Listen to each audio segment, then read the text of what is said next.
all over the world were coming and receiving education. So all of that have been destroyed. So, and we've also lost 56 Hindu nations, Hindu lands that covered more than 6 million square kilometers across Asia. So Hindus are indigenous, not Hindus are indigenous to so many countries, not only to India, but even if you look at Afghanistan, Hindus are in Afghanistan. But what is the state right now? Not even 0.1% of Hindu remains because they are killed just because they are Hindus and they are driven away. If you look at And Pakistan. And that's the same case if you see even with Bangladesh, because what the capital of Bangladesh is Dhaka, which is named after Dhakeshwari, which is the main temple of Devi Parashakti in there. And still, so which was a Hindu nation, but Hindus have been subject to forced exodus.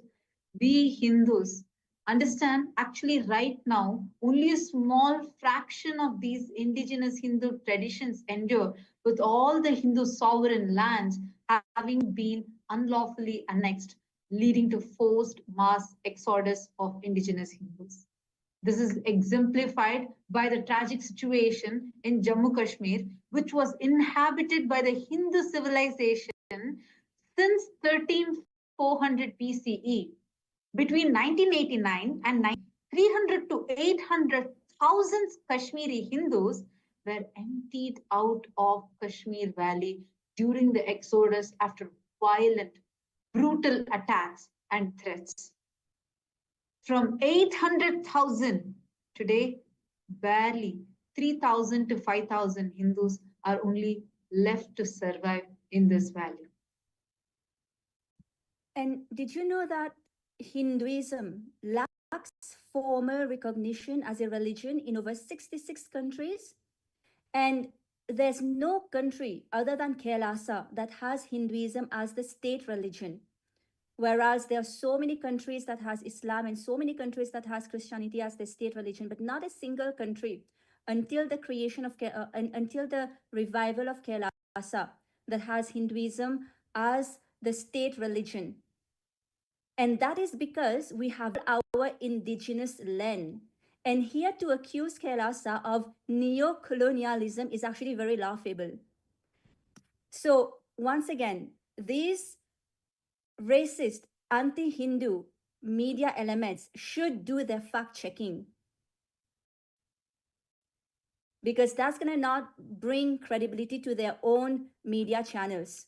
And again, it is up to us, the viewers here, to share these facts and bring accountability to these media channels so that they don't keep on propagating lies about indigenous communities, about Kailasa, about the Supreme Pontiff of Hinduism, whose only aim is to unite all indigenous nations and empower all indigenous nations, and giving these indigenous nations a voice at the international platform, at the United Ancient Nations.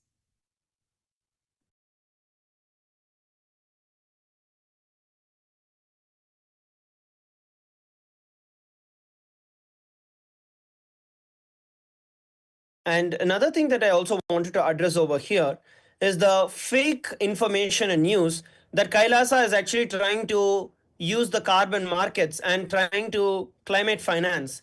This is another absolutely perpetrated and absolutely illogical accusation that has been placed on Kailasa. Even if you look at the very agreements that have been signed, as it has been published by a couple of the media houses which are there, and even there, they actually perpetually don't show of these in those agreements. They very conveniently remove those parts away and only publish different things. Now, in those agreements itself, it is very clear that Kailasa has no interest in any of these. Kailasa will be keeping the entire, whether it is the forest, whether it is the nature, preserved as is. As per the very laws and constitution of Kailasa, it is very clear and evident that no trees will be cut, no animals will be harmed. when we are having this as the very fundamental of our very tradition, our very state, please understand that this is exactly what is there even in the agreements that we have signed, that we will protect the nature, that we will protect the environment, that we will support. And very clearly again we speak about the carbon credits or the climate finance, that we will not be using any of those as well. So when these are all out there in the same agreement, why all of that does not come out, rather being twisted and trying to show as if Kailasa is trying to gain benefits through climate finance and carbon markets? No, that again is an lie that is being perpetrated by this anti-indigenous media. Why are they doing it? Because they can then exploit. Now when Kailasa comes in, naturally all of these markets cannot be exploited. They will not be able to attack and exploit the indigenous nations, the indigenous people out there, and try to exploit and loot.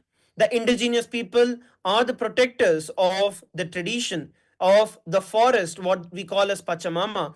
They are the protectors of these large forests and nature that is there, that is being exploited left, right, and center by these anti indigenous people in terms of deforesting, in terms of much of illegal activity goes on, and the indigenous, local indigenous brothers and sisters receive no help. Forget help. They are actively targeted, exploited, and pushed into phases of life where even if they try to voice their rights, they will be shown the path of death. That is exactly what they're going through. And these are all the words not from me, but from the indigenous peoples out there. Look up online and you can see all of these from various international watch dogs, human rights watchdog groups which are there. So go ahead and you can see all of this as a fact for yourself. So once again, I want to make it very clear and clarify, Kailasa has no interest. Kailasa will not be involving in any climate financing or carbon markets. Kailasa is very clear. We are there only to support the indigenous, to protect what rightfully belongs to there, to protect the nature, to protect the forest from the exploitation of the deep state and the anti indigenous media, anti indigenous people, Hindu phobic and Hindu media. Been receiving so many of your messages. Many of you have been asking since yesterday as to why we are being targeted. Why is it that Kailasa is facing this attack right now? And it's not just in one place, as we have been mentioning. It's in multiple locations this is happening. Right now, we are facing this persecution and attack in multiple places near Bolivia, within Bolivia, and we're also at the same time we are facing even in Rajapalayam, Setur, in so many different locations. At the same time, our monks have been targeted and attacked. So why are we facing this? Mainly because Swamiji has empowered the indigenous people, indigenous communities, and these indigenous nations are getting a voice. And this is proving to be too powerful that this force right now, as we shared with all of you, the 100 plus names of the indigenous nations that have already united with Kailas. Now, when all of us are coming together, and many of these looting and many kind of illegal activities that the other anti-indigenous elements are doing are being stopped, because they're seeing these persecutions the indigenous people are facing are now being voiced out.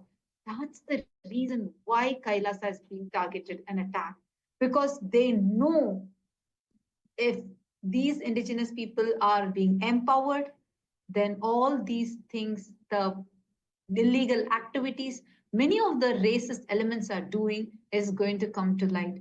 That is the main reason why we are being targeted, why we are being attacked. And especially because so many indigenous leaders, presidents of the indigenous communities, indigenous nations are all standing and showing their solidarity and support to us. This is the issue that we are, this is the reason why we are facing this.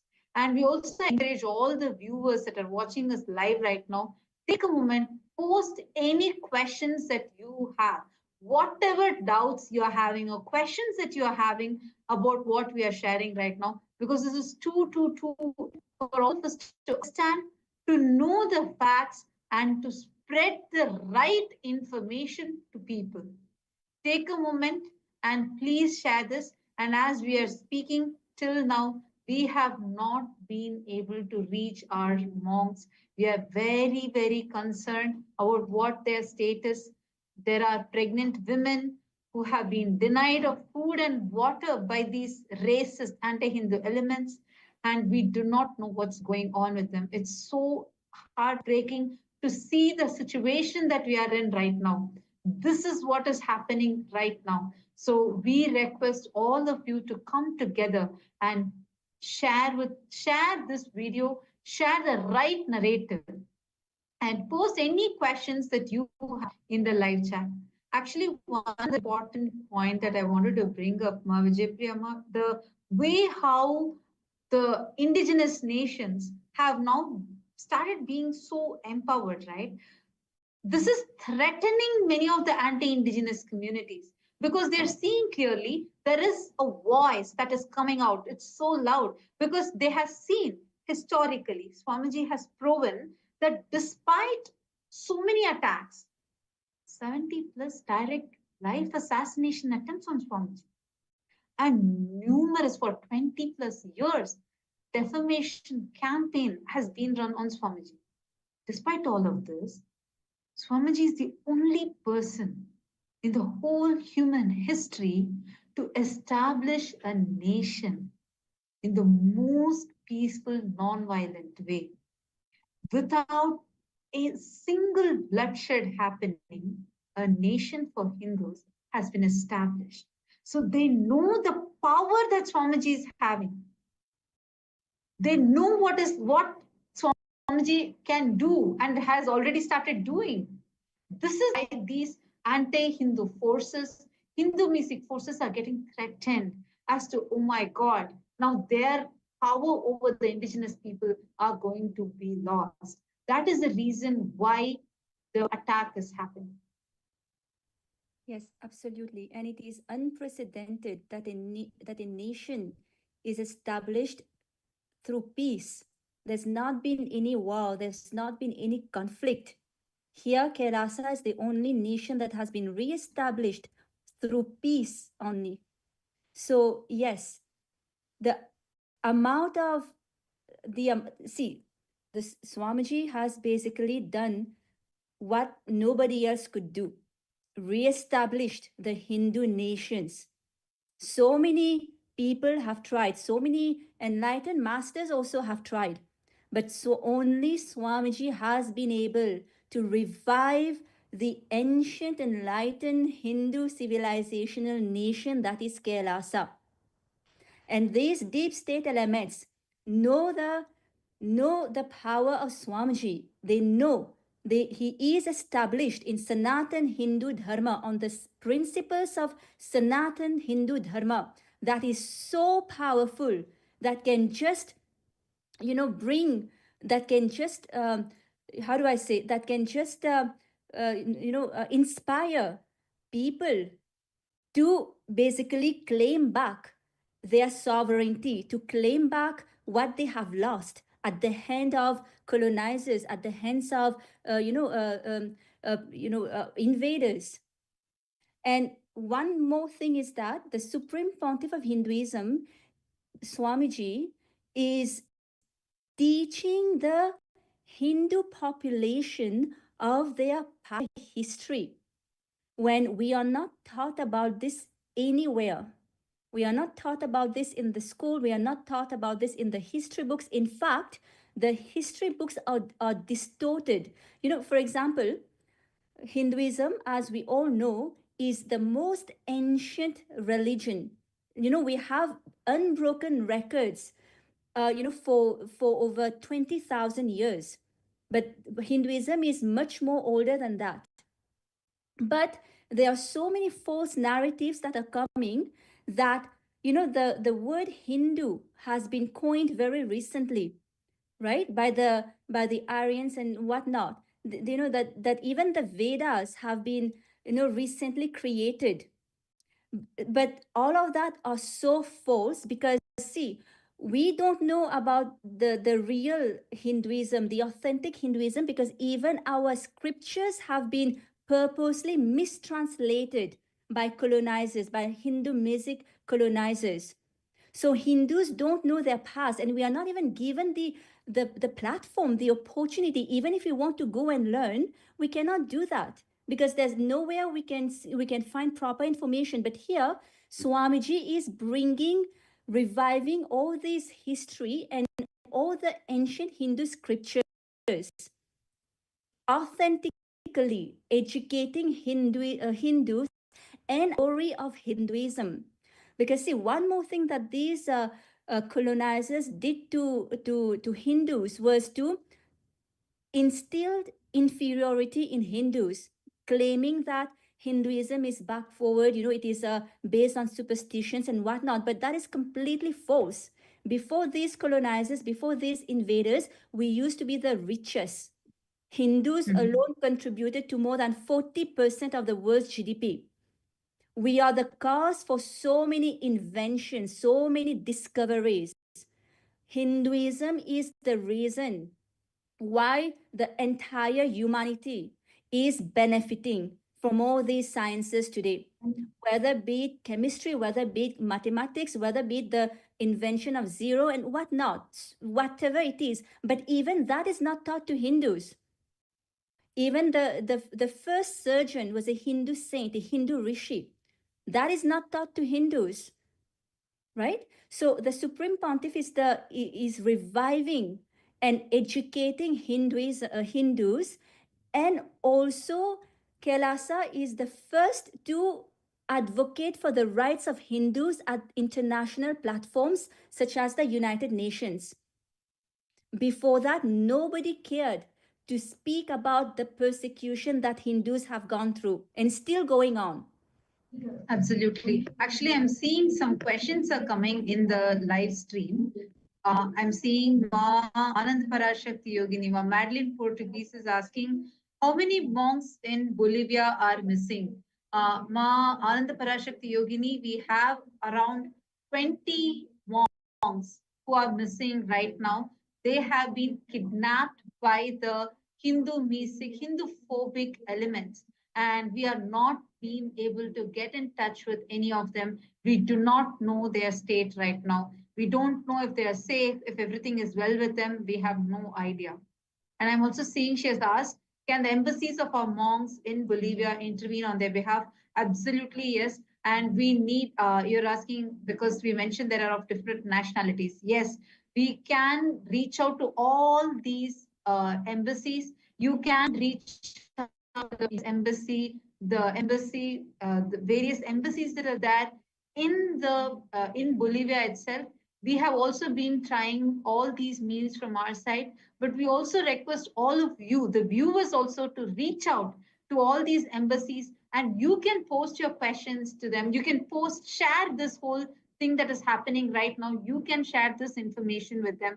You can share all the details to them, write to them. We already had some of the Rajya Sabha members, many of the Kailasa many people already writing to these embassies, and that is also proving effective because we have started getting their responses.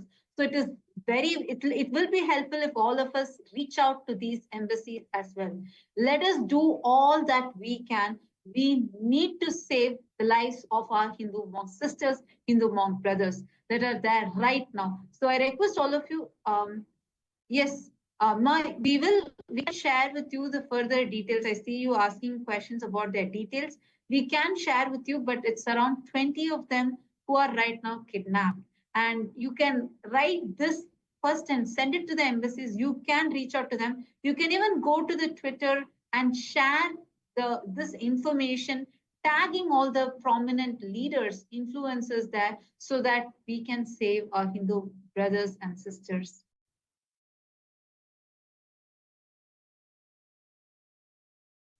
In fact, we do have the 20 of our monks and volunteers who are from various different backgrounds, various different countries, whether it's the US, the Europe, we have people from various of these countries who are there, who just came there for the one and only purpose of serving the indigenous people who are there on the ground.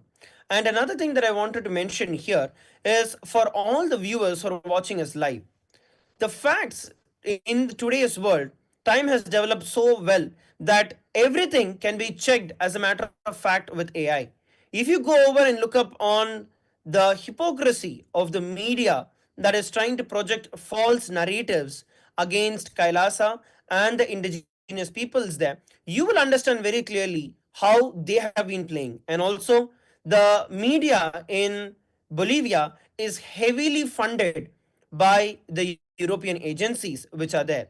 When we look at the indigenous population in Bolivia, more than 40 percentage, as per the census, more than 40 percentage is actually indigenous. But if you look at pro-indigenous media, it is less than 4 percentage. Now, what does this translate into? This very straightforward translates into the monopoly of the colonizers continuing to overshadow the rights of the indigenous. That is the matter of fact. And you don't need to believe my words for this. You can go over. You have the various chatbots that are available, whether it is ChatGPT, whether it is Grok, whether it is Gemini, whether it is Claude. Go ahead and check the facts for yourself in all of these various AI platforms which are there. They are not going to lie. They have been trained on millions and millions, billions of articles, data that has been there throughout the entire history. Today, whatever exists, literally, quite literally, whatever exists as data is fed and trained into these AI, and they give the facts as is. So, if you go and see for yourself, you will understand how these media houses, the racist, anti indigenous media houses, which claim to be supporters of the indigenous people out there, are just absolute liars and are trying to exploit yet another opportunity that they are getting so that they can benefit with their viewership and make more money. I'm also seeing a message from Durjati. She's posted, just wanted to know, I was able to get a response from the US Embassy without having to know or use names of individual devotees. If you just say Kailasa, they will know what you're talking about. Thank you so much, Ma Durjati, and all the others who are here. Continuously, we are receiving a lot of support from the Hindu diaspora around the world. We really appreciate all of your support. And we thank each one of you who are taking your effort to actually reach out to the embassies, to actually reach out to the influencers, to actually reach out to the decision makers.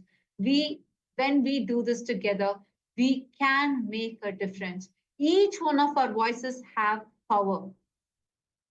Ma Mahasada Shiva is asking, what do the embassies based in Bolivia say about the people who are currently in the temple for the nationals of each of the countries concerned? Is it possible to contact them? You can contact them. You can contact the US embassy or the European embassies. You can contact any of them and reach out to them and explain about the situation. And we are also doing it. The information is available in the public. So take a moment and get the details and reach out to them.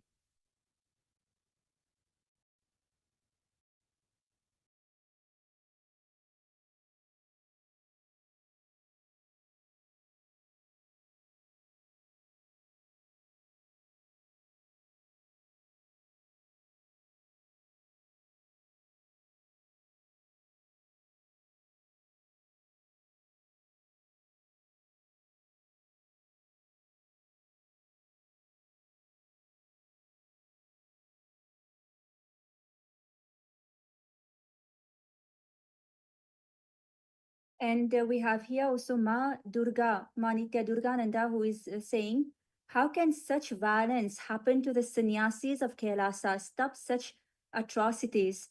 And that is the sad reality that Hindus are going through. Understand? This is just the continuation of the Hindu Holocaust that Hindus have been ongoing for several centuries.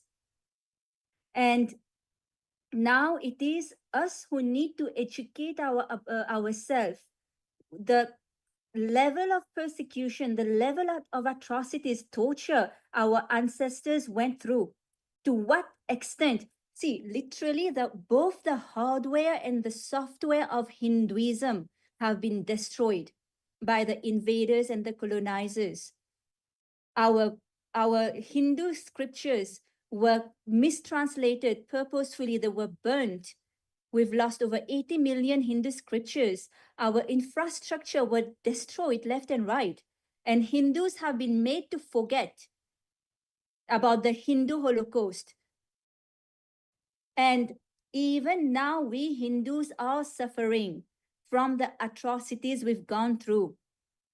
So what our sannyasis are going through right now, it is only a persecution, but we need to stop that. And how do we stop that? Is by raising awareness, becoming active, becoming responsible Hindus, dropping the criminal negligence, and enriching and causing Hindus about Hinduism. I mean, not just Hindus, enriching and causing the entire world about the utility value of Hinduism.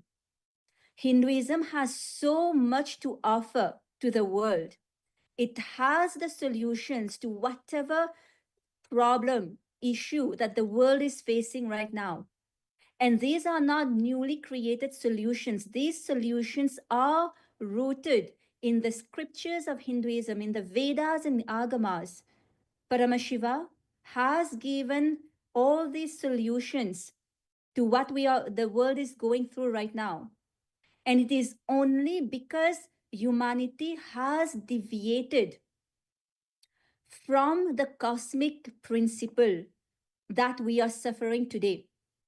We have deviated from our roots.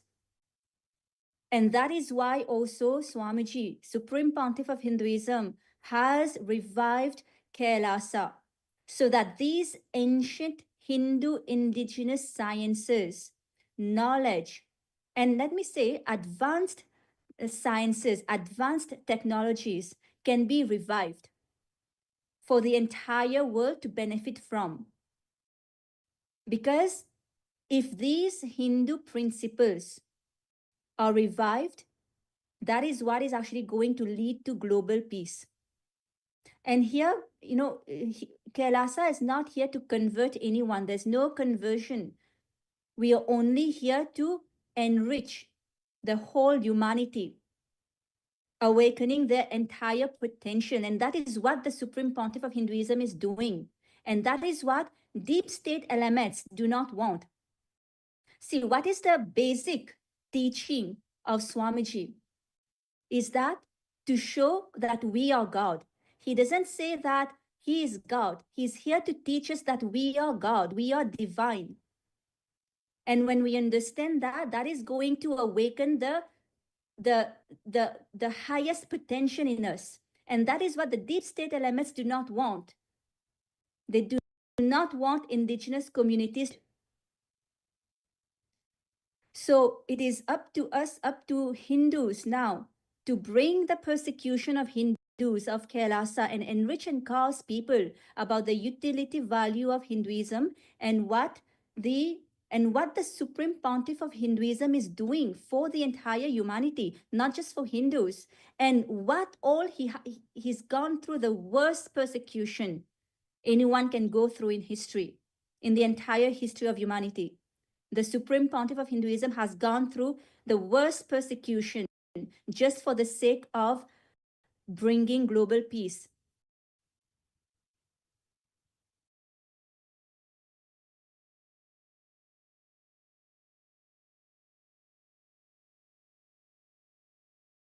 I'm also seeing Mom, Madeline, and a few of you who are looking for the nationalities of people.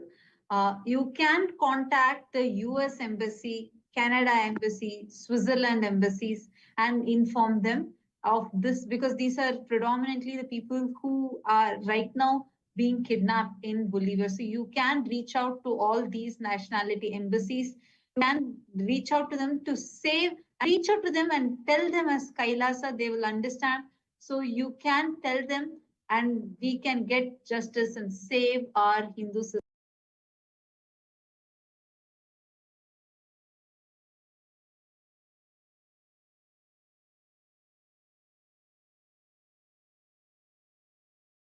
also a question that has been put forth by Gebashi Hosseini. When Kailasa made agreements with the indigenous community, was a security and safety agreement to protect Kailasa's followers and the monks and nuns from any attacks? If so, and has violated, who is responsible for it? Will Kailasa withdraw from Bolivia after these attacks? So, first things first, I want to make it very clear, Gebashe, is that Kailasa will continue to offer its humanitarian services to all the indigenous nations, all the indigenous communities, to all the indigenous people all around the world, including in Bolivia, despite the persecution that we have been going through. And I want to also make it clear that the very people with whom we had signed the humanitarian agreements is so that we provide them with services. And they themselves are being threatened at gunpoint. That is what I'm telling. And if you look at the statistics, whether it's Eldeber or these various media sources which are there, that they are pro indigenous, are actually anti indigenous. They just try and exploit the opportunities that they get to use in their favor, in their political agenda, and so on. So, what we are looking at here is not just attack on Kailasa, it is an attack on all the indigenous nations and communities and the people in Bolivia. That is what we are looking at. So, what we are looking at is not just the compromise of Kailasa's officials, Kailasa's delegates, Kailasa's monks and nuns. Same way, even the indigenous people have been enforced. People have been at gunpoint. In fact, even yesterday, when we looked at the actual life that was going on there, while our male sannyasis, male monks, were dragged literally to the center of the entire city, there the whole thing was orchestrated, where there were fireworks that are going on one side, the alarms ringing on the other side, helicopters arriving. It was a whole well planned situation that was there in motion. So when we look at all of these things, it's very, very evident that what is happening is very clear. It is for various agendas, political and anti indigenous agendas, that the conversions or the attacks, the persecution is going on. So, we will, to summarize the answer, we will continue to support the indigenous people in Bolivia, and we are working actively not just to protect ourselves but to protect the indigenous people there as well.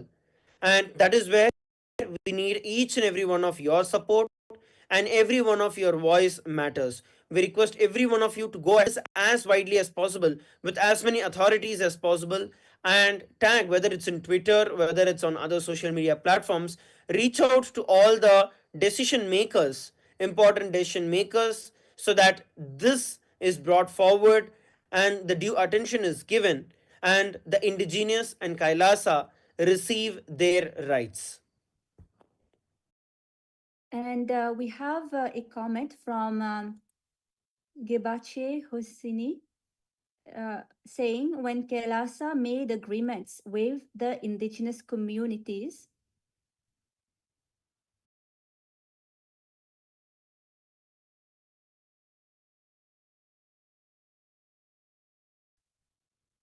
so I would just like to reiterate here that, see, these agreements, yes, and we will actually project the clause also, and I'll just wait for that to be projected so you can all see the treaty, that the actual real treaty that has been signed by these indigenous nation, and which is completely false to what Hindu music racist media are saying.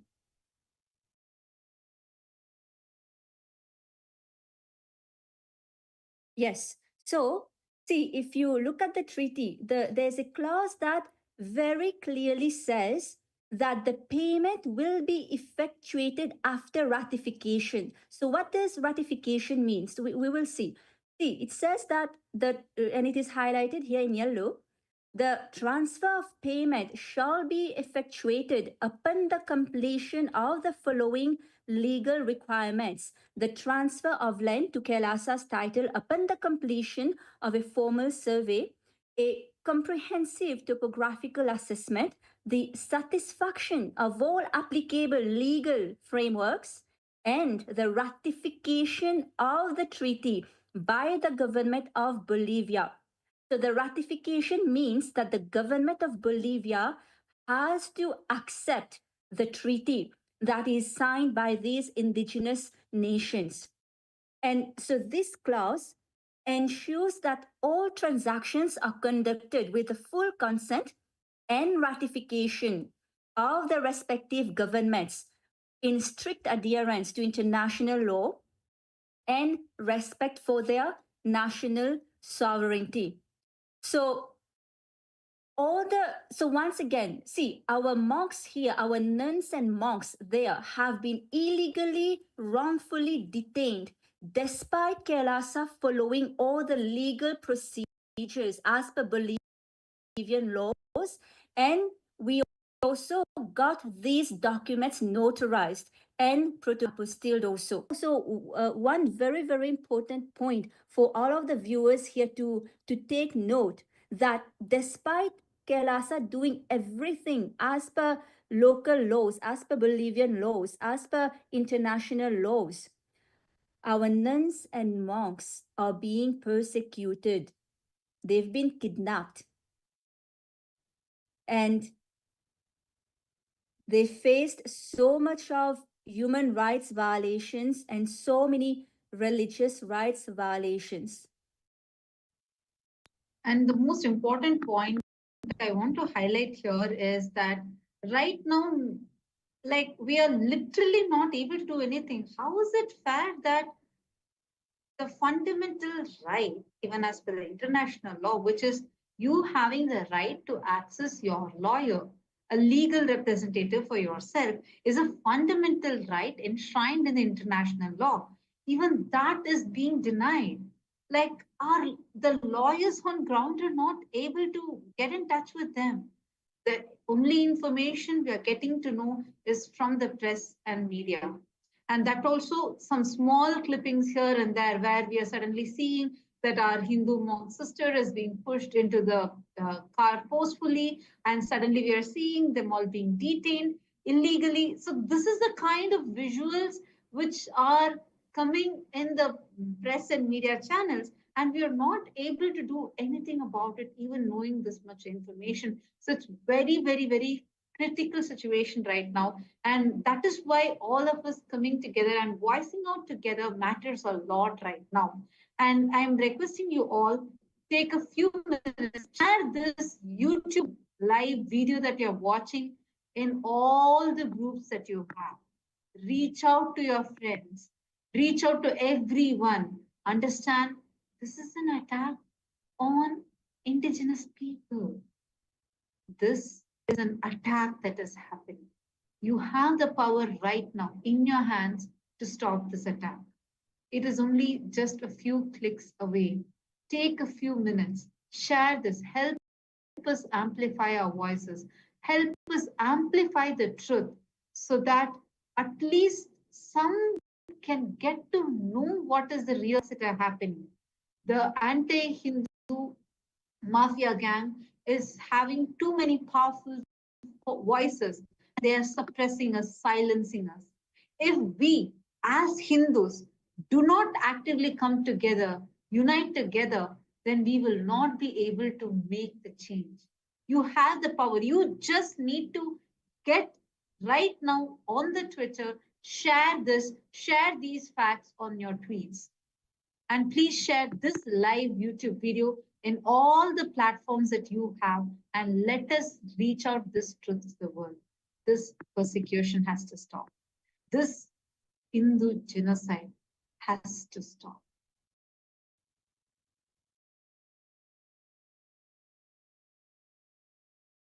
Once again, for all the viewers who are watching us live, we also request every one of you to reach out to all of these media houses that are perpetrating hatred, perpetrating false allegations and false news about Kailasa and the indigenous nations, and reach out to every one of them and make each and every one of them accountable for all the lies that they are spreading. We have one of the questions from Ma Mahasadashivananda. She's asking, have the media specializing in human rights been warned? Yes, Ma, we have already filed. We are filing defamation and for inciting hate against all of these media channels that are there. We are going to be filing defamation. We have already started. We are not going to be bending down. We are not going to budge because of the going on. We are going to stand and bring justice to all the indigenous brothers and sisters and the Kailasas monks who have been tortured, who have been going through persecution since the last many days now. So we will be actively working. We also request all of you to also voice your opinions, voice what you think about this. Go to their media pages, whether it's on the Facebook, whether it's on YouTube. Go and put the facts of the case, put the facts of the accusations that they are putting, and let's make each and every one of them accountable to the persecution that they have been consistently doing against all the indigenous people. And I would like to add also here that we've already started sending cease and desist orders to these media articles, to these media houses. And you can also write to these media houses and, basically informing them and giving them, once again, very important to give them the facts to their lives. So requesting all of you also to please, go and, go email these media houses. You can easily find their contact information online. And please address each of these false allegations that they have put on Kailasa, on the Supreme Pontiff.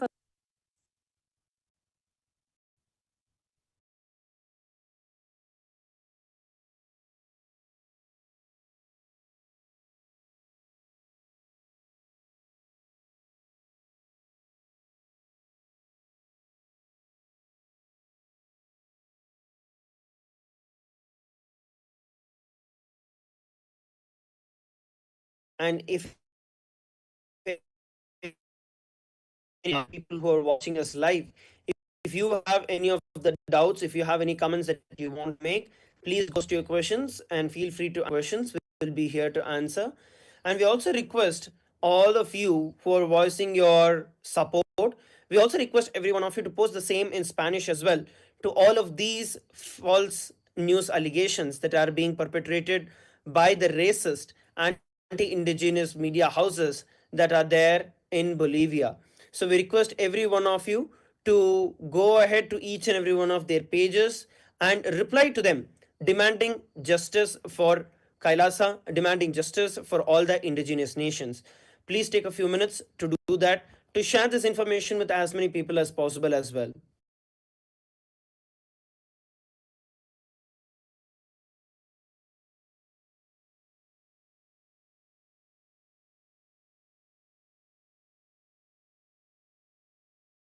And I would like, when these deep state elements raided our Adinam, our place in Bolivia, they did not even identify themselves. First of all, they did not even give any orders, any court orders for breaking in our personal, our private property. They just barged in, multiple men barging in a female-only Adinam place and just taking them away, violating their rights, not allowing them legal representation, not even allowing our lawyers to talk to them. That is completely against any kind of even let alone international law, even local laws. And in any country, that is the basic right that one has when they are detained, is a right to a lawyer. They were denied even the right to legal representation and even the right to contact their embassies or consulate. Their passports were taken away illegally. Their devices were taken away. They were completely cut off from the outside world. We were not able to reach out to them at all. And we did not know where they've taken them. So it is very important to also mention these human rights and religious rights violations that are in violation not just to international law but to Bolivian laws as well, to these media channels, and how these media channels are themselves violating so many laws, be it Bolivian laws, be it international laws, be it in of human religious laws that they are violating, and be it violating their own ethics, their own ethics to journalism.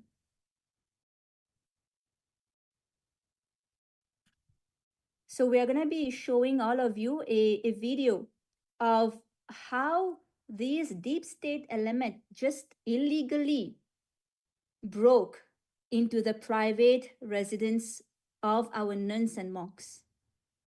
And it is completely horrifying to see what these nuns, these women, these girls, and some of them, they were even pregnant, what they had to endure just because they wanted to serve the local indigenous community, nothing else.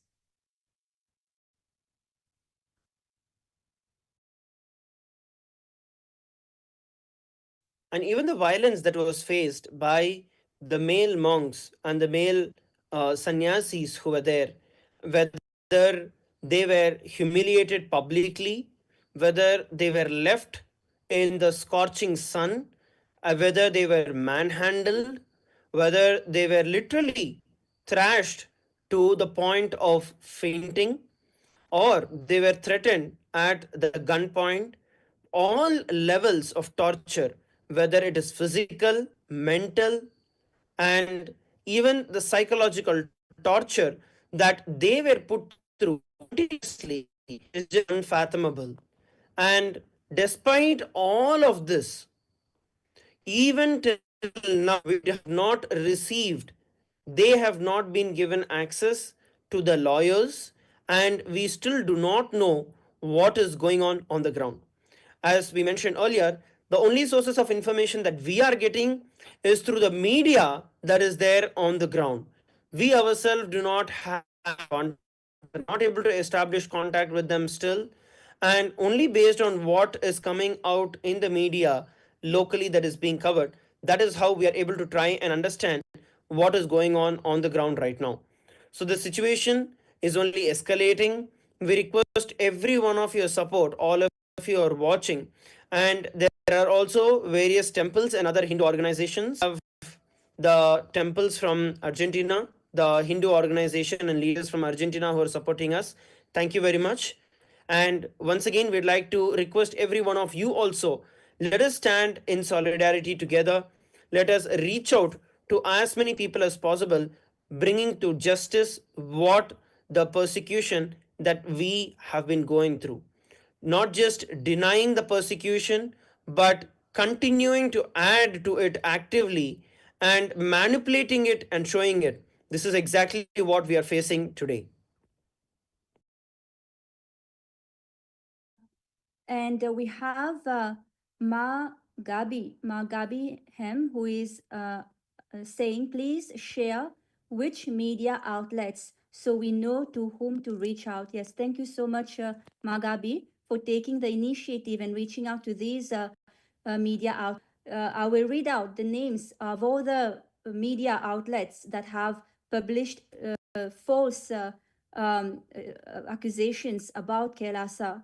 So these are Ana Bolivia, Awasqua, El Mundo, Ahora El Pueblo, Opinión Tinformas, Observatorio de Derechos de los Pueblos Indígenas, El Deber, ABC, Vision 360, Noticias Infobe.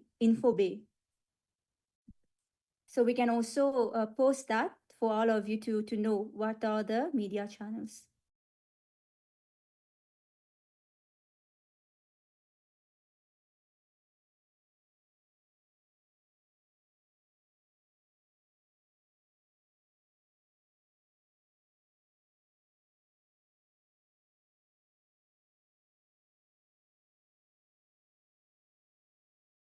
Actually, as we are talking, we are just getting more, trying to track what's happening with our Hindu monk sisters. I have a small visual to just to show to all of you right now what is going on. It's so horrifying to see there are pregnant children and female sannyasis there, and this is the way they have been getting. No, the immigration staff take our phone.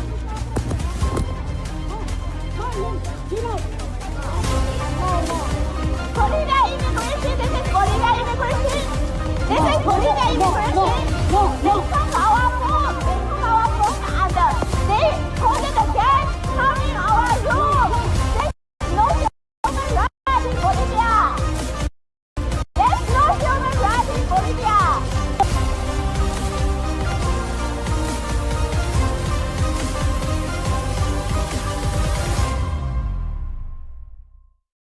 Bolivia immigration, violate the human rights.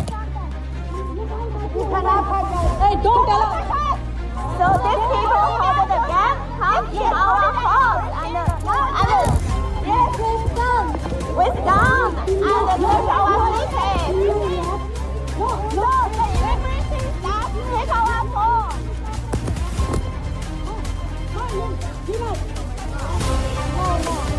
Florida immigration, this is Florida immigration. This is Florida immigration. They took our phone. And they closed the gate, coming our room. There's no human rights in Bolivia. There's no human rights in Bolivia.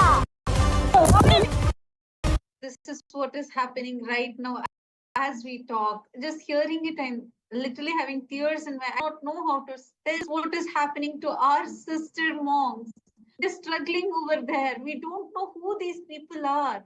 They're not even showing their IDs. They do not have an arrest warrant. They do not even have a police complaint. We don't know who these people are. They're harassing our monks. And this is happening in multiple locations at the same time. It is time now for all of us to reach out. This is atrocious. As we are in the situation that is right now, we need to stop this. We do not know. They are literally being manhandled, beaten, abused, all for just serving the people there. This is going too much. We really request all of you, write in Spanish, reach out to the government of Bolivia, reach out to the embassies over there, share it on all your social media platforms. It will not work out even just a few hundred of us doing this. Need to reach out to the world. This is too important. We really request that every single one of you that are here with us, please kindly take a minute right now, share this, invite your friends, family, everyone. What is happening is a crime against humanity. This needs to stop. You have the power to stop it. It needs to stop. Nithyananda is asking, saying that she suggests that we send letters to the media that protect human rights. The thousands of us send these letters, and the embassies of nationals of countries concerned make. Absolutely, yes, Ma. You can send. Please take a minute. And we also request all those who are watching us live right now, please reach out to all the human rights activists, human rights media channels that you know, everyone that you know. This is very important. You're seeing, you can literally, this is the situation that is happening right now. This has to stop.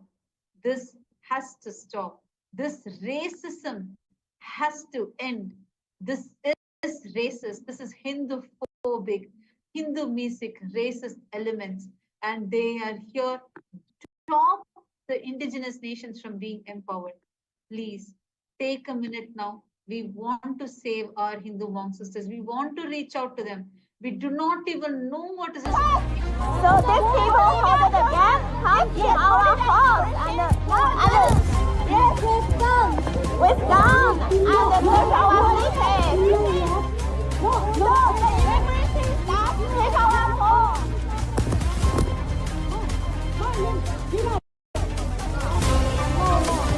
Florida immigration,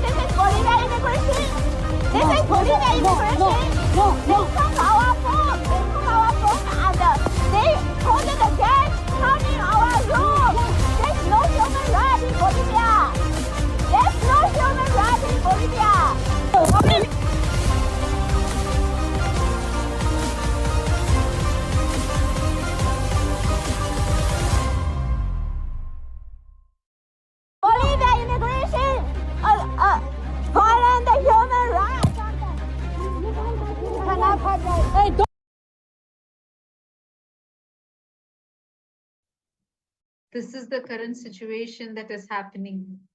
This is a very serious situation that is happening right now.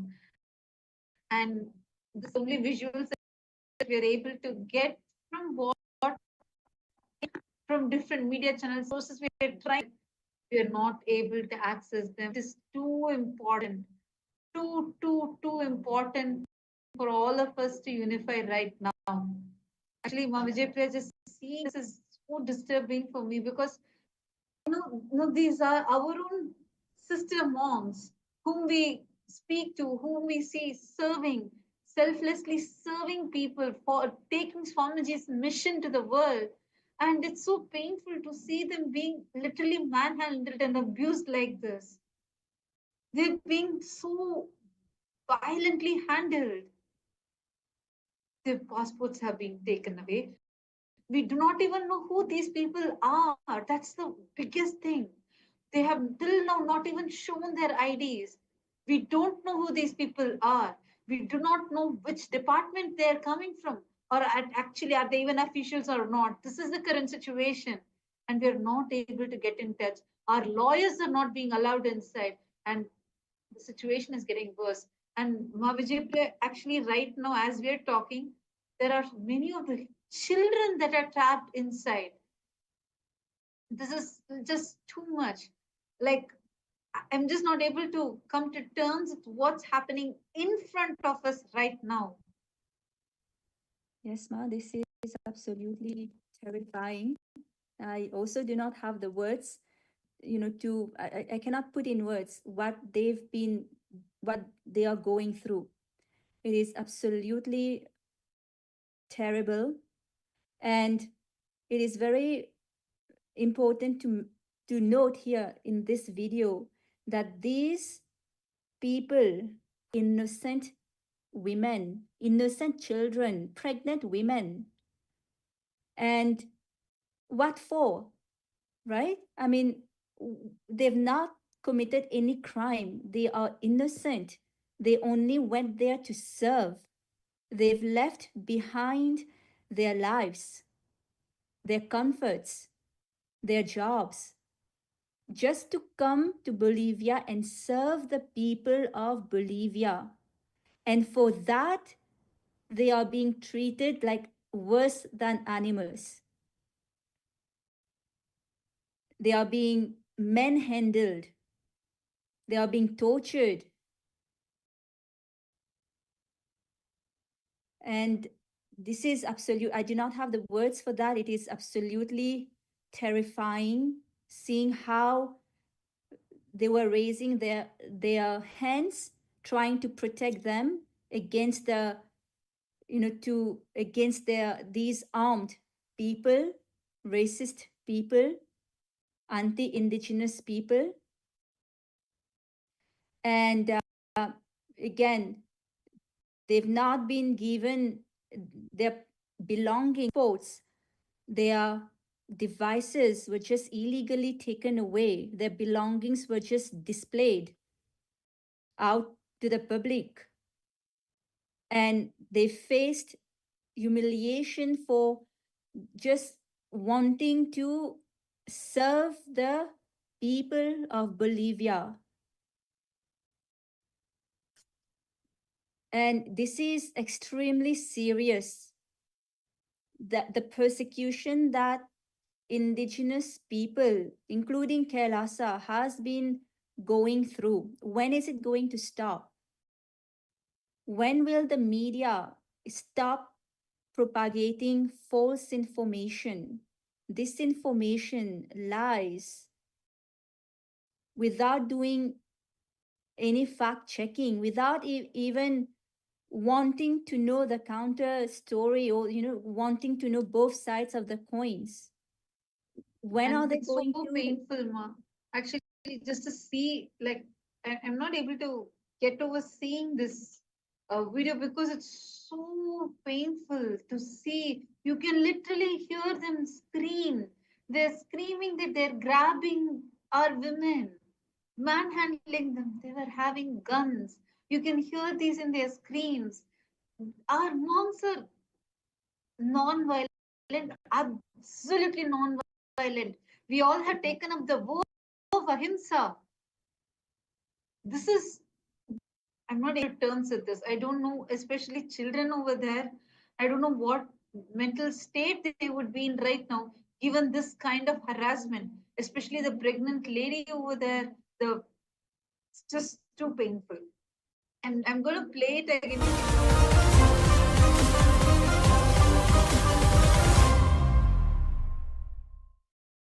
Bolivia immigration, violate the human rights. You cannot touch us. Hey, don't tell us. So these people hold the gun, come in our house and yes, with gun and push our cities. No, the immigration staff take our phone.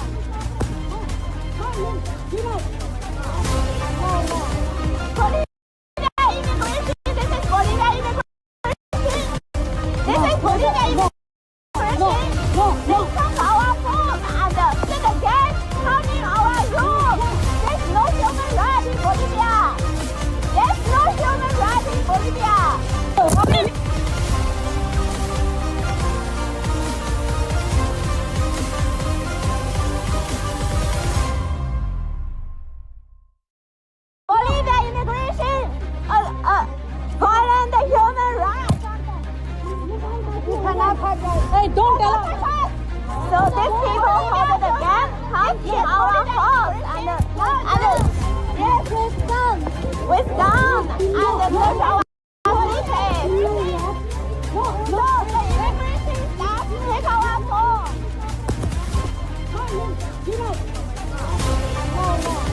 Bolivia immigration, this is Bolivia immigration. This is Bolivia immigration. They took our phone. They hold the gun, come in our room. There's no human right in Bolivia. There's no human right in Bolivia.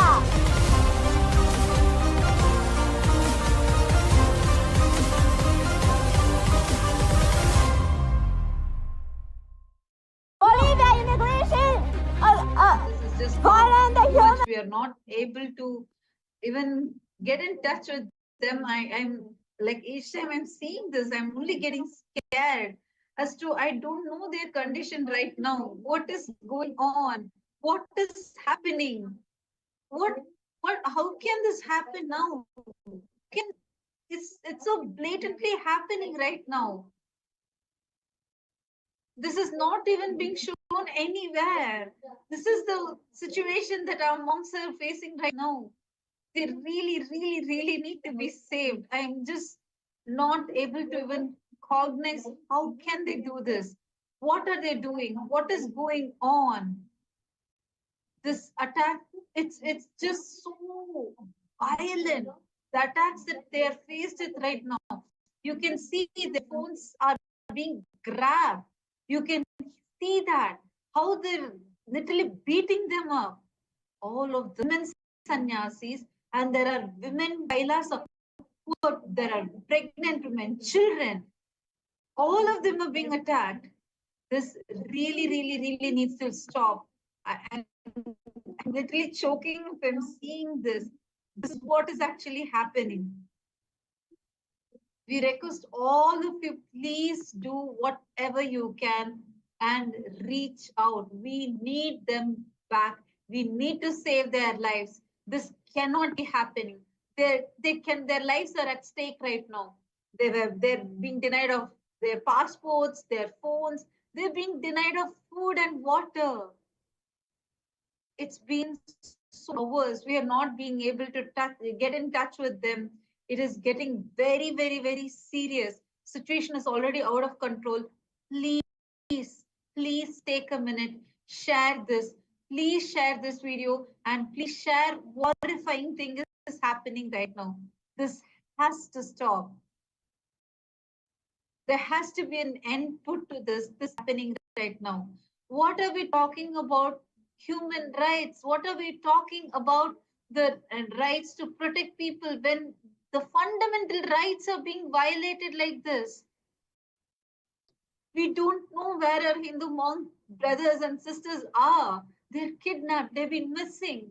Until now, we are not being able to get in touch with them. The Hindu-phobic elements are attacking like anything. Oh, Hindus, understand, unless we unite right now, we cannot change this. Genocide is happening in front of the humans are being violated in front of you. You have your power just at your fingertip. Please take a minute and share.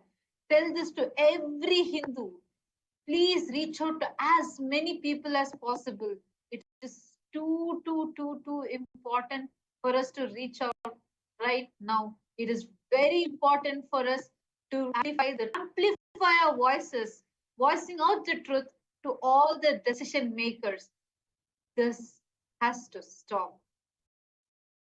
We need to put a full stop to this.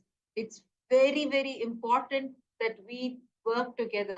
As I'm talking, this is not an attack that is only happening in one location. This is happening in multiple locations. You can go check out the channel right now. As we are talking to you, go channel right now in the YouTube. Go check out on the shorts. We are showing to you what is happening at the same time in Kailasa Bharat, in Kailasa Rajapalayam, in Salem. It's too horrifying. What is happening in Rajapalayam and Setur is horrifying. What's happening in Bolivia is horrifying. It's happening. All of these are happening at the same time. We really need this to stop. We need to put a full stop to. And I would like to also read out the comment of Mahasadashiva, who is saying that suggested that we send letters to the media that protect human rights, that thousands of us send these letters, and that the embassies of the nationals of the countries concerned make. Absolutely, Mama Sadashiva. See, this attack is happening. You're seeing how our nuns and monks are being manhandled, persecuted. It is only because of the incite, of the hate speech of the media, of the violence that the media is inciting. So it is extremely important that all of you here send letters, emails to these media. We are extremely concerned for our nuns and monks. We do not know how they are doing. They are in illegal detention. They are being held illegally. None of their rights, human rights, religious rights are being respected, to the extent of not even water is being given, not even food is being given.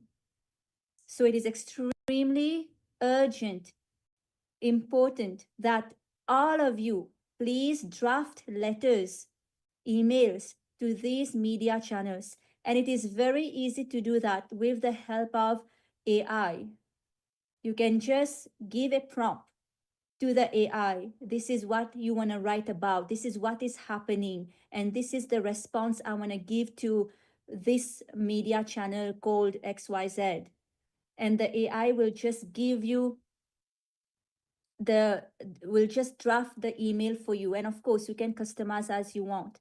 But it is so easy now with the AI. Within minutes, you can draft various versions of emails. So requesting all of you once again, please write to these media channels, media houses, hold them accountable of their actions, of the lies that they are spreading, which is leading to the state of our nuns and monks are in right now, which is absolutely unnecessary, not required. They only went there to serve the people. Actually, it's very important. I want to highlight what are the services that are being done. Actually, Ma Vijaypriya, if you could also share a little more on these services, because the kind of services that we as Kailasa have been doing for the indigenous nations, which of course they are extremely grateful for. I just wanted to request you if you could share what are the different services that we have been doing, and how has the response been so far from these indigenous communities for the services that we have been doing. Yes. See, the services that Kailasa is bringing to these indigenous communities is what they have requested from Kailasa, because they are facing difficulties, they are facing issues, their lands are not developed, they are underdeveloped, and they are even facing issues such as not even having clean water to drink, let alone proper education, educational centers, nothing. So Kailasa is here to help them develop their communities, provide free education to them, which is what we do. We've actually already given free education to more than 20 million people globally. We have the Nithyananda Hindu University, which is the largest Hindu university, completely free of cost.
These pictures, Ma Tadvapriya, how happy these kids look, these people look.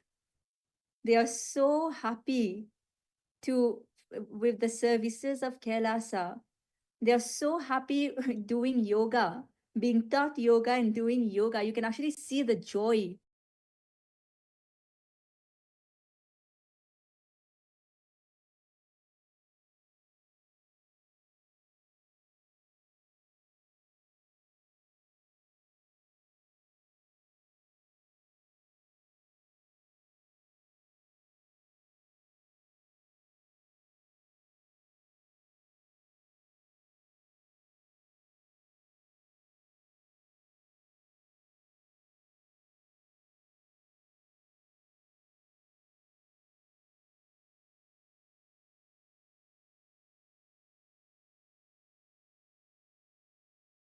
Why is the world silent? Haven't seen any other media posting all this cruel thing. The media Actually, will not go. Mhm. Sorry. Actually, one thing, Ma Nithya Arunachala, I just wanted to share this. The Hinduphobic media is not going to tell you these truths. That is why it's important for us to share these. You can see here visually, we are showing you the evidences we are showing you. You're asking who's behind this. There are deep state elements who are directly behind this attack. These deep state racist Hinduphobic elements who are attacking us, especially because Swamiji has created United Ancient Nation. This United Ancient Nations is a beautiful IGO that Swamiji has formed, where, like how the United Nations, all the nations come together, and the member states come together and they pass resolution. Similarly, the United Ancient Nations has been established with over 100 indigenous nations, and their voices have started being empowered, and now realizing the potential that this has. And we have historically, you have seen the way how Swamiji intensely does work, sacrificing everything of himself. He just goes on sharing, sharing, sharing, and continuously contributing to humanity. Seeing that some of these anti-indigenous, racist, terrorist mafia gang is behind this, and they are the ones, those deep state elements are the ones who are attacking us right now. Like, we do not even know who are the people who are coming. They wear a uniform and come, but they do not show you an ID. They're harassing, like I just showed you. I'm going to play that video again so all of us can see. This is the current state of our Hindu monk system. They took our phone and they put the gas coming our room. There's no human right in Bolivia. There's no human right in Bolivia.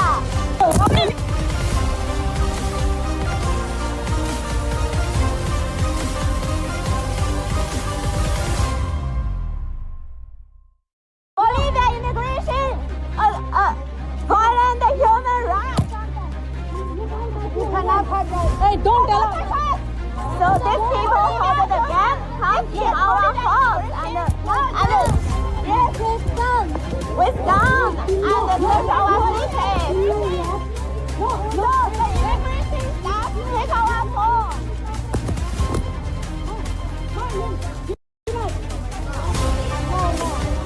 This is Bolivia immigration.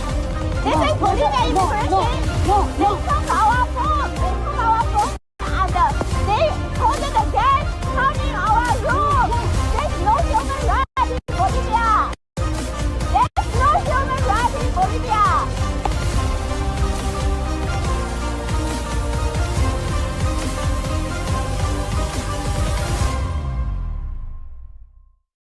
Bolivia immigration violate the human rights. Hey, don't tell us. So these people hold the gas come in our house and with gun and touch our cities.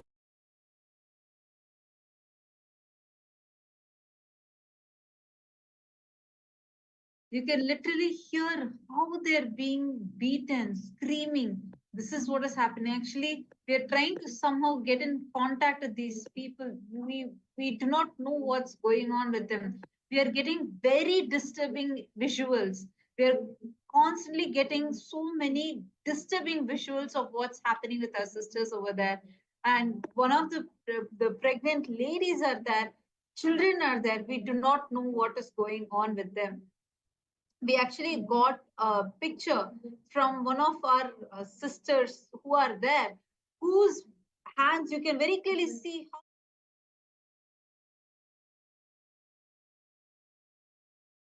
we are still trying to get in touch with all of them. We are not able to get, other than a few visuals here and there that we are collecting from various sources. This is really, really, really horrifying. This is too disturbing that, as you can see, you can clearly see the marks.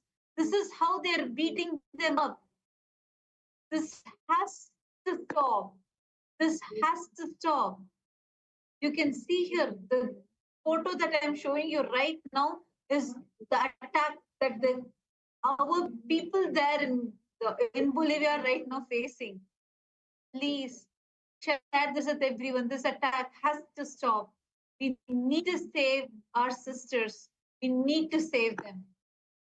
This is the price that we get for just serving people?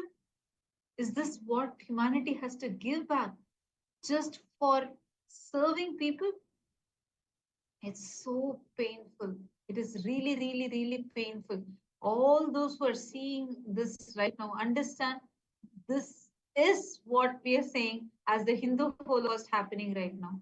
Actually, any of the viewers that are here with us, if you want to, if you have any questions, you can post it here. Any doubts you want to clarify, please post it here. We will answer you. Ma Ananda Parashakti Yogini is posting, Ma Durjati got a response from the US Embassy in La Paz saying that as they understand it, the individuals have been put on flights home. Is that even true? They did not seem sure. No, we are the monks are being detained illegally. We do not even know who these people are. They were kidnapped. We do not even know their location right now because they were kidnapped. We don't even know who these kidnappers are. And we are trying all the best possible ways. We are not able to reach them. As I'm talking to you right now, we are having so many people reaching out to different officials. We are not able to, we do not know their current situation. We don't know what's happening with them. This is the truth. This is what is the actual truth happening right now. They have not been sent back home. No. You can see here, this what I'm showing you now is what is the visual we just got. As I'm showing it to you right now. We're trying our best to get in touch with them. We are not able to. We have not been successful in getting in touch with them. All we are seeing is what you just saw. See here, what is going on? Oh my God. Is this what we get back just for serving people? So, Ma Ananda Parashakti, just to clarify to you, that is not the truth. You can very clearly see here being able to reach our monk sisters. They are still struggling over there. We do not know their current situation. We do not know what's happening with them. And they have been beaten. They have been abused like this. It's horrifying. Targeted and attacked just because of serving the indigenous communities. This is what is happening right now. So please go right back. Ma Durjati, write back to the embassy from wherever you got the response. Write back to them. Send them this video. Send them all these and tell them clearly that we have still not been able to get in touch with our sister monks. Please tell them this. Share the video that is there on the channel. Go to the SPH channel right now. KAILASA SPH Nithyananda YouTube channel. Please click on it. Go to the short and share this short with them. Tell them it is happening right now. We need their help. We need to save them. We can do it if we all come together. Please take a few minutes. And we also have a comment from Ma Meenakshi, who is saying the fictitious state label against Kailasa is not only false, it's a violation of Bolivian law. Kailasa is internationally recognized. Absolutely true, Ma Meenakshi. And not just a violation of the Bolivian law, but a violation of international law such as the ILO Convention 169 that Bolivia has ratified. The convention ensures the rights of indigenous people, the right to self-determination. And by labeling Kailasa as a fictitious state, it is in fact, the media is in fact violating the right to self-determination of Kailasa. And not only that, Kailasa, as per various international laws, such as the Montevideo Convention, which states that for a country to exist, it needs criteria, and Kailasa meets all the 4 criteria. It also meets the, let me reiterate the criteria, which is a government, a sovereign, a population, and the ability to enter into diplomatic relations with other states. So Kailasa has all the 4 criteria. And on top of that, nobody, no other state, not even the UN, can give recognition to other state. That is determined by international law such as the Montevideo Convention, as well as the doctrine of continuity. The doctrine of continuity specifically applies to Kailasa because it is the revival of ancient nations that has been present for many thousands of years, dating back to even more than 15,000 years. And we have documented records of these Hindu kingdoms for which the Supreme Pontiff of Hinduism has been coronated as the king, as the sovereign kings. There's documented record to show that Kailasa is the continuation of these ancient Hindu kingdoms. And not just ancient kingdoms, but indigenous kingdoms. Actually, Vijay Prem, I wanted to ask you this. Can you share more about why they are targeting and attacking it? Because I see that as a repetitive question. And why? Because Swamiji has been targeted since the year 2003. Actually, many people, many of our viewers do not know when Kailasa's revival started. Actually, in 2003, that time itself, the legal framework was done for Kailasa that got started in 2003 itself. That is why from 2003, Swamiji is being attacked. The Hindu music forces are attacking Swamiji since that time itself. And all of you can see that very clearly. So, Ma Vijay Priyamma, I just wanted you to also highlight on what are the different aspects, like where we clearly have the evidences. Courts have exonerated Swamiji. Why are these people attacking us still? What is actually going on? Yes.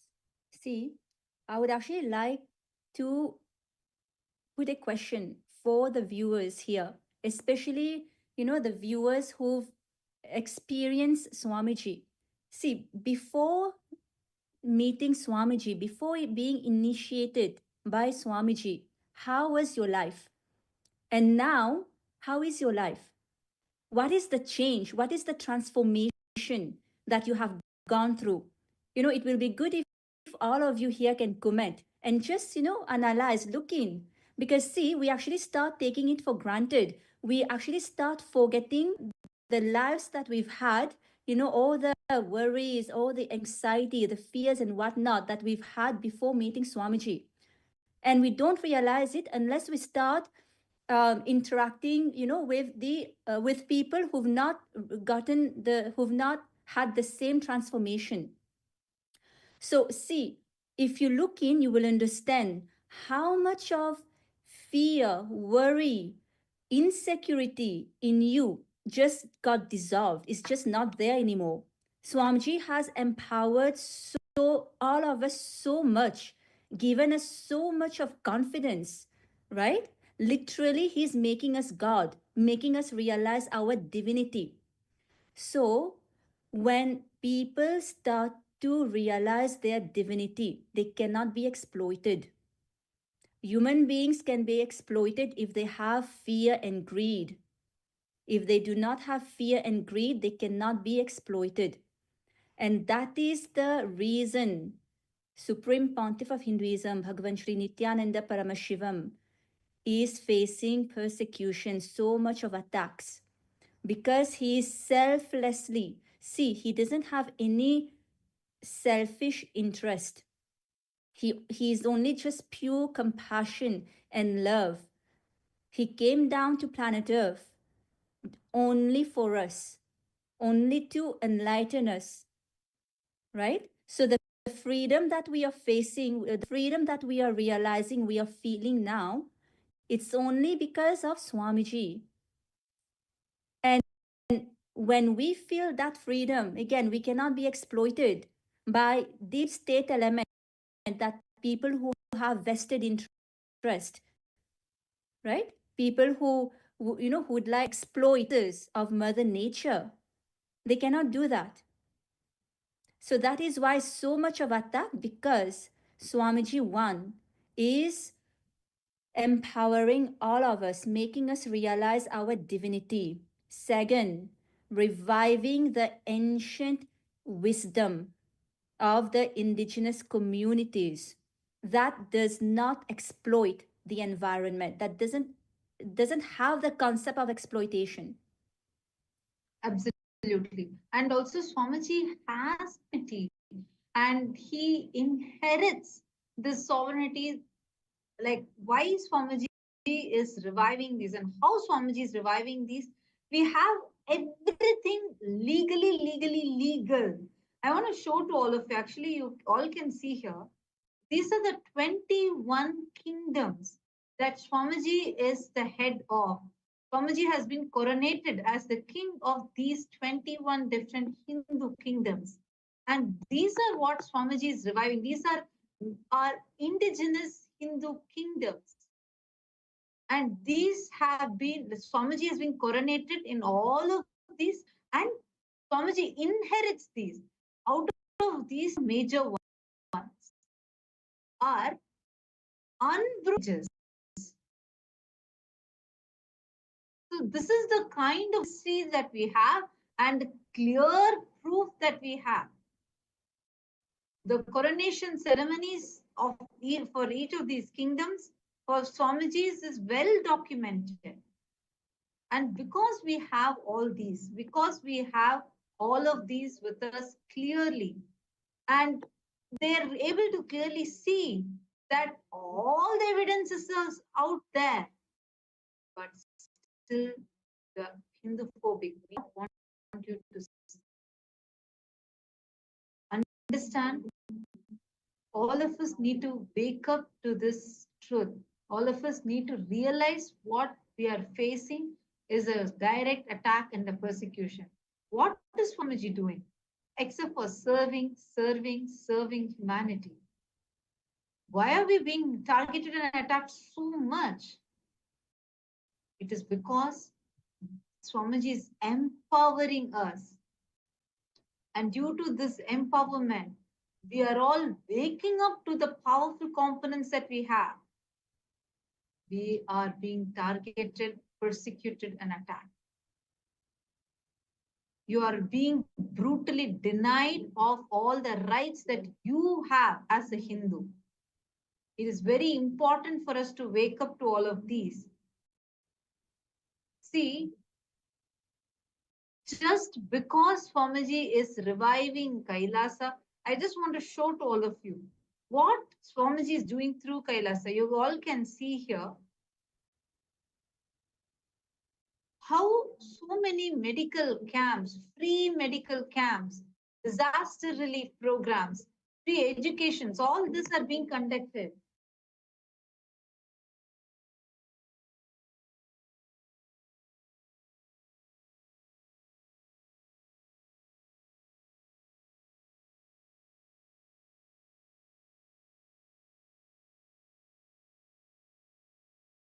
All of you can see here, right in front of us, we can see the work that Swamiji has been doing.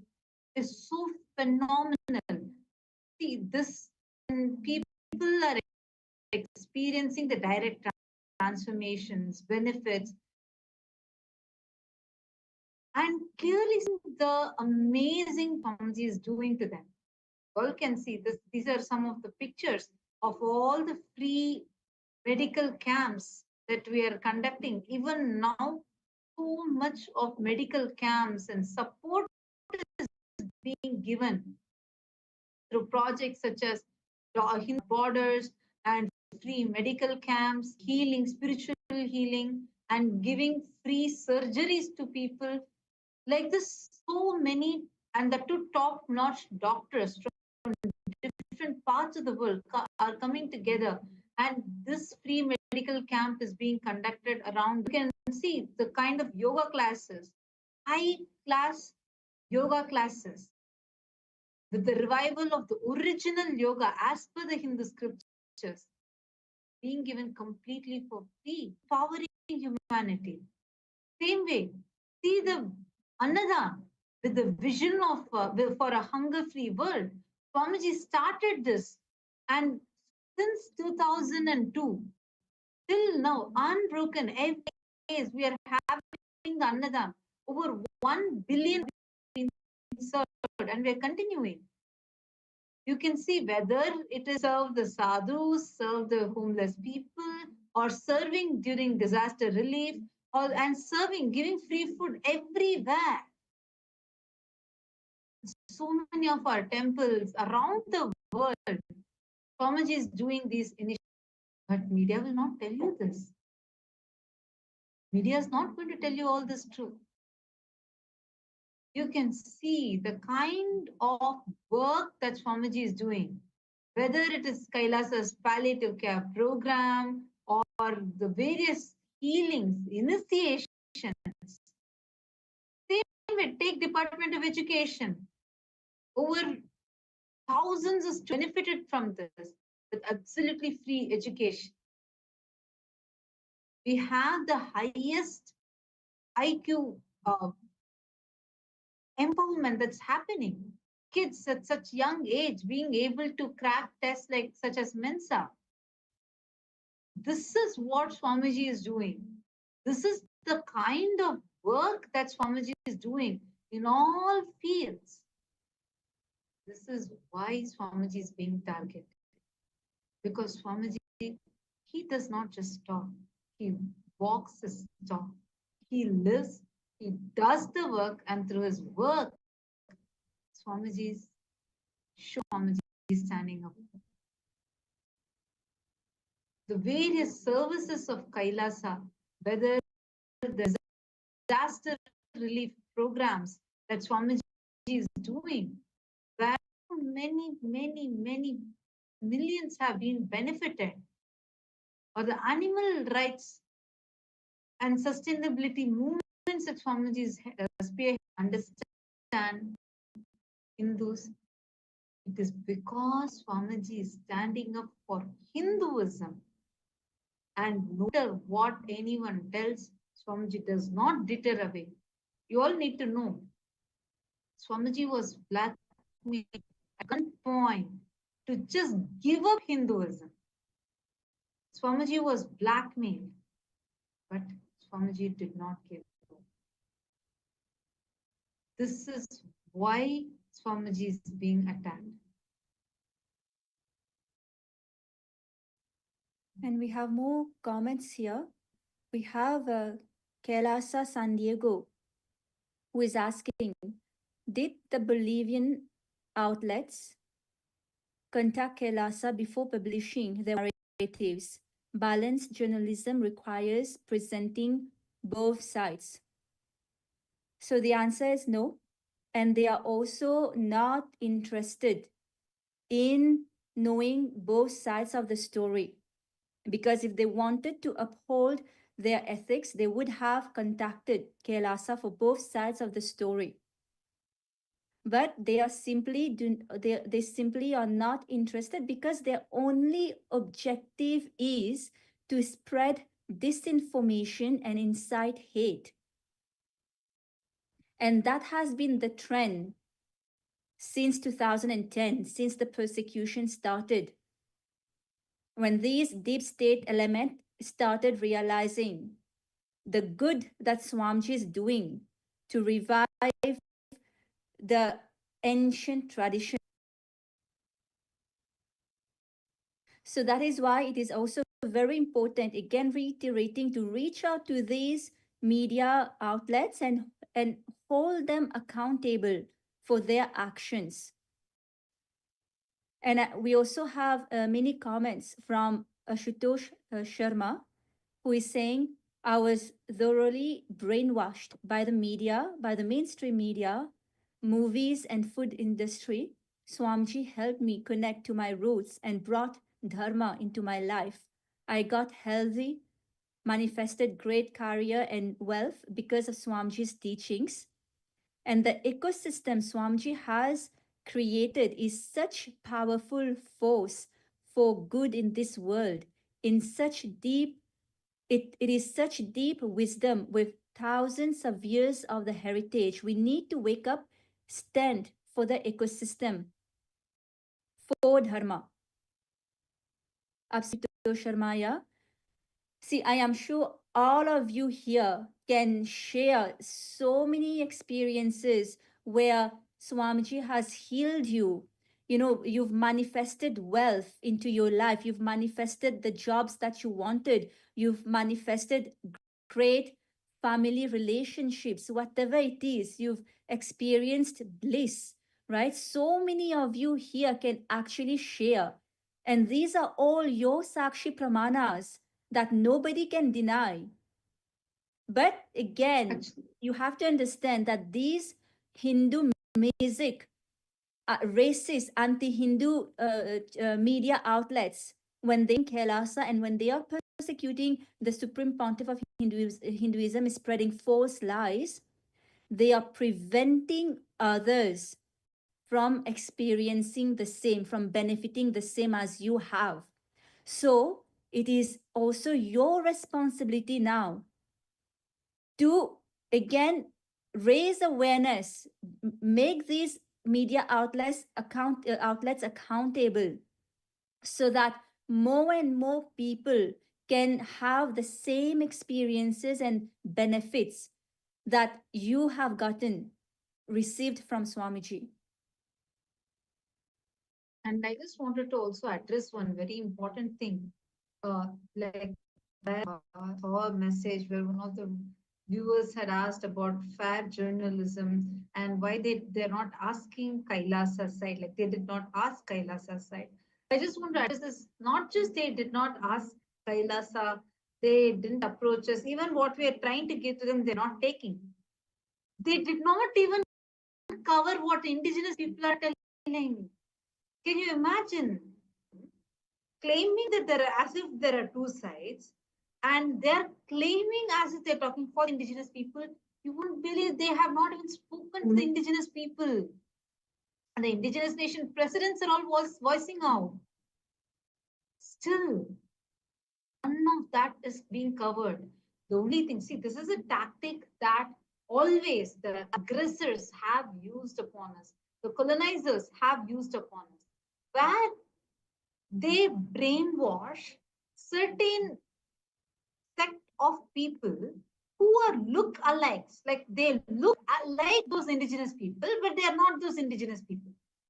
Like, for example, in this situation, they have bribed some of the Bolivian people there, some of the mercenaries that they have, who look like the indigenous people but are not the indigenous people, and they sent them to attack. I want to detail out how this happened, because I want all of you to know when they were attacking the Hindu monks. See, right now our Hindu sister monks, brother monks from multiple locations, we do not know where they are, and we are struggling to somehow get in touch with them. We have not been able to get in touch with any of them. This is the attack that right now we are facing. Now, what exactly is going on? What exactly is happening is, as we are being faced with this attack, I want to just share like how this started. Then it started in multiple locations at the same time. So this is also showing, exposing how this is not any mob that tried to attack. No, this is a well-planned attack. Then our brothers sannyasis who are there serving the indigenous communities, they were doing the annadan. We do annadan every day. We are serving free every day. And when we are serving, like to get more groceries and getting items for service, they had to go to a different town using a boat. So they were just trying to get into the boat. There was, and this is slightly away from where, where we actually do the services. There is where we are doing the services, indigenous community that is happy with us. But they waited till these few monks wait and trying to get into the boat. And in the boat, they surrounded. And once they surrounded them, they started confiscating their devices, started beating them up, and they denied them of water. It's scorching sun. It's in that heat, right? And they said that they're not going to let them go anywhere, and they started harassing them. And our monks literally begged them, requesting them to say, just please leave. And we are here just to serve. And they're first trying to understand what is going on. Who are these people? Because these people didn't belong locally. Who are these people? They didn't answer any of that. These men had guns, rifles with them. And they had knives, rifles, and they were pointing it out at the sannyasis and were threatening. And I want to share how we got to know this. We saw this being live covered by some of the Hindu-phobic media channels. At the same time, in a different location, where our Hindu monks, sisters were staying, and these are hundreds of miles apart, literally like different cities altogether. And in that place, in that location, all of a sudden, they were just doing their spiritual routine, doing the yoga and puja. Uniformed armed men barged into an all-female monastery campus. And they immediately, our sister sannyasis asked who they were. They did not answer and started confiscating all their items, their phones, their bags, their passports. And immediately our lawyers tried to rush over there, trying to reach them to find out what is happening. It's so the situation is like completely against the fundamental laws, because they did not allow even the lawyers to get in touch with them. They did not allow the people to reach out to any of their legal representatives, and they're begging, saying, please allow our legal authorities, the legal representatives, the lawyers are right outside. They denied. Instead, they blocked the whole place. They let some specific media channels to come and do a live coverage. And it was not a live coverage. I just wanted to, like, they were trying to shoot videos and trying to portray a different narrative altogether. This was what is happening. And simultaneously, multiple different places. Our sister sannyasis were in different places, doing different activities, services, doing annadan, or here teaching yoga, doing the puja rituals. So at that time, they were attacked. How did they track all these people at the same time? What is going on? And there we also had women who were pregnant. They denied them of giving food, water. Children were there. Children are denied of food and water. And here on the other side, where our male sannyasis were there, they were made to stand for hours together till fully throughout they were standing in the sun, and it went to such an extent where the monks started fainting and falling due to the intense heat of the sun and being denied of water. This is after that we have no news of what's happening with any of them. They are being kidnapped, and this is the situation that we are in right now. All for what? Just because they decided to go and serve humanity? This has to stop. This is the persecution that is happening right now. And this persecution has to stop. We need to put a full stop to this. This has to end. Any of you have any questions that you want to ask? And whatever you want to post from yourself, we request all of you to share it here. Any questions that you have, feel free to ask. We will answer your questions. And you can post anything that you have and any suggestions that you have as well.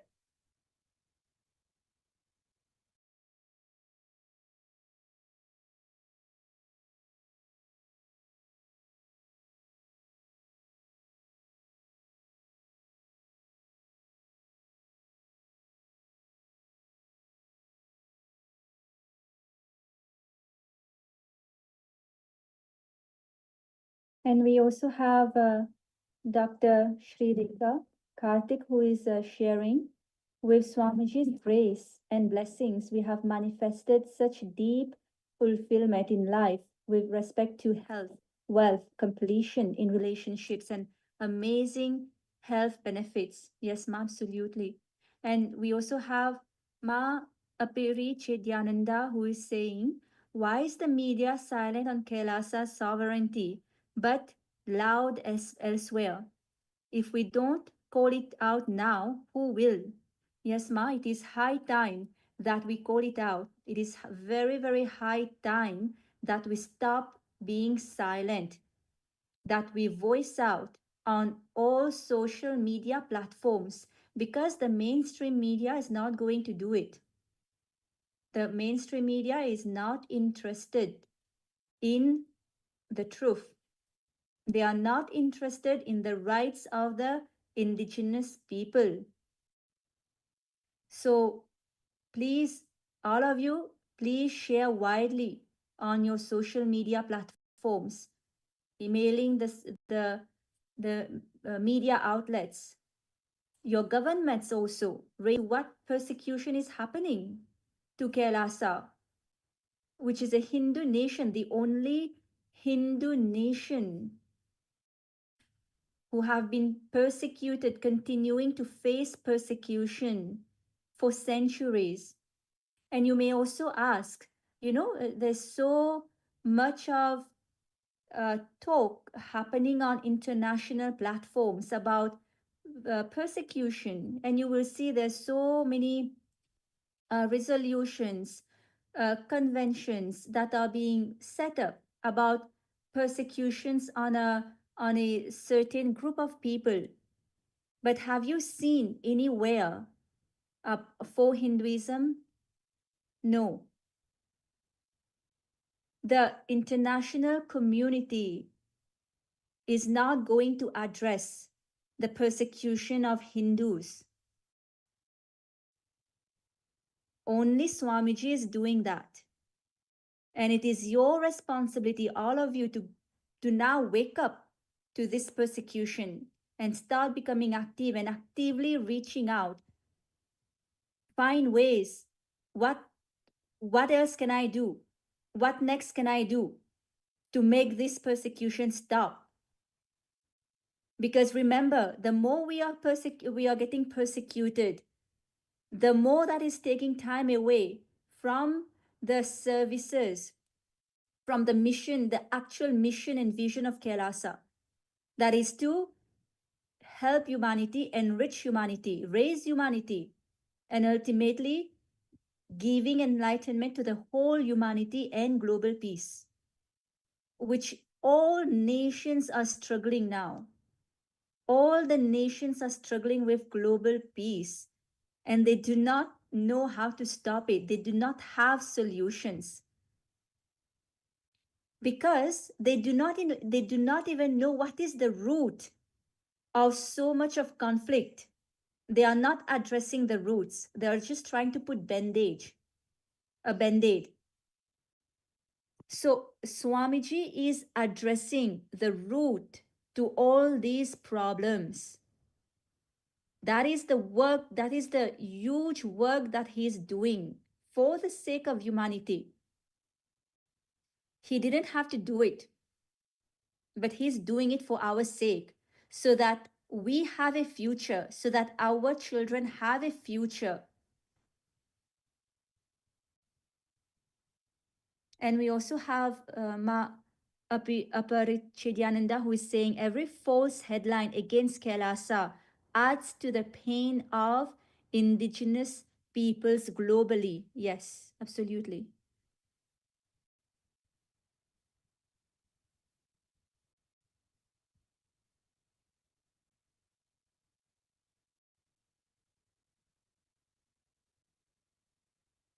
Right now, the persecution is still continuing. And we thank all of you who are supporting us.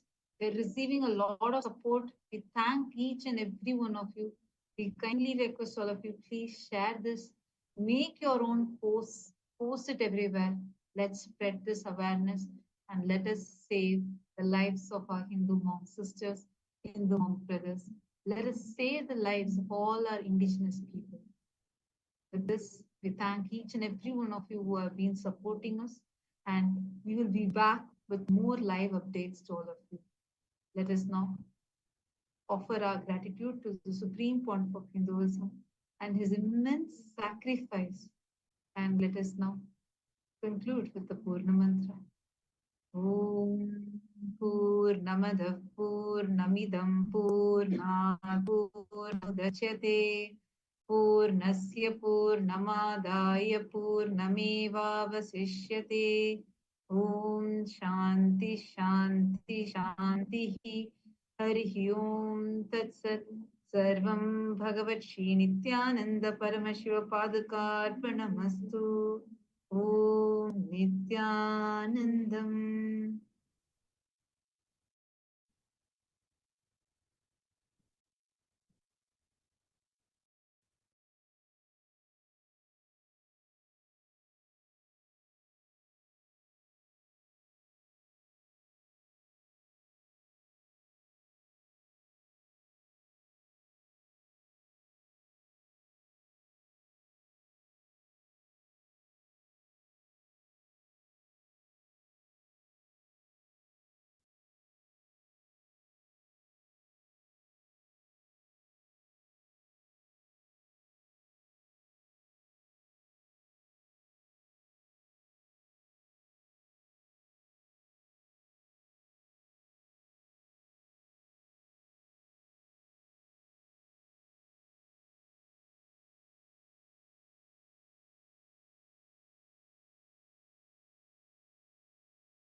to get in touch with our people, and we are really concerned about their safety right now. As we are talking, the attack is still going on, and it's very unfortunate that it is happening in multiple places, and this is putting our very fundamental rights itself in question, as all our fundamental rights, the basic right of even existence, is being denied to us.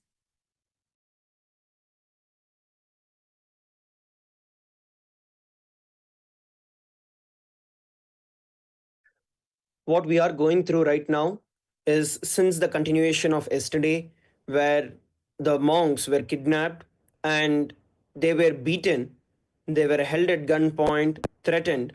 Since then, we have been continuously facing the continuous attacks and persecution by the locals and incited by the deep state who've been continuously on attack. And we are only getting glimpses of various small clips that are available to us that are coming through. That is also taken by the false media, which is trying to portray the situation in an absolutely wrong way again. So we are still concerned as we are seeing, as we are all speaking to each other here. Today, we wanted to take this time to clarify the false allegations that have been placed on Kailasa by these anti Hindu, Hindu phobic, Hindu mesic, anti indigenous media that has been claiming in the favor of the indigenous nations. But we have the direct words from the indigenous nations. As we saw yesterday, the lawyers had given their statements from the indigenous leaders who are there, who are directly and completely in support of Kailasa, seeing how the entire deep state is being used to arm twist and to do whatever they want against the indigenous nations and communities.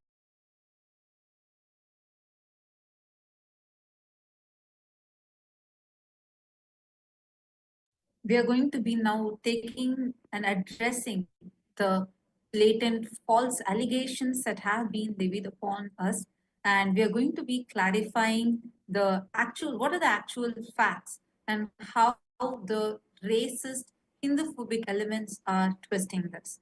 And during this time, all the live viewers that are here with us, you can post any questions that you have, anything that you're seeking clarification for. Please do take a moment and post it here. We will be able to clarify right away. You can ask any questions that you have. And unfortunately, actually, you can see right now live in our channel, the attack is multi-pronged. It's happening in several locations at the same time. It's also exposing some of the deeper elements that are there, the deep state elements that are involved into this.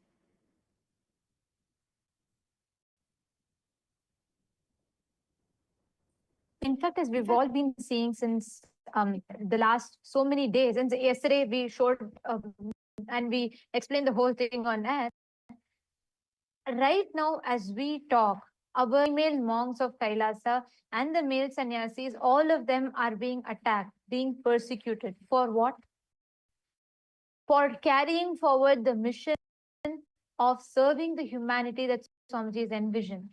All the songs that are there, whether it is as right now, whether it is happening in a way in different Kailasas, in multiple Kailasas, the attacks that are happening, whether it is Kailasa Bolivia, whether it is Kailasa Ecuador, or whether it is in Kailasa in Tamil Nadu, in Salem, in Setur, each of these places, right now, the sannyasis, the monks, the people who have dedicated their life for the mission as Swamiji is envisioned to serve the humanity are being attacked just now as we talk. And it is important for all of us to know the facts and most importantly to share the right information, because this recent false narratives and all these malicious propaganda are being engineered by anti-indigenous, Hindu music, Hindu phobic, deep state elements. And we are here to issue our official statement to clarify our intentions and to reaffirm our commitment to environmental protection, cultural preservation, and all the sovereignty of all the ancient nations as envisioned by the Supreme Pontiff of Hinduism, and as being served, as Swamiji is proving it through the various different contributions that have been extended.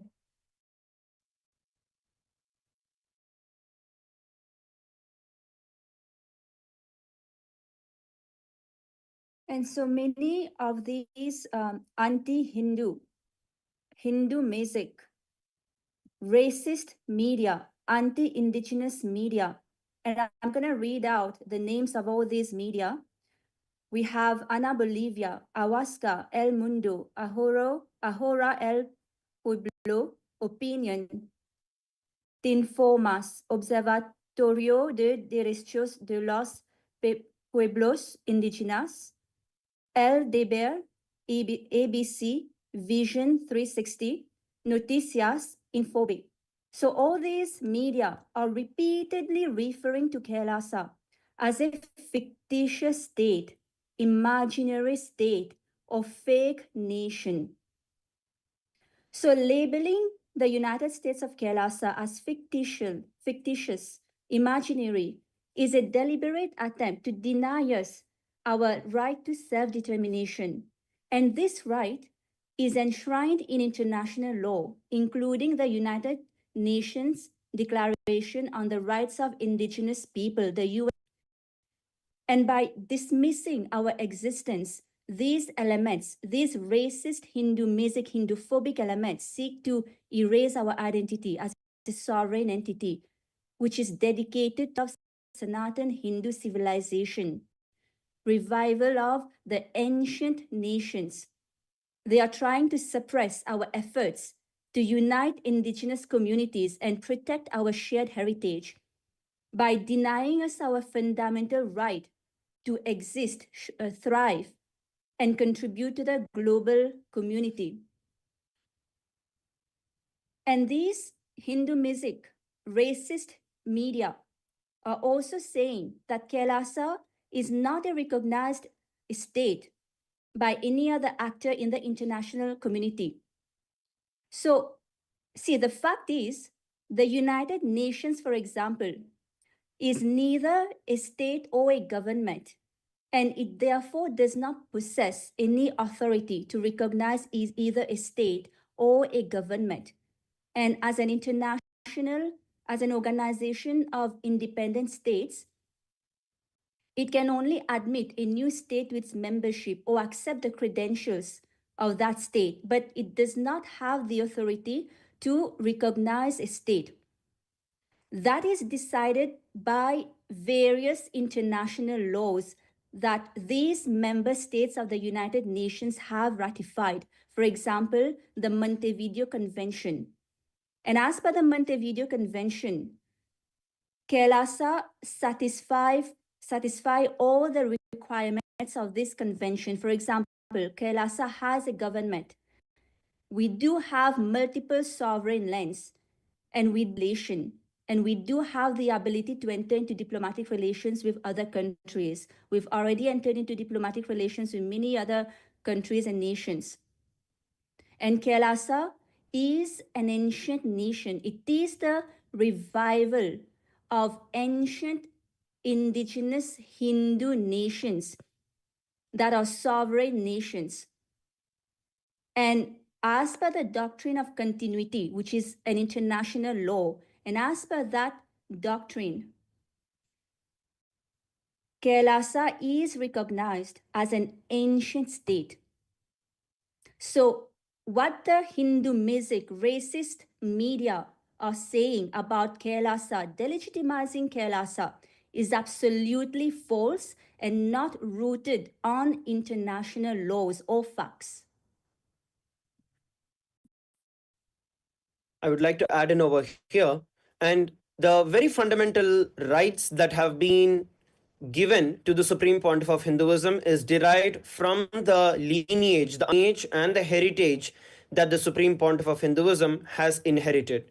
As the head, as the emperor, as the sovereign of 21 ancient kingdoms, the Supreme Pontiff of Hinduism derives the rights, derives the powers to continue to uphold the tradition that is there. And as a sovereign, Kailasa has its very rights to self determination, which is quoted in the international laws. And we would like to once again tell very clearly that some of these false anti Hindu, Hindu music, racist media such as El Mundo, Ahura El Pueblo, Tinformas, Opinion, ABC, and Eldeber are trying to say that the Ministry of Foreign Affairs is trying to claim that Kailasa does not have any diplomatic relations with them. We'd like to very clearly state over here is that we never even claimed that Kailasa has established diplomatic relations with Bolivia. So we have never even told that. But at the same time, step further and try to say that Kailasa has not established international relations with anybody, which in itself is a lie. They do not have the rights to go ahead and try to discredit the international relations that Kailasa has with several nations around the world, and trying to put if they are the ones that they are bringing out light and justice to the entire world, which is in fact a complete fake, fabricated lie that is being spread continuously through their anti-Hindu, Hindu music, and racist media channels which are there.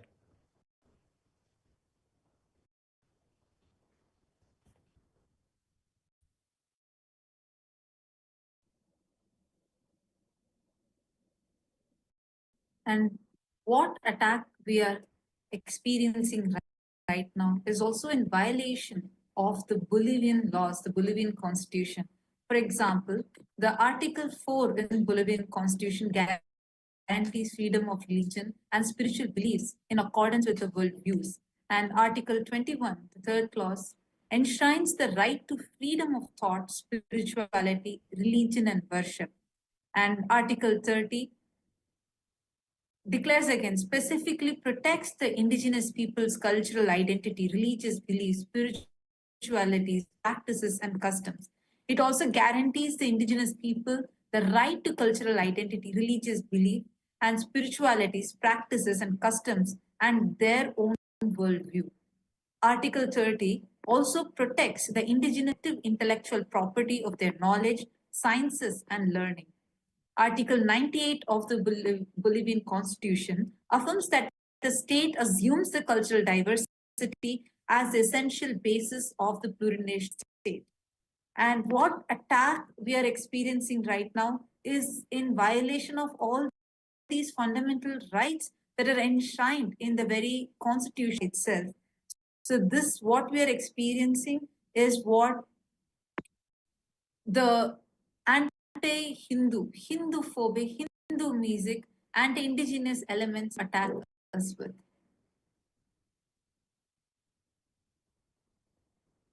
And I would like to add that the media, the Hindu music, anti-indigenous, racist media, is also accusing the Supreme Pontiff of Hinduism, Bhagavan Sri Nithyananda Paramashivoham, the Supreme Pontiff of Hinduism of 2 billion Hindus, of being a self-proclaimed Hindu religious leader who declares himself the Supreme Pontiff of Hinduism, and also referring him and Kailasa as right-wing, pro-fascist religious sect. See, let me remind these media that these false allegations are in complete violation of the Bolivian laws, complete violations of freedom of religion and spiritual beliefs, including many international legal instruments such as the American Convention on Human Rights, Article 5, right to humane treatment, right to personal liberty, and so on. And the Supreme Pontiff of Hinduism has been declared by his predecessors of his enlightened masters and adept as the incarnation of Paramashiva. And as per Hinduism, he has been coronated as the heir, as the king of many akharas, of many apex bodies, ancient apex bodies of Hinduism that are several thousands of years old. So these music media and these racist media are not doing any fact checking. They are not even versed, aware of anything related to Hinduism, and just inciting hate through these allegations, through these false speech on Kailasa, on the Supreme Pontiff of Hinduism.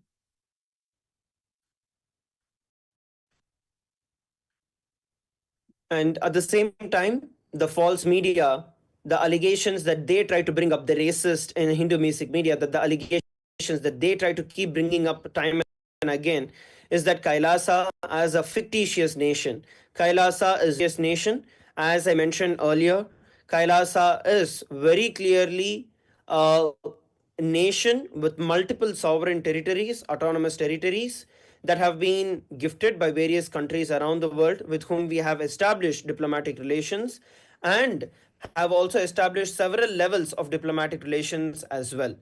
And once again, the way that the campaigns are done and is spread is very clearly shown evidently by not just suppressing the voice of Kailasa, but also suppressing the voice.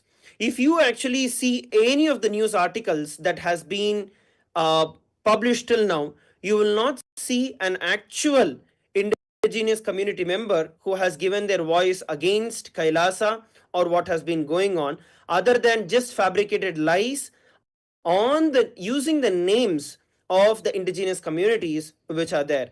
In fact, a lot of indigenous leaders have continuously been sharing the positive information. They have been really concerned for our monks and the male and the female monks.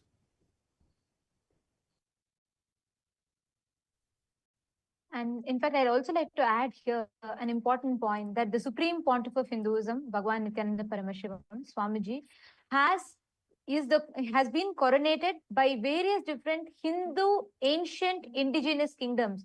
And Swamiji is the current pontiff, the ruler, emperor of 21 such ancient Hindus indigenous kingdoms. And over 25 lakh religious leaders who selected and elected 1,000 pontiffs, the Hindu leaders of these ancient indigenous kingdoms. And this 1,000 pontiffs coronated the Supreme Pontiff of Hinduism. So the Supreme Pontiff of Hinduism is formally selected and declared and coronated as the emperor of all these 21 ancient Hindu indigenous kingdoms. And it is not just a year or two. For the last 2-3 decades that Swamiji has been working towards the revival of these ancient indigenous kingdoms. From the very beginning, the very foundation of Kailasa stands as that platform for bringing legitimacy, reviving legitimacy to these attacked, persecuted ancient indigenous kingdoms. Swamiji has revived various sciences, traditions, and empowered these indigenous communities. In fact, many of these communities that were lost, that were attacked, which were pushed to extinction, it is because of Swamiji's revival and his tireless efforts in reviving these communities, indigenous kingdoms. Today, many of these ancient indigenous communities, which at one point had almost nearly lost their very identity, are now not just surviving, but thriving. For the very first time, it is because of the Supreme Pontiff of Hinduism that in international platforms like United Nations and so on, that the rights of these indigenous communities have been advocated for. It is for the very first time that it is because of the Supreme Pontiff of Hinduism that the persecution that these indigenous members have faced has been highlighted in the platforms, in global platforms like the United Nations. And so far, the United Nations has published more than 22 reports recognizing the persecution that Kailasa and the Supreme Pontiff of Hinduism have faced and are facing for this revival that Swamiji is doing. And I would like to give more context on these ancient indigenous Hindu kingdoms for our viewers. For example, one of the kingdoms for which the Supreme Pontiff of Hinduism has been coronated as the emperor is the kingdom of Surangi. And there is documented record of all the emperors of this kingdom till date. And today, the Supreme Pontiff of Hinduism, Bhagavan Sri Nithyananda Paramashivoham, has been coronated as the 203rd emperor of this kingdom. And this kingdom itself is at least 15,000 years old. And in this kingdom, even Lord Rama was the 62nd king. Bhagavan Sri Nithyananda Paramashivoham is a direct descendant from these emperors. So to say that he is a self-proclaimed spiritual leader or guru by these anti-Hindu, anti-indigenous media is completely false and completely without context and completely without any research, which as per their own ethical rules, they should be doing before commenting on a certain subject, which they are not doing, but they are only interested in propagating false information, disinformation, just to incite hate and violence on the Supreme Pontiff of Hinduism, on KAILASA. And another point that I would like to add in over here is that everything that we are telling is formed to target United Nations. And also, another thing that I wanted to share is the recent Mela that had just passed by, which is by far the world's largest gathering in the entire human history that is there. And you can see all the leaders of Hinduism who have given their public opinion, public statements directly in support of the Supreme Pontiff of Hinduism, affirming their support, time declaring Swamiji, the Supreme Pontiff of Hinduism, as the Supreme Pontiff of Hinduism once again. And all of these are publicly available records that are there, which very clearly show and define that the Supreme Pontiff of Hinduism is not a self-styled godman. The Supreme Pontiff is elected as the Supreme Pontiff of Hinduism, declared and coronated as the Supreme Pontiff of Hinduism through a very established spiritual, legal, and religious procedure by over 1,000 leaders of Hinduism. So this is one thing that I wanted to share for all the viewers who are watching us live. You can go over to our YouTube, our social media, and see these videos for yourself. And a very important thing is this, understand this very statement where what the anti-Hindu, Hindu music elements are trying to portray. It's an attack on Hinduism, because Swamiji was coronated, elected and coronated as a Supreme Pontiff of Hinduism in a grand 3-day ceremony that happened, where so many of the Hindu indigenous communities from different parts of the world had gathered together. And the head of Akhil Bharatiya Akhada Parishad, he also had written on Shri Narendra Giriji Maharaj, the Akhil Bharatiya Akhada Parishad is the main head of the apex bodies of Hinduism, where 13 akhadas, this Akhil Bharatiya Akhada Parishad heads 13 akhadas together, and it is also heading the 4 Shankaracharyas and has more than 25 lakh sannyasis under it, and such a huge mutt and like apex body of Hinduism. The head of that had declared Swamiji as the Supreme Pontiff of Hinduism. 1,000+ pontiffs had gathered together in a grand royal ceremony where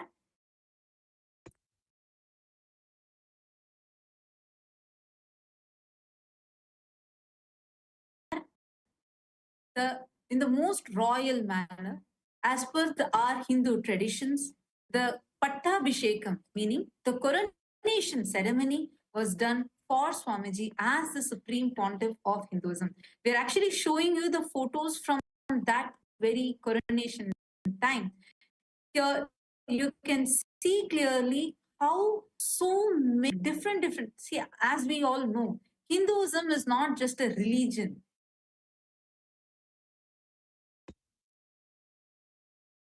it is with multiple indigenous traditions, so many traditions together. And we had this grand coronation ceremony happening, and not just what had happened as the coronation ceremony in the year 2015, but even now, in the just happened, we had the recent Mahamandaleshwar, Sri Ravindra, the Akhil Bharatiya Akhada Parishad current head, who had also declared once again that Swamiji was and is and will be the supreme pontiff of Hinduism.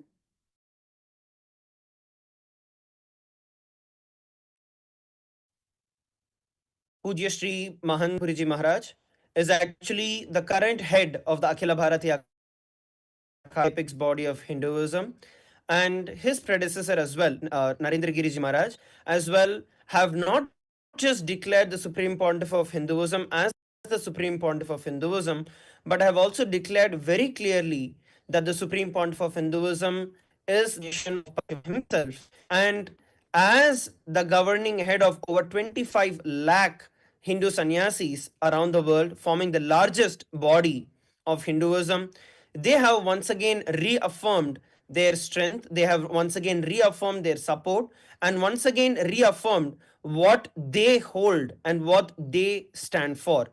So, this has been very clearly told time and again.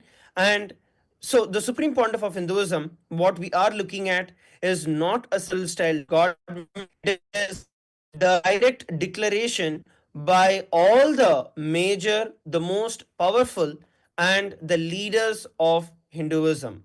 Let us now have a look at the video.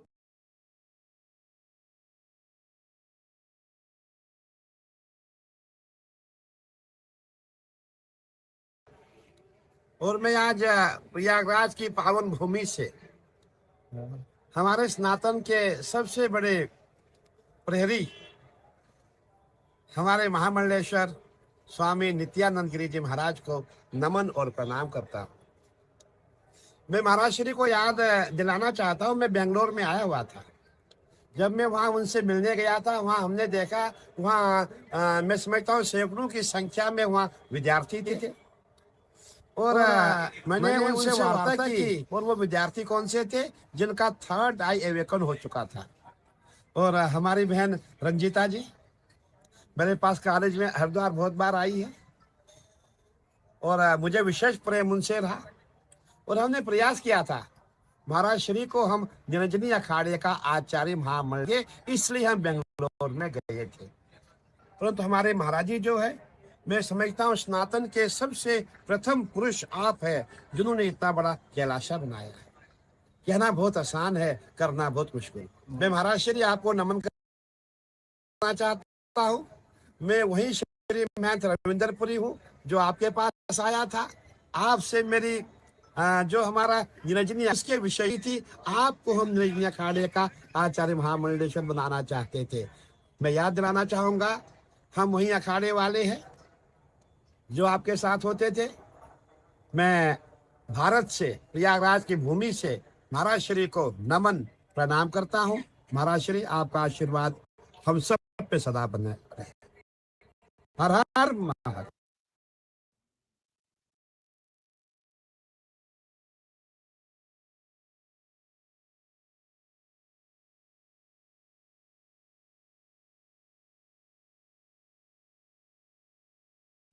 In this video, I just like to summarize. In this video, we can see Pujya Shri Ravindra Puri Maharaj, who is actually, he is the head of Akhada Parishad, which heads all the monks, all the akhadas, and all the lakhs of sannyasis that are there, the crores of sannyasis that are there, and all the akhadas that takes care of the different sampradayas and various different important temples of Hinduism. And here he is offering his obeisance, his pranams to Swamiji and declaring how Swamiji is the supreme pontiff of Hinduism.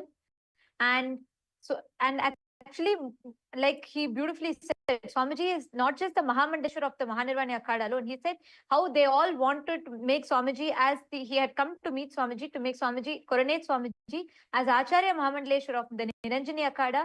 And he went on to say how Swamiji is the supreme pontiff of all the Hindus around the world. Like he said, it is not possible, it is not easy. People can say to create a nation, but Swamiji has done and he's proven it, he's shown it. And I just also want to add in over here, understand the person whom we listen from. He is the head of the Akhil Bharatiya Akada Parishad, which heads 2.5 million sannyasis, heads 4 Shankaracharyas, and it also heads the 26,000 Hindu mutts and pitas, over 10 lakh Hindu ashrams. And this is such a huge, important apex body of Hinduism that they conduct the Kumbh Mela itself.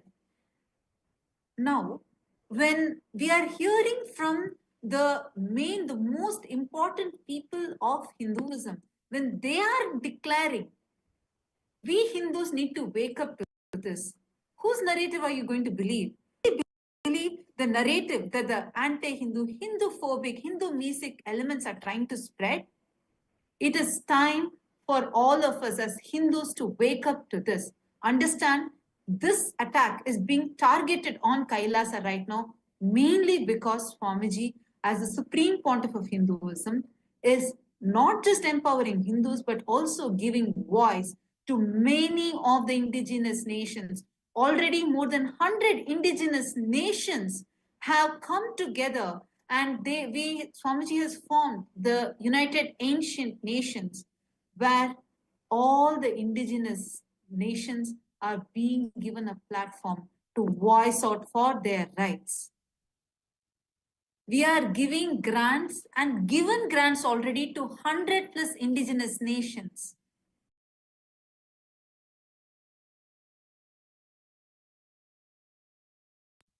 Swamiji, through the United Ancient Nations, Swamiji is reviving, being that voice, that platform, empowering all communities, indigenous nations, like Swamiji told, even Swamiji beautifully calls them as the ancient nations, respecting, giving their rights, restoring the rights for all the indigenous people who are actually the true owners of the place, for respecting their connection with the land, to revive the ancient wisdom, teachings and practices of Sanatana Dharma, and which have guided humanity for millennia, and to preserve the sacred tradition that each indigenous nations, each ancient nations have.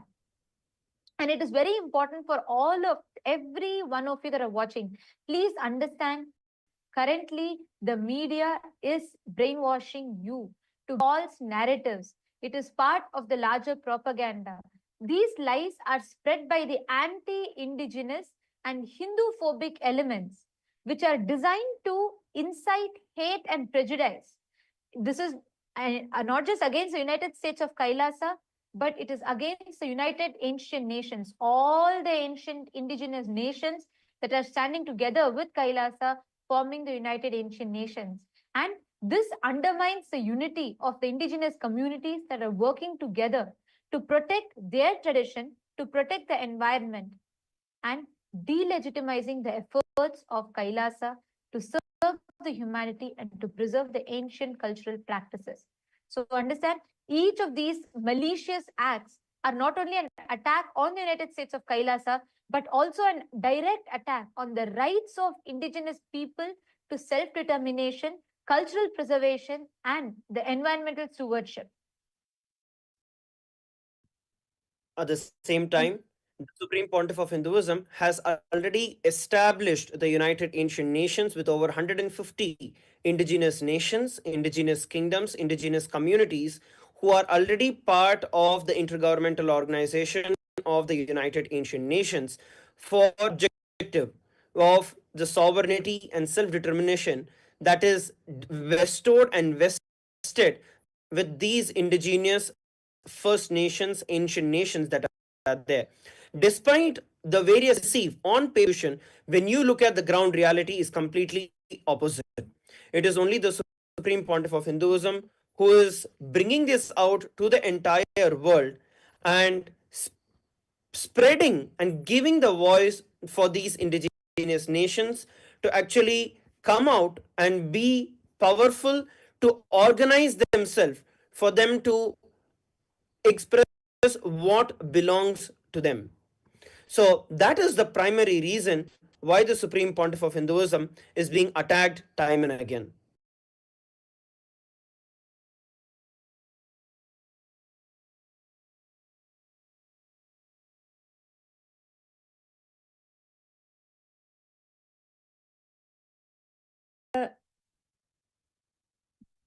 And there are over 100 indigenous nations that are already part of the United Ancient Nations. And these ancient nations, these indigenous nations, they are extremely grateful that they have gotten the opportunity to be members of an intergovernmental organization. That is the UAN, the United Ancient Nation. That is the first ever intergovernmental organization for the indigenous nations. And so we have the list of all the indigenous nations, and we can read out the names of all the indigenous nations that are already members of the United Ancient Nations, that are extremely grateful to have received this opportunity for an international platform where they can express their views, they can have a word on the international platform. So we have the Aqua Eco Ayot Edem community. We have the Assembly of the Gaurani people. We have of Samaka tribal communities. We have Bakoloku. We have Baflaro Kingdom. We have the Creek Town, Iboku, Esit Edik, Efio, Ekpo clan community of Efik Kingdom. We also have the Ediba community in Ejalgam Kingdom. We have the Eo Sipuna Muska Chipcha, and we also have Iboku Esit Edik community of Efik Kingdom. Egbo Kingdom, Iko, Ewa, Efiom, Henso Town, Eko, Ewa, Efiom community. We have the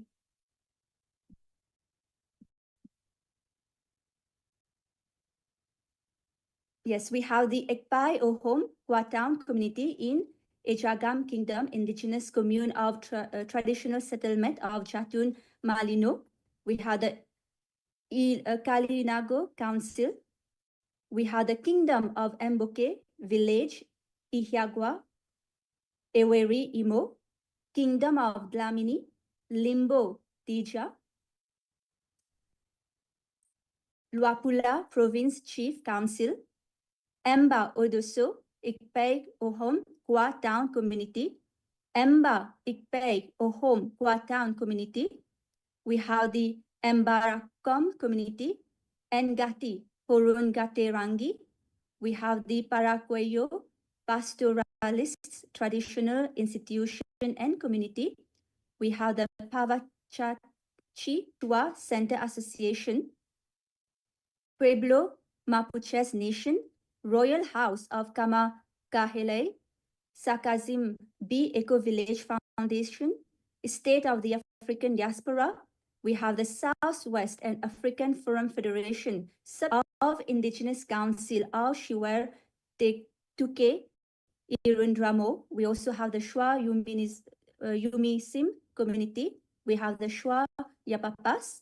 We have the TOAG. We also have the Taimni community. We have the Usung Esuk community of Efik Kingdom.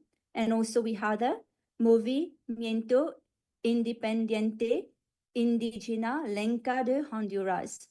So these are just a snapshot of all the indigenous nations, indigenous kingdoms that are already members of the United Ancient.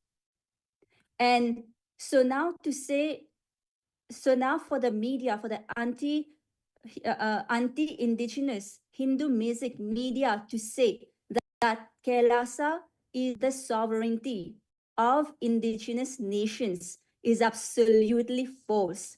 Again, they are in violations of their own ethics to journalism. They are not doing They don't have any knowledge of even what is KAILASA, what KAILASA stands for, what is KAILASA's mission and vision, and what is the history of KAILASA. KAILASA, again, once again, it is the revival of ancient indigenous Hindu kingdoms, more specifically 21 Hindu indigenous kingdoms for which the Supreme Pontiff of Hinduism, Bhagavan Shri Nithyananda Paramashivoham, has been duly coronated as the heir successor, as the emperor of these kingdoms. And there is record, there's documentation to prove all of that. So these anti-Hindu music media, and I would like to read out their names again, because it is very important to bring accountability to these anti-Hindu, anti-indigenous, racist media, because they cannot keep on going to just spread lies, spread disinformation about KAILASA, about the Supreme Pontiff of Hinduism. So requesting everybody to please take note and help bring accountability to these racist, anti-Hindu, racist media, such as Ana Bolivia, such as Awasqua, such as El Mundo, Ahora El Pueblo, Opinion, Tinformas, Observatorio de Derechos de los Pueblos Indígenas, Del Debar, ABC, Vision 360, Noticia, and also Infobe.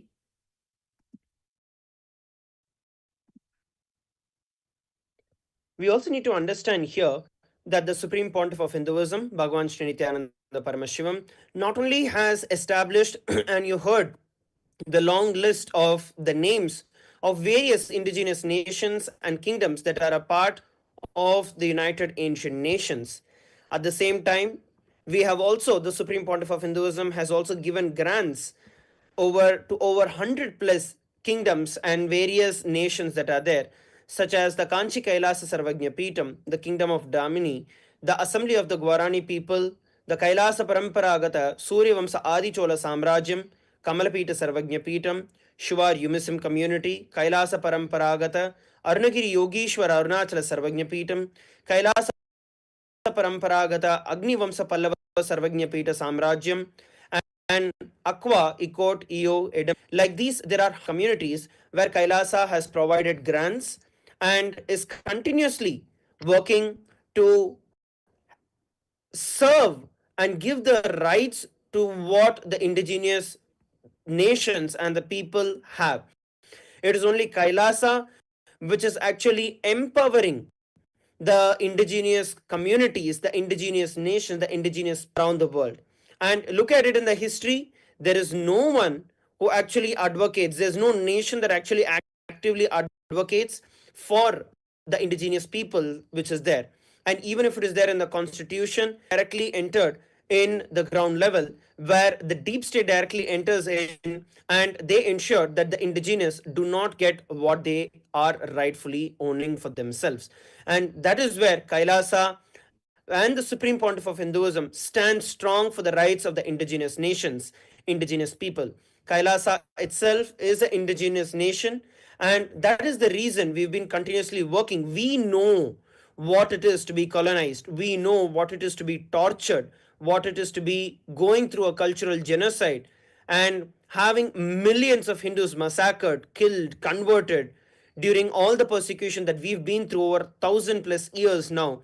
We know what it is to be and what it is to feel. And that is the reason, despite all of the attacks, all of the persecution on the Supreme Pontiff of Hinduism, the Supreme Pontiff of Hinduism till date, even now, is standing strong, giving the rights and the opportunity for all these indigenous kingdoms around the world to voice out for what their right is.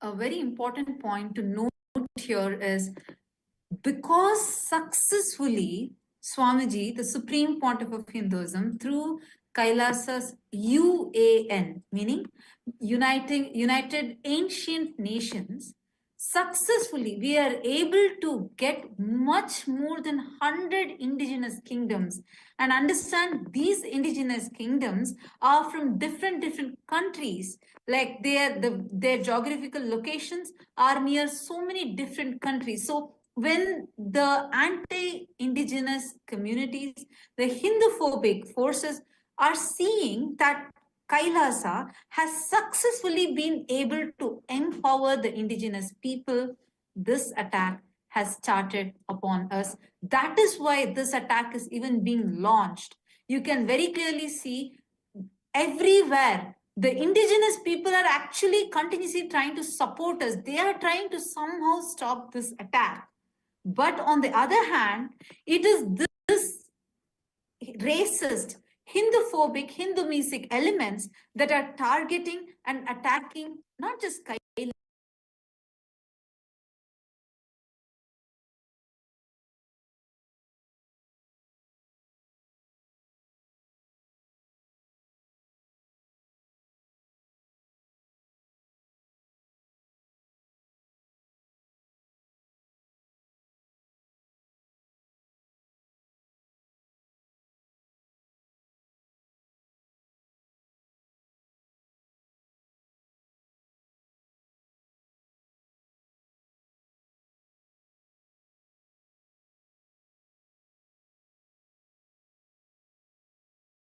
Your screen, use these hashtags. Take a few minutes and voice out. Your voice matters. Understand, just a small group of us are not enough. We need to unite. Hindus, at least now it's time for us to wake up from being criminally negligent. Here, the ancient indigenous traditions, ancient indigenous communities are under attack. So it is a very important, crucial time for all of us to unite, for us to come together so that we do not repeat the same mistakes we have done in the past. Our unity right now is very, very important.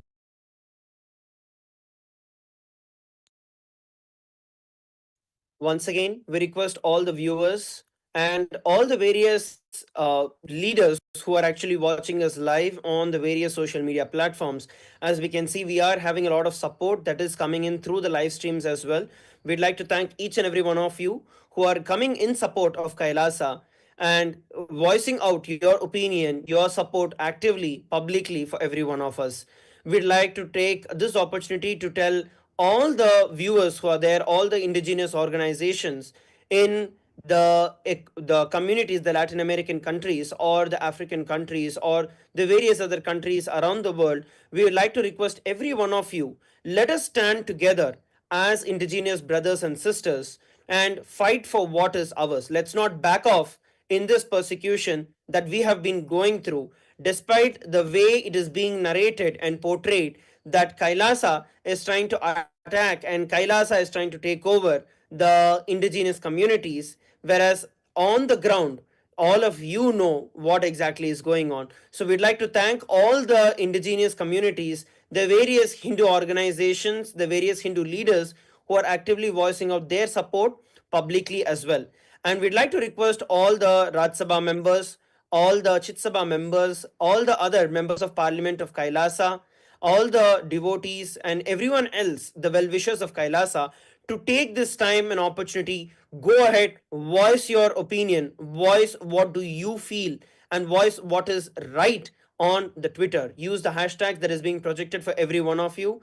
Hashtag Hindu Lives Matter, hashtag Justice for Hindus, hashtag Kailasa Indigenous Nation. We request every one of you to go ahead and reach out to all the various international human rights, the active watchdogs who are there in terms of the media to keep the facts in place. So we request all of you to do it. Once again, I want to reiterate that even as we are speaking now, we still do not know what is going on with our brothers and sister monks who are there in Bolivia, who are stuck, who have been taken at gunpoint. We still have not been able to get a clear mapping of what's going on, which is still in a very difficult situation. Our lawyers have filed the required cases that are there, and we are still trying to get in contact with them, trying to figure out what exactly is going on. We need each and every one of you to reach out to as many people as possible, reach out to all the influential people that you know, to all the power centers, the decision makers who are there, to bring justice to Hindus, to bring justice for Kailasa.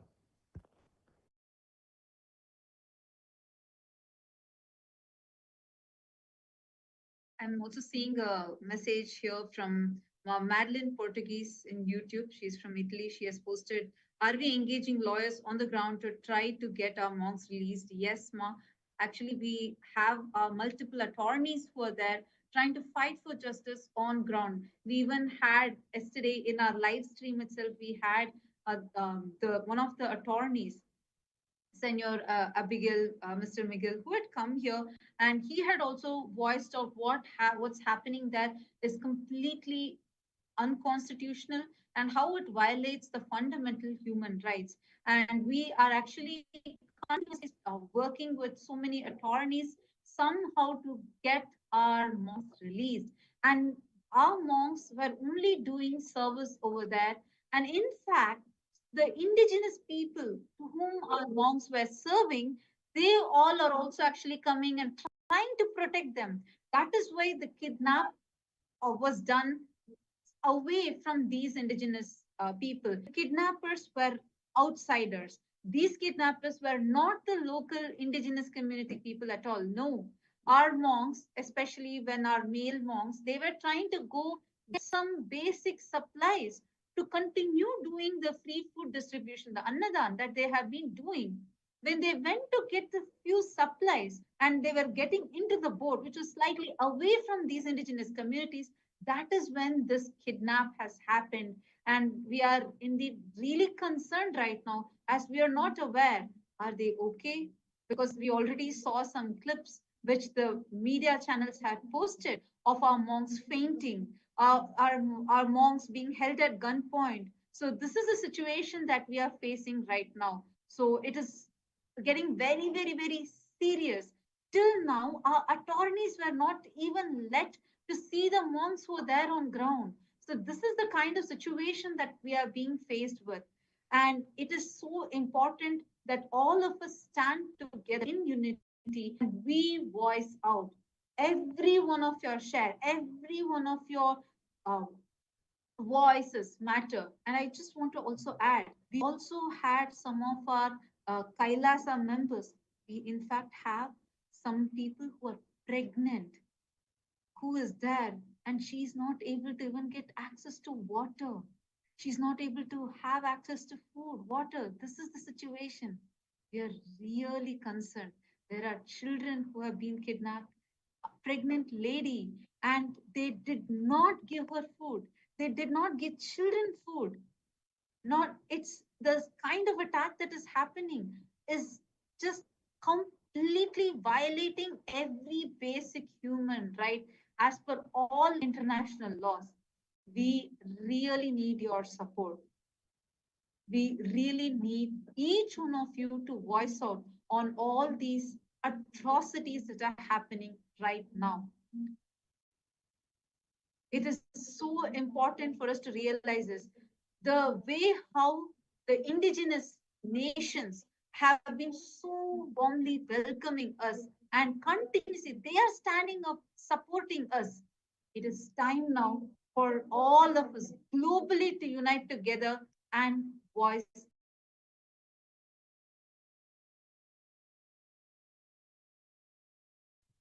Yes, and I would also like to add that these nuns and monks, the pregnant lady, they've not been given food and water, not just for a few hours, but for hours and hours continuously all together. They've not given any water, they've not been given any food, and some of our people have even fainted because of not being able to drink water when the indigenous people on ground were trying to help our nuns and monks. So now I would also like to address the next false allegations that the media, again, the very important to reiterate, the Hindu, racist, anti-indigenous media are trying to project.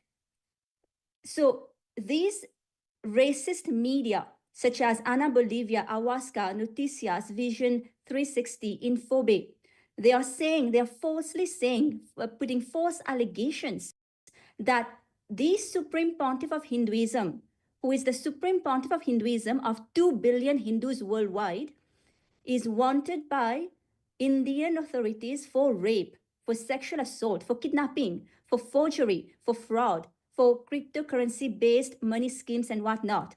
So these are absolutely false allegations that these racist Hinduistic media are propagating. And I would just request the audience here to please, know the facts, know how the persecution has happened on the Supreme Pontiff of Hinduism and what all ways the Supreme Pontiff of Hinduism and Kailasa have been persecuted. And this persecution has been attested by various international human rights lawyers, and there are court documents, legal court documents that clearly mention that the Supreme Pontiff of Hinduism is innocent. The Supreme Pontiff of Hinduism has never ever been convicted of any crimes. And just to give you context of how much of persecution the Supreme Pontiff has gone through, and despite that, he's continuously been just enriching, giving to humanity, just expanding the mission and vision of Kailasa just for the sake of global peace. So there's been over 70 assassination attempts on the life of the Supreme Pontiff of Hinduism. There's been over 250 sexual assaults on the Supreme Pontiff of Hinduism, on his monks, on his nuns and disciples. And there's been over 120 legal false cases on the Supreme Pontiff of Hinduism. And let me reiterate here that despite the huge amount of legal cases, false legal cases on the Supreme Pontiff of Hinduism, the Supreme Pontiff of Hinduism has never ever been convicted of any crimes. And there's been over 17,000 hours of online media content defaming the Supreme Pontiff of Hinduism, Kailasa, hate speech, inciting violence on Kailasa and the Supreme Pontiff of Hinduism, as well as over 25,000 print articles in over 50 countries. So it is very important that the audience here take note of these facts so that you can bring awareness and bring accountability to these anti-Hindu, racist, anti-indigenous media.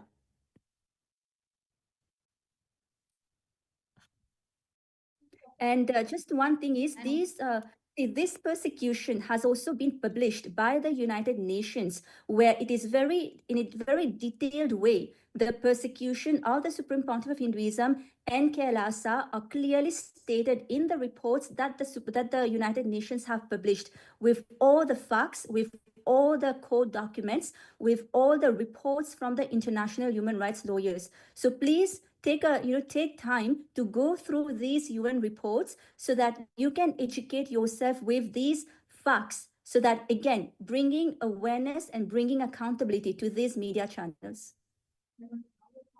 Actually, that's a very important point for all of us to know, because this persecution of Kailasa, persecution of the Supreme Pontiff of Hinduism, has already been recognized by the United Nations. And United Nations has already published over 20 detailing out this whole persecution, what the Supreme Pontiff of Hinduism has been through. And not just that, this false allegation of a false rape case that this articles are defaming the Supreme Pontiff of Hinduism with is an absolute lie, because already these false charges were clearly proven as false, and the Supreme Pontiff of Hinduism was proven innocent in the US court. And not just that, the perpetrators of this false allegations, who tried to levy these false allegations on the Supreme Pontiff of Hinduism, were fined with over $500,000 US dollars. So this is the actual truth, which the media does not want you to see. The Hindu-phobic, Hindu-music elements do not want you to see. Understand, this court order had come so many years back. Still, even after the United Nations itself has published all these in their reports, 22 reports, UN themselves have published, clearly showing how Swamiji has been persecuted, how Kailasa has been persecuted. And for first time in the history, Hindu Holocaust had become an international subject of discussion because Swamiji had taken this to the international platform, the United Nations. So when we have such clear proofs, evidences, 22 reports from United Nations, yet the media, the Hindu-phobic Hindu music media does not want you to see these facts. That is the reason they are spreading these hate. And another thing that I wanted to add in over here is that along with the UN reports, there are also various international human rights lawyers, very well known lawyers such as Mr. Jeffrey Robertson, who is a King's Counsel and a former jurist in the United Nations Justice Council, Ms. Maliha Wilson, who served as an Assistant Deputy Attorney General of the Government of Ontario for 8 years, Mr. David Matas, Mr. Jeff Wills, Mr. Mark Workson, Ms. Maria Dolores, and Ms. Gabrielle Ovedo, as well as various international human rights advocates such as the Mission of the Human Rights, the Mission Scalabrinia, and Mr. Carlos Reyes, and all of them given their legal opinions that is summarizing the persecution that the Supreme Pontiff of Hinduism has been facing. And as mentioned earlier, these rape charges were already closed over 10 years back in the United States. And as per the very international doctrines of the internationals, such as the doctrines of judicata, it says very clearly that once the Supreme Pontiff of Hinduism has been exonerated by the competent US court, as judicata, the Supreme Pontiff of Hinduism should not face re-litigation of the same issues by the same false accusers in any subsequent proceedings. And you know what? Not just here, the double jeopardy additionally protects the Supreme Pontiff of Hinduism for the same thing twice. But the same false allegations, the same false accusers are being litigated in India, invoking vexatious litigation and abuse of the court processes. They have been running away, they have been escaping from the Indian court as well, the Indian judicial system as well, trying to evade any kind of the prosecution that has to go forward. And harboring this, the anti-media, the anti-Hindu media, the deep state, the Hindu-mesic, Hindu-phobic, racist media has just been trying to exploit all of this and continues to defame the Supreme Pontiff of Hinduism at multiple different levels. And I would like to add here, see, these Hindu music, racist media, that is how they started this whole persecution on the Supreme Pontiff of Hinduism, inciting hate and violence and ultimately leading to the illegal arrest of the Supreme Pontiff of Hinduism. For 53 days, the Supreme Pontiff of Hinduism was put in jail in horrible conditions. He was tortured in numerous ways, and he was even denied. He was actually denied food. He was given beef to eat. Can you imagine that? As the Supreme Pontiff of 2 billion Hindus, these deep state elements were trying to force fed the Supreme Pontiff of Hinduism beef and also denying him the right to worship.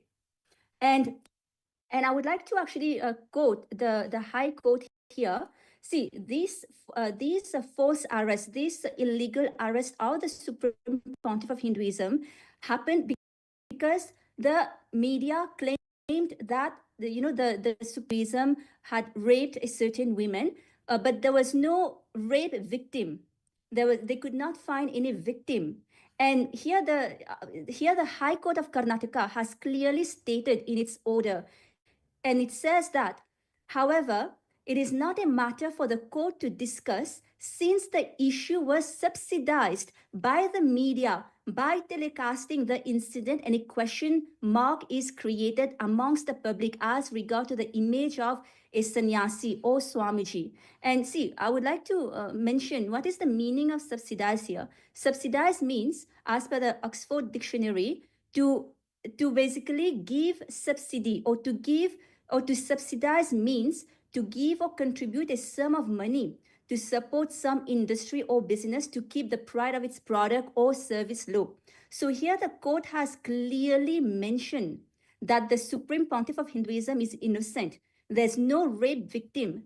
Despite this, just because the media propagated false allegations on the Supreme Pontiff of Hinduism, he was put in jail for 53 days and tortured, deprived of his religious and human rights, just because of false propaganda by the media. And it's very important for us to note these points, because it is this Hindu media channels that are trying to even now spread these lies, false news, trying to incite mass hatred. This is actually exactly the pattern of how a Holocaust is happening. Right now, we are actually witnessing a Holocaust happening, and we are all seeing how this is being executed. It is happening right now in front of us. This is what is exactly called as a big lie, where the lie is repeated so many times, again and again and again, where at a point the mass starts believing the lie to be the truth. And this is the same strategy that was used even in the Jewish Holocaust, which is what is being used even in the Hindu Holocaust. And right now, the indigenous nations are also facing the same thing. It is very important for all of us to wake up to this, see this. Why are these facts hidden from us? Please take a moment. You have the right to ask this. How can these facts, where clear evidences are being there, United Nations has published this in their reports, how is the media channels who are supposed to be doing their research and presenting the right information denying us of any of these facts? Take a moment, go to Twitter, tag all these media channels, ask them this. You have a right to ask, because you have a right to know this. And you have the power to stop this genocide. You have the power to stop this persecution right now. Take a moment, please share this on all your social media handles.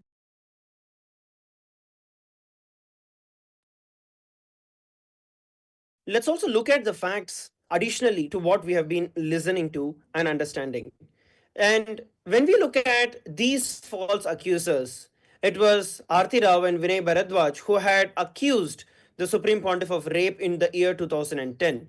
When we look at the stats and facts here, please understand that the initial false charges that were filed came to court only 8 years later. Please understand, only 8 years later, the charges even came to court, and they are still being adjudicated. Please understand, till date, there has been no conviction. The Supreme Pontiff of Hinduism has not been convicted because the Supreme Pontiff of Hinduism is innocent. And what has been going on is over 15 years of malicious prosecution.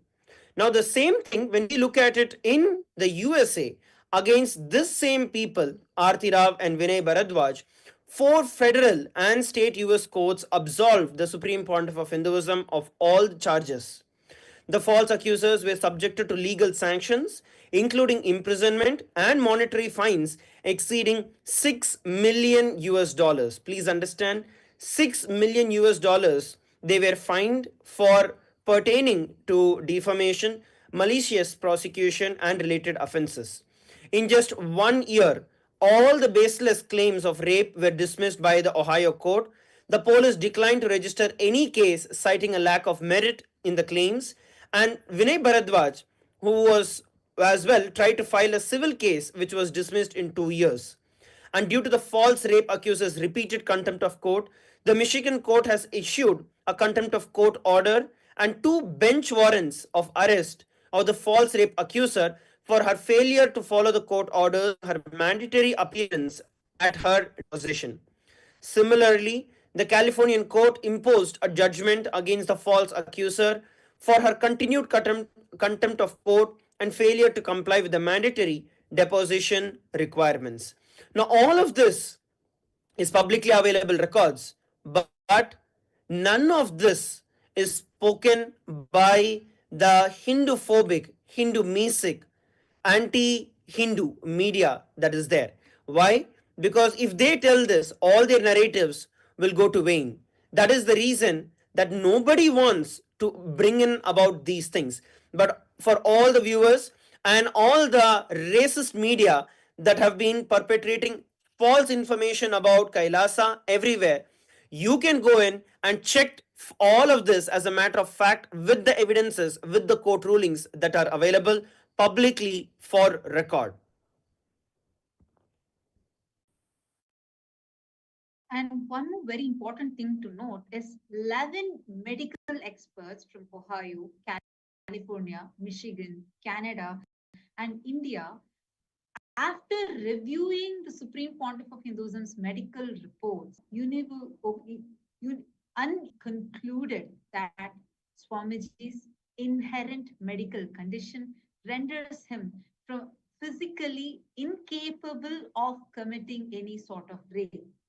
Additionally, verifiable strong evidence provides the proof of a false rape accusation. That is why till now, none of these claims, these false allegations have ever been proved. And the US court has already exonerated Swamiji.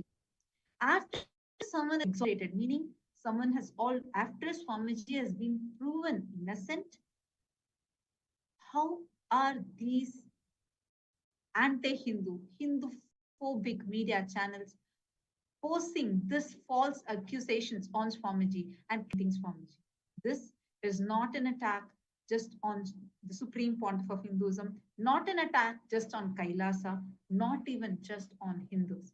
This has grown too large. This persecution is against the ancient nations, the indigenous nations itself. And for all the fake, false, racist, anti-Hindu and Hindu-phobic, anti-indigenous media channels out there, you can go and verify the facts of every single thing that we are speaking here. It is all publicly available for all of you. Head over to kailasa.org and you can find the references for each and everything that we are quoting here.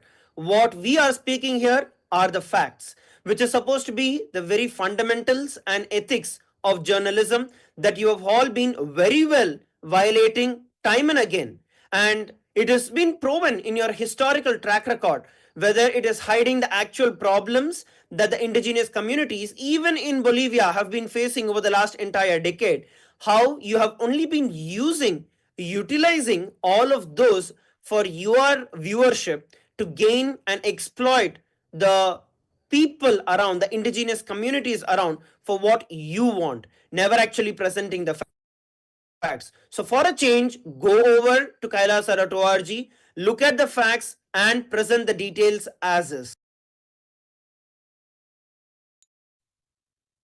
And the next false allegations that these anti-indigenous, Hindu-mesic, Hindu-phobic media have been circulating around is that Kailasa has purchased land illegally and leasing land illegally from these indigenous communities, and that too through deceptive agreements.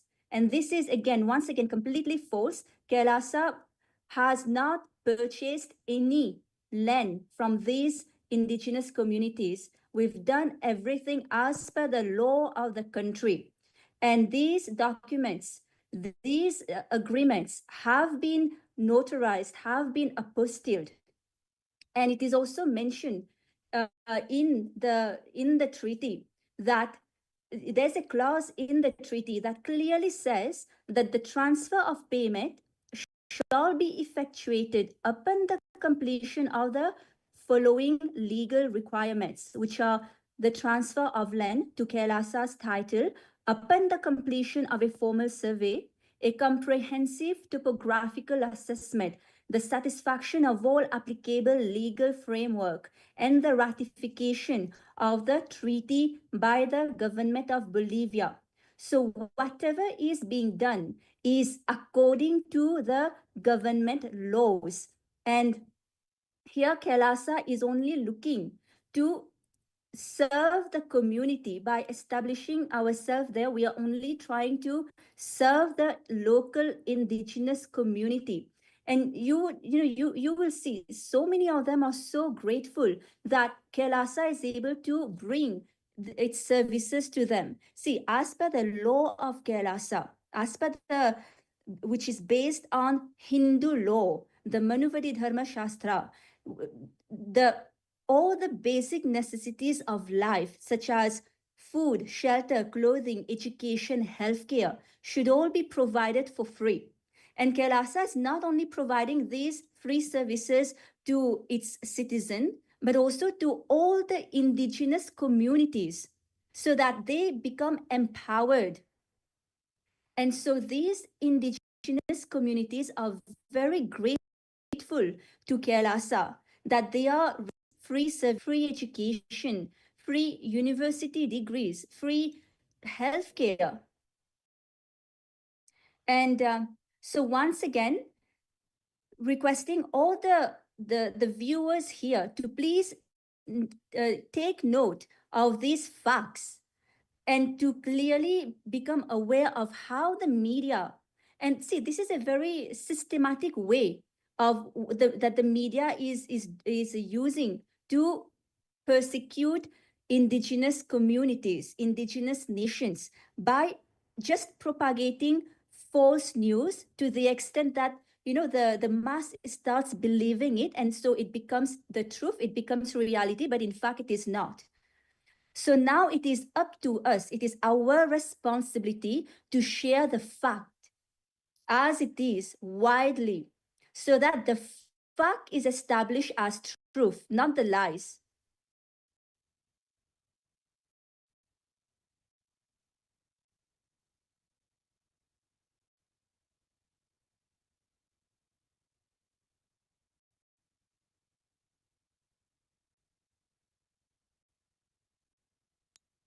And there have also been these false reports that are coming through, which says communities like Bore, Kayubaba, Eseha, Kichwa, Varani, and Achuar are expressing rejections and outrage, declaring the agreements null and void. First of all, I want to tell, it is just these anti-indigenous media which is trying to use, which is trying to exploit the opposite again. And we have audio recordings of the indigenous leaders who are there, and they themselves are declaring very clearly that they are outraged by what the media is doing. Please understand, not by what Kailasa is, but they are outraged against what the media is projecting, how the media is projecting what they are telling. And this also came out in a couple of articles ahead, but then has been pulled off.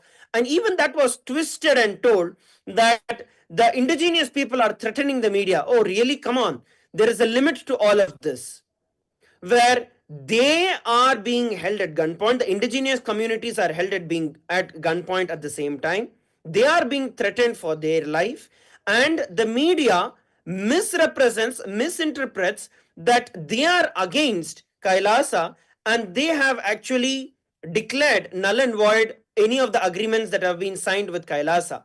Once again, this is an outrageous lie, and there is no proof or evidence for any of this other than being perpetrated by one or two people, which are again paid and bought by the false anti-Hindu racist media. You never actually get to see the public opinion on the ground. You never actually get to see the local indigenous opinion on the ground. It is always just taken by one or two people and tried to portray as if the entire indigenous community is against by them, and then hold the rest at the gunpoint and try to spread false agendas, false narratives continuously. This is precisely what we are looking at here today. If you just go into a couple of articles, you will see how the media is completely being bashed by the indigenous leaders with whom Kailasa has signed the humanitarian agreements and has been continuously, consistently providing the humanitarian aid, whether it's in terms of food, whether it's in terms of shelter, whether it's in terms of clothing. In every aspect, Kailasa has only been supporting, empowering these indigenous traditions, indigenous nations that are there, and Kailasa will continue to do so despite any persecution, any attacks that are there on Kailasa. We will continue to voice our support. We will continue to stand for the rights of the indigenous and fight for what is lawfully ours. And I would like to address an abusive comment here by Vedant. Here he's saying in Hindi, he's saying that Bharat छोड़कर भागा है, वापस आने की हिम्मत नहीं है उसमें. So basically it translates to he meaning the Supreme Pontiff of Hinduism has run away from India and he doesn't have the courage here to come back. No, Vedant, no. You should not put false comments without knowing the facts. And the facts, once again, are clearly available online. Legal documents are available. And this particular thing has been addressed by the United Nations also. The United Nations has published several reports to show how he, the Supreme Pontiff of Hinduism, was forced to leave his birth country. He did not run away. He was forced to leave his birth country because he was constantly under attack. Constantly Hindu music, anti-Hindu elements, deep state elements were trying to kill the Supreme Pontiff of Hinduism. And judging by your name Vedant here, I'm assuming you are a born Hindu. So at least you should be aware of the persecution that is happening to Hinduism. And the Supreme Pontiff of Hinduism is the only being who has taken the courage to establish the United States of Kailasa, which is the only Hindu nation for the Hindus, so they can practice their religion without any persecution. And if you do not know, there used to be 56 Hindu countries, even at the time of Mahabharata. Because of invasions, because of persecution, because of colonizations, Hindus have lost all their homeland. They have lost political legitimacy. They have lost religious legitimacy. They have lost a spiritual legitimacy. And just for the sake of Hindus, not for his sake, he has established the United States of Kailasa for Hindus like you to be able to practice Hinduism without any persecution.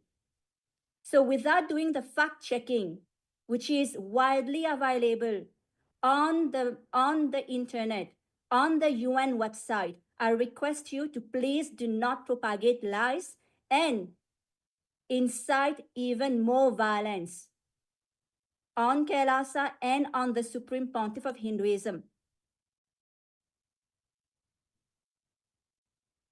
And I also want to add a point over here. See, this is what is the problem right now at this crucial time where Hindus are facing this attack, where we as Hindus are going through this persecution and we are facing such an attack. We are here having some of the born Hindus coming and attacking us. Come on, this is a time for all of us to stand together.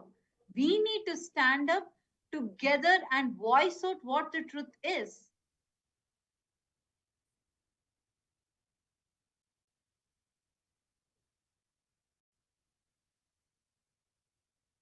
See, in fact, the Supreme Pontiff of Hinduism was illegally exiled into statelessness. That is the international term for it. He was exiled into statelessness by denial of his natural passport. Even though that was against Indian court orders, his passport was revoked and was not renewed despite Indian court orders. So he was forced to leave India. He did not flee India. He was forced to leave India because of these deep state anti-Hindu elements. So it is very, very important to know the facts. And all these court documents are available in the reports that are published by the United Nations. So, of course, you can get these court documents on the official websites as well.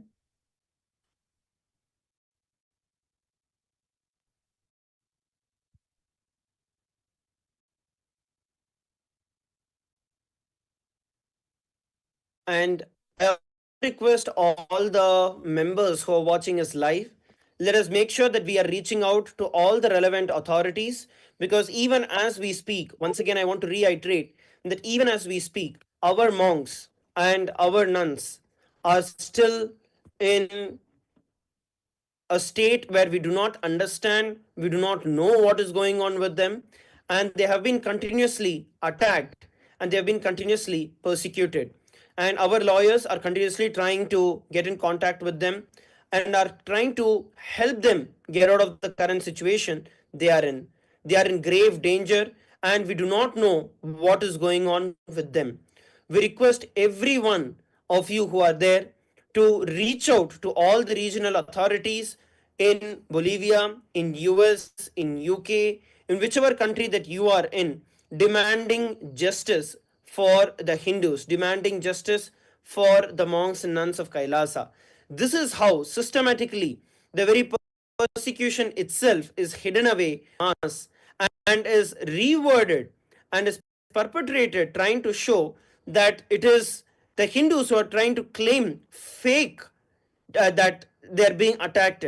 Whether it was during the attack in India, whether it is the attack in Pakistan, whether it is the attack in Bangladesh, the anti-Hindu, racist, and Hindu-phobic, Hindu-mesic media try to show as if there has been no attack and the Hindus are just trying to bring false claims and trying to show that they are suffering, which is exactly at here in an international scale as well, where when the indigenous people on the ground are facing persecution, are facing human rights violation, and when Kailasa as the indigenous nation is supporting the other indigenous nations, our brothers and sisters, the the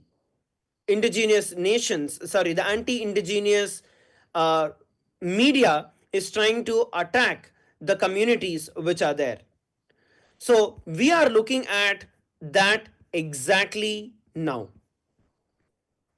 And also at the same time, there are the various parts where it says that we are withdrawing from the indigenous communities. No, Kailasa is not withdrawing from any of these communities, and at the same time we are continuing to stand with the indigenous communities, the indigenous nations in Bolivia and in the various parts of the world, continuing to advocate for the rights of Kailasa and the rights of each and every one of those indigenous communities.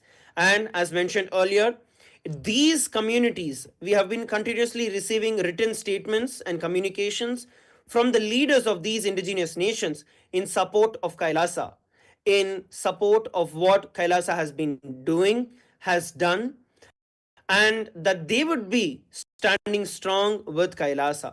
So we will continue to work along with the indigenous people, supporting them, helping them, and give them what is rightfully theirs.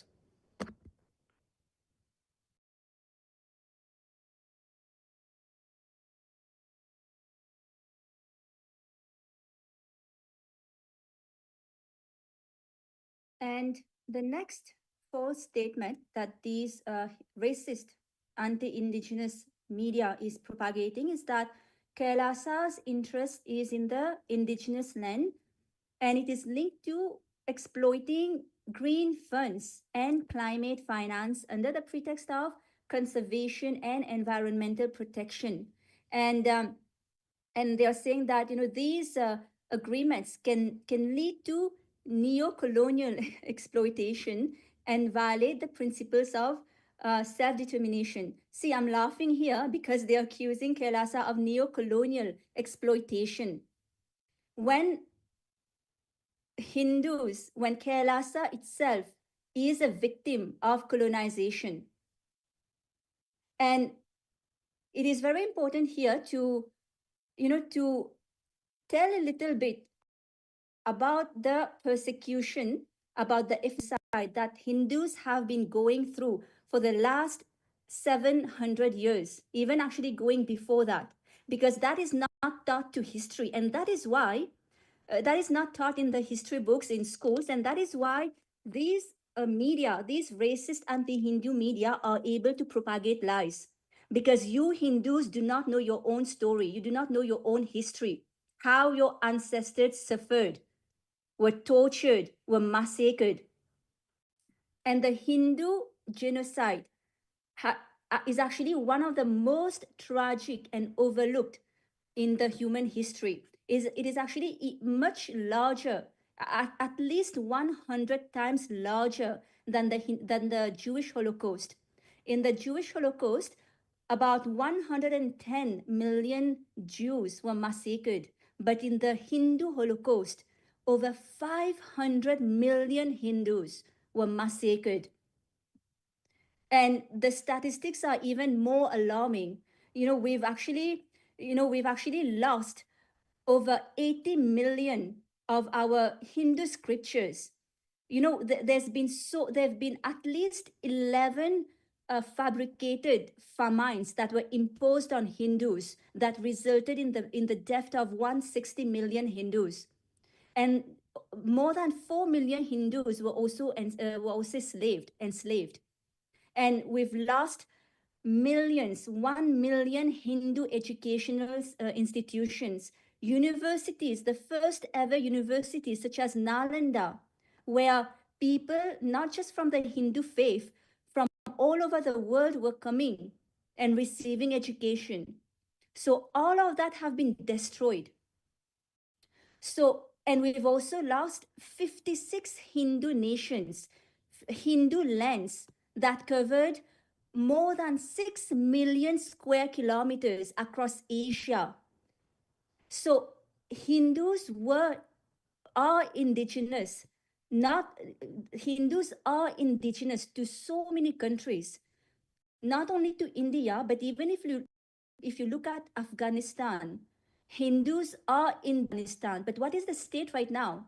Not even 0.1% of Hindu remains, because they are killed just because they are Hindus, and they are driven away. If you look at Pakistan. And that's the same case if you see even with Bangladesh, because the capital of Bangladesh is Dhaka, which is named after Dhakeshwari, which is the main temple of Devi Parashakti in there. And still, so which was a Hindu nation, but Hindus have been subject to forced exodus. We Hindus understand actually right now only a small fraction of these indigenous Hindu traditions endure, with all the Hindu sovereign lands having been unlawfully annexed, leading to forced mass exodus of indigenous Hindus. This is exemplified by the tragic situation in Jammu Kashmir, which was inhabited by the Hindu civilization since 13400 BCE.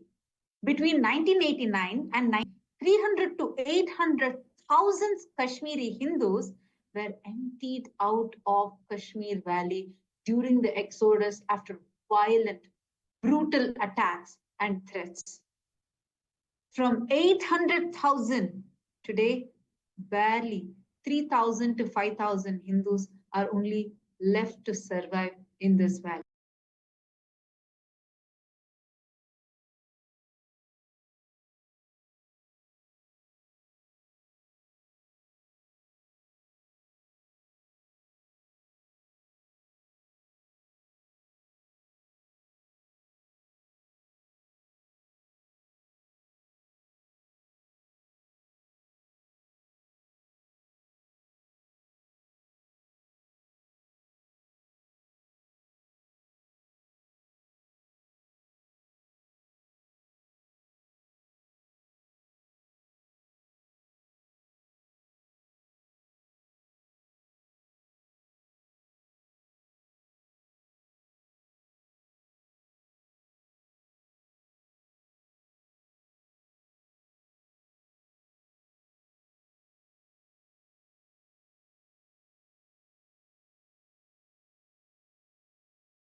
Over 6 million US dollars of fine has been placed.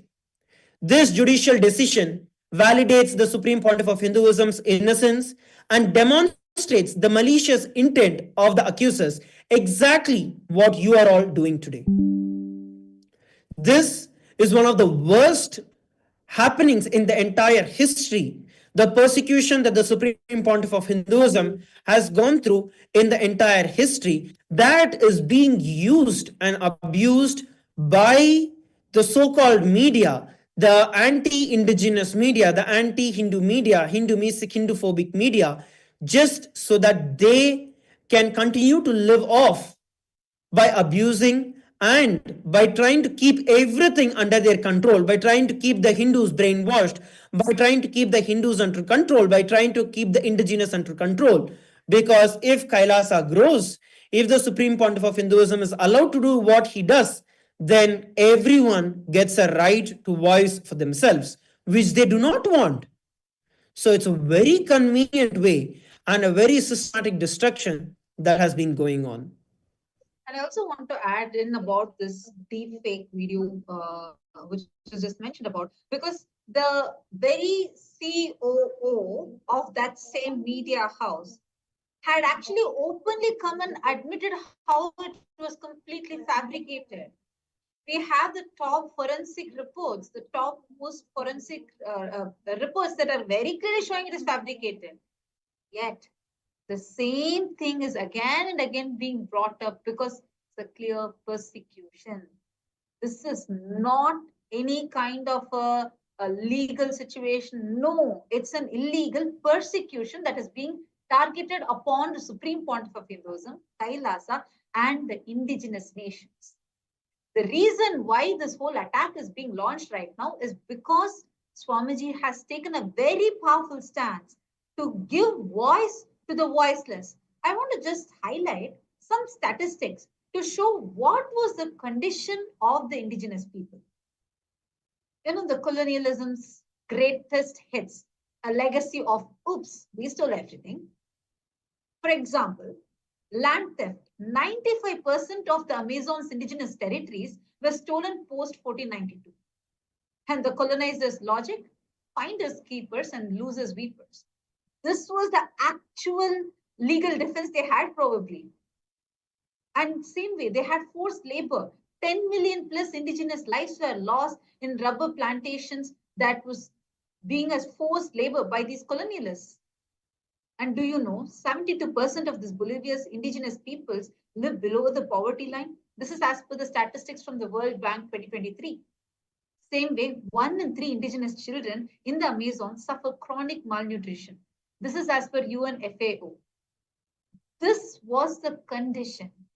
So when Kailasa started flipping the script, where every day, daily free meals have been served the last so many months, transforming their lives, and where we are supporting them to protect their land, where we are empowering people to keep these poachers away, to keep these illegal miners away, and we are supporting with mental health care by teaching them yoga completely for free. It is because of this that these racist, anti-Hindu, Hindu-phobic, anti-indigenous media channels are targeting us and attacking us. This is the same pattern we have seen again and again and again. We saw the same thing in 2003. We saw the same thing in 2010. We saw the same thing in 2019. And we're seeing the same thing happen now. It is never the local people. It is never the actual people who are experiencing the benefit ever attack. No. It is these mercenaries who have been paid, brought in, and who are made to be look alike of the existing indigenous people, and they are portrayed. It is just for those video footages. You will see clearly the way it is directed. Exactly as per their camera angles, these people will move, these people will go and attack, and then there will be a story cover. This is what has been happening time and again. That is what we're seeing. This is part of the colonialist playbook. And Hindus, it's time for us to wake up. And I do see many of us are already waking up to the way how Hindu-phobic mental setup is spreading everywhere. Hindu-phobia is becoming more and more. And we as Hindus need to stand up for this. Hindus' lives matter. Your voice matters. Each one of you, every single one of your voices matter. Don't think the person who's sitting next to you may not be interested in knowing this. No, then you are being a reluctant warrior. Then you are being a cause for many of our brother monks, sister monks there to die. No, it is time to give up on your reluctance. Stop being a reluctant warrior. It is time for us to wake up. Like how Bhagavan Krishna tells in Bhagavad Gita, Shudram Hridayam Daurbalyam Tyaktotishta Parantapa. It is time for us to drop our reluctance, drop being a reluctant warrior, stand up. You need to be a part of this war. All of us need to unite. Tell the people who are next to you that you are seeing, your relatives, your family members, tell them what Hindus are facing. Tell them it's time to wake up from our criminal negligence.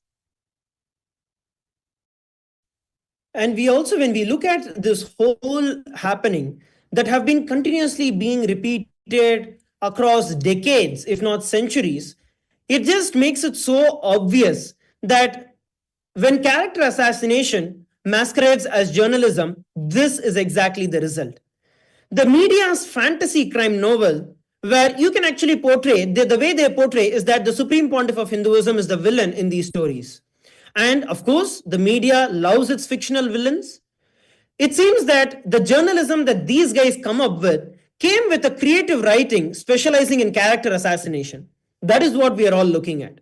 When they portray the Supreme Pontiff of Hinduism as a self-proclaimed leader or a pro-fascist sect, it is not just wrong, it is just spectacular, almost impressively wrong. Where do they find the words like this? It is like penguins are the rulers of the Sahara is wrong. No, it is not just wrong. It's just impressive the way you guys can go. Let's introduce all of you fellows to something revolutionary in journalism, and they're called as facts. I know it's a very terrifying concept for every one of you media fellows because that is against your money. That is against your industry. That's against your business. So why would you bother about facts? The Supreme Pontiff of Hinduism's lineage tracks back to tens of thousands of years of Hinduism's oldest and most ancient spiritual institutions. The Supreme Pontiff is the 139th Pontiff of the ancient lineage. He is not just some random person who woke up one morning and decided, oh, the word guru sounds nice, so I am going to become a guru. No, he's not like how you guys just come up one day, you wake up in the night, and then you feel like, okay, tomorrow let's assassinate him, and then plot it out and execute it. No, your so-called self-proclaimed rebel is the equivalent of calling the Pope that Italian guy with a funny hat who decides that he likes churches. I'm sorry, but this is exactly what you guys are doing. It is not just insulting, it is a demonstrating attack, arrogance, and ignorance. When you call the Supreme Pontiff of Hinduism as self-proclaimed, you are not just attacking one person, you are attacking the entire Hindu ecclesiastical succession system. Would you call the Dalai Lama self-proclaimed because he was forced into exile? Would you label the Pope as self-proclaimed during the Avignon exile? Why? Your double standards are showing up very evidently, and they are as subtle as a neon sign in a monastery. But this is exactly what you fellows are doing. Same way, your fixation on labeling the Supreme Pontiff of Hinduism as fugitive. Come on. It reveals that either you are having a profound ignorance of international law, or the other way, which I think is the truth, a very, very deliberate attempt to mislead all your readers. And I think it's both. Interpol, again, another allegation that comes in. Interpol. What do you guys know? The actual international law enforcement organization with the actual authority, which is Interpol, has rejected any request to issue notices on the Supreme Pontiff of Hinduism based on the evidences provided to you, because Interpol is a legitimate organization that has the rights. Unlike you, mafia, unlike you, anti-indigenous mafia, media, Hindu-phobic, Hindu-music media, who just like to throw things around for your breakfast. Indigenous communities are under attack.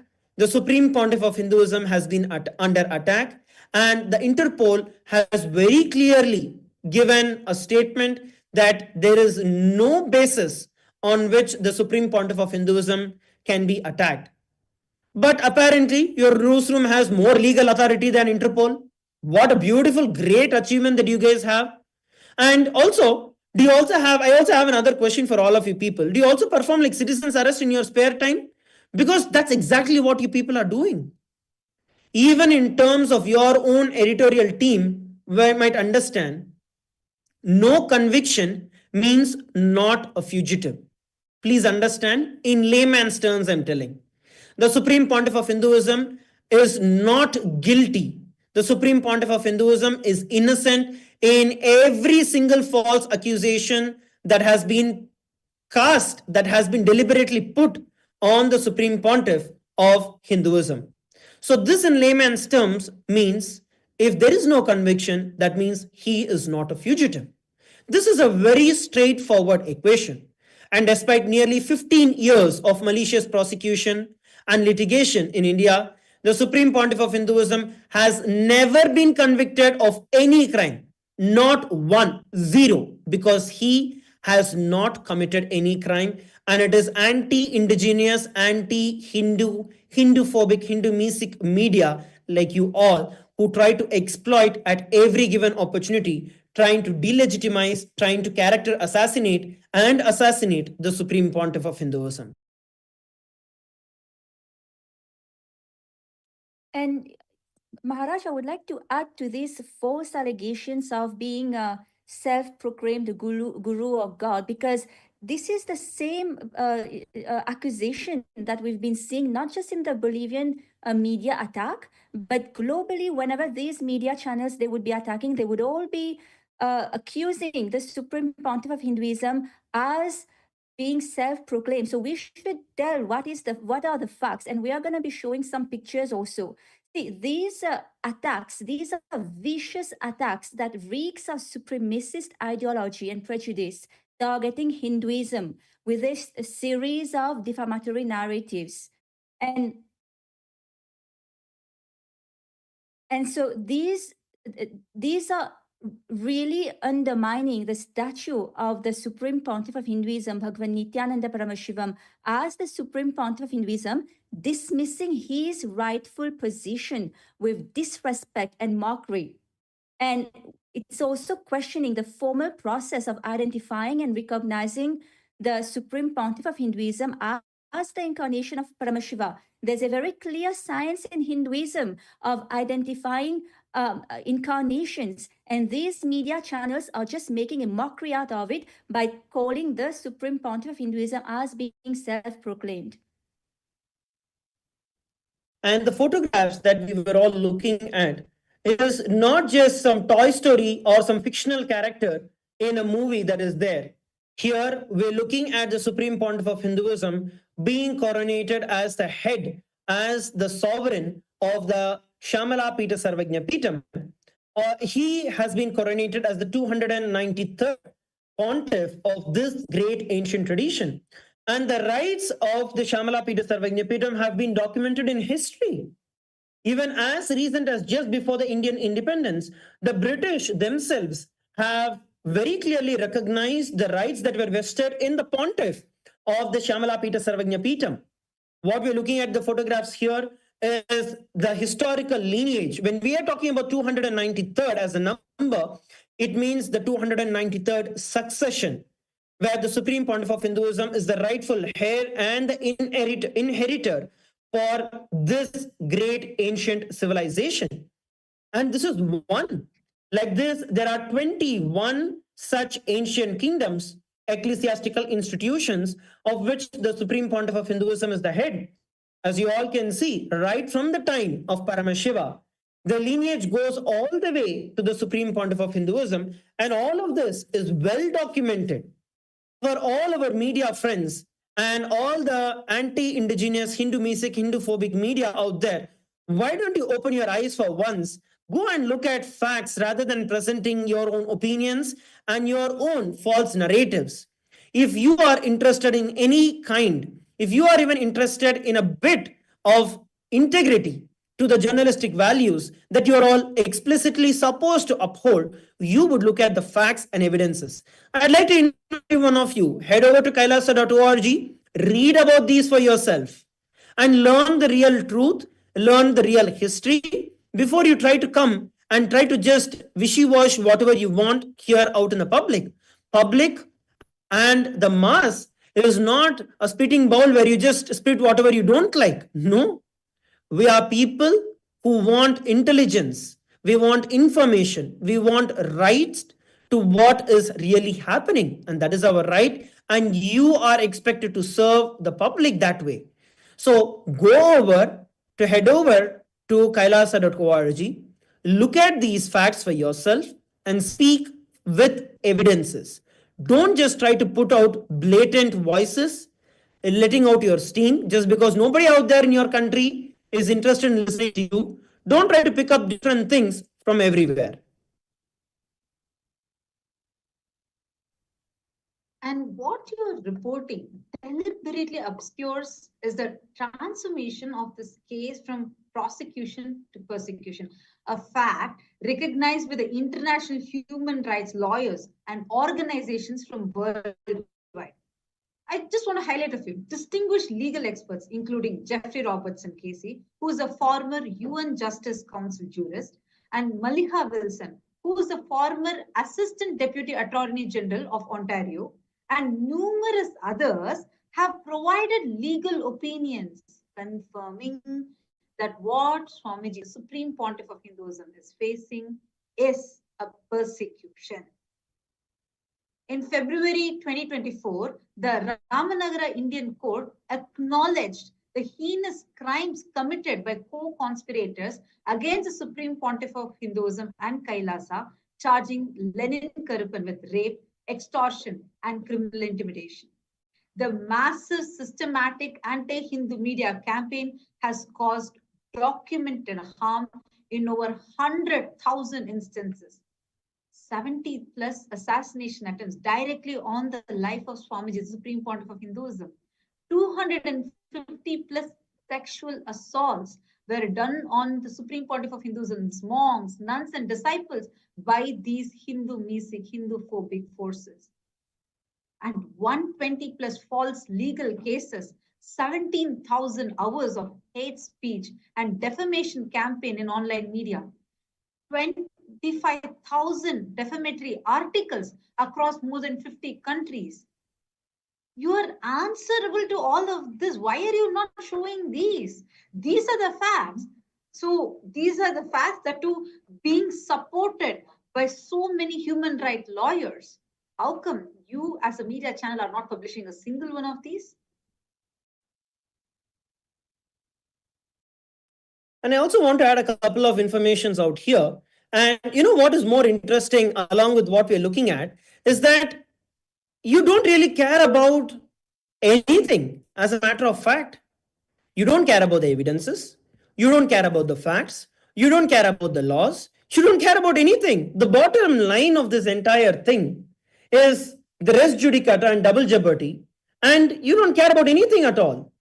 Now, when we look at the scale, as per the res judicata, when we look at the scale, the judiciary of US is way high in comparison whether with India or various other countries which are there. So what is it supposed to mean? If the same case is tried in US and there is already an exoneration, there is already a verdict that has been given, then naturally everyone is supposed to be following the same. Now, it is based on this. I also want to let you know, it is based on this that Interpol has very clearly, categorically refused that there are any accusations on the SPH, because naturally 10 years back, I want to reiterate it on this again and again, 10 years back, the Supreme Pontiff of Hinduism was exonerated.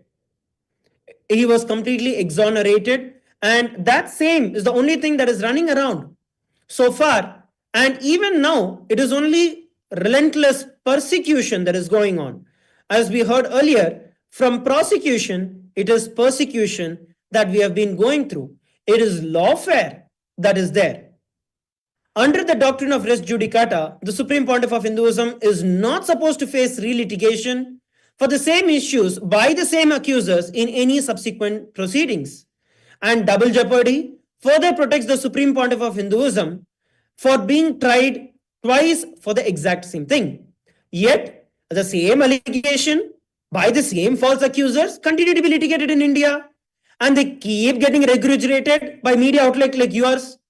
This is a textbook example of vexatious litigation and journalistic malpractice. What you people are just absolute rowdies and thugs who are trying to using the garb of media, but trying to spread hatred in the entire world.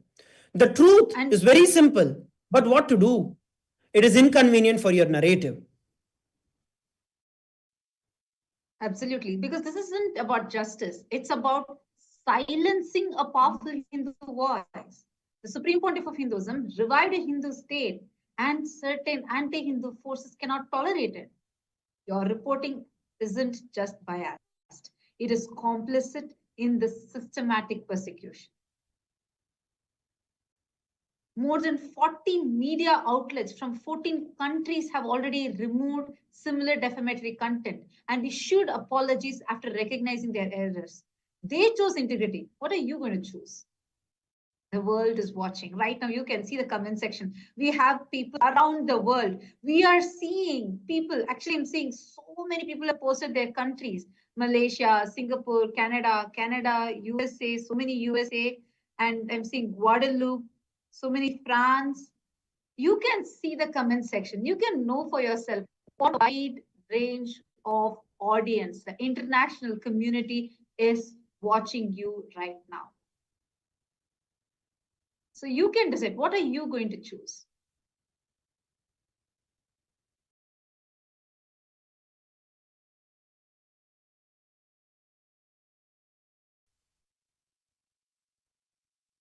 See, the world is watching. Truth does not require your validation.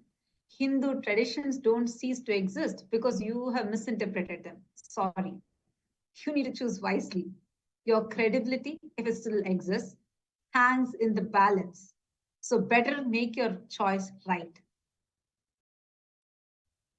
And also make sure that when you try to come over and try to put these false, blatant allegations, whether it's on the Supreme Pontiff of Hinduism or the indigenous communities who are out there, remember one thing, the world has advanced. The world is not still sitting in ancient times, which actually is dependent on you for getting any kind of information. The world is not dependent on you. In fact, just like how you use all of these informations, twist them as per your narrative, and you use them same way, in fact, even other way, the world has become intelligent enough to see the fakeness, to see the hidden garb and your hidden agendas and everything being exposed. So the only way that you guys can even survive in this industry is by voicing out what the real truth is, by abiding by the laws of your country, the international laws and the local laws. So make sure that you keep a watch on your tongue and make sure that you speak the facts with evidences. We are more than open and willing to hear out from every one of you media houses out there. You need any clarifications? Come to us. Let's see.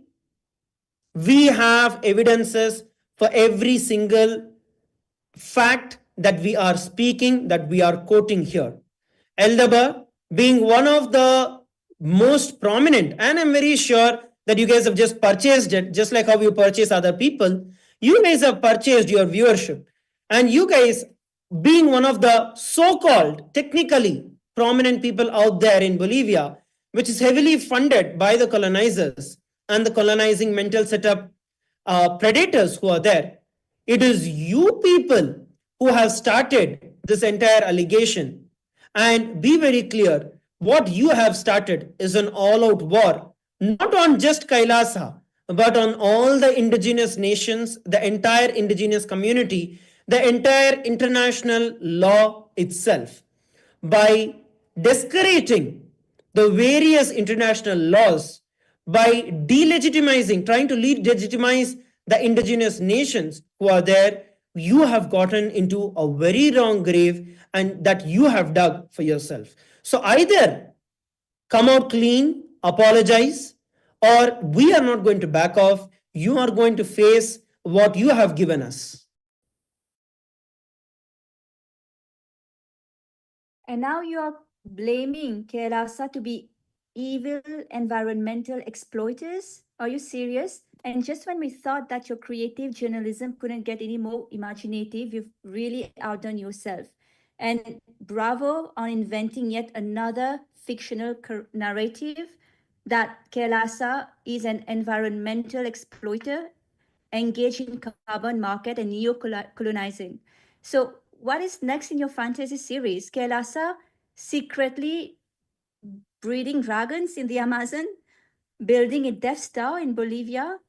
Your accusation that we are exploiting natural resources or gaming carbon markets would be hilarious if it weren't so offensively hypocritical. So let's take a moment in the reality check. See, accusing KAILASA of neo-colonization isn't just wrong. It is absurdly, spectacularly ironic. It's like accusing the fire extinguishers of starting the fires.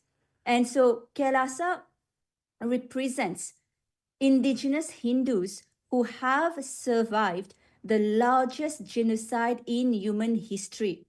More than 500 million Hindus killed, more than 4 million Hindus enslaved, more than 160 million Hindus were starved to death through orchestrated famines.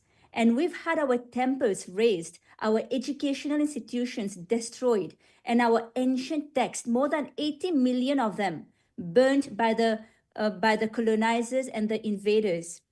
And we are literally a nation formed by victims of colonization.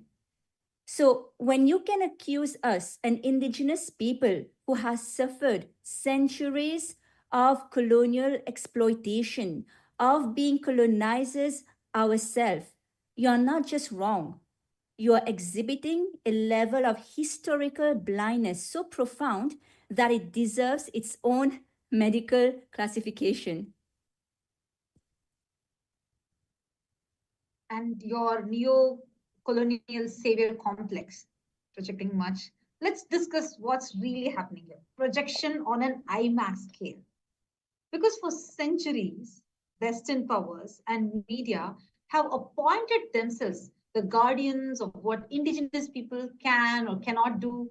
Your paternalistic assumption that indigenous communities need your protection from check notes other indigenous communities reveals more about your colonial mindset than about KAILASA's intentions. Bolivia's indigenous communities have agency, intelligence, and constitutional rights to self-determination. When they choose to partner with another indigenous nation, which is us, suddenly this racist, anti-Hindu, Hindu-phobic media journalists such as El Mundo or El Deber swoops in like a colonial savior to protect from their own decisions. That's not journalism. Excuse me. That's neo-colonialism wearing a press badge.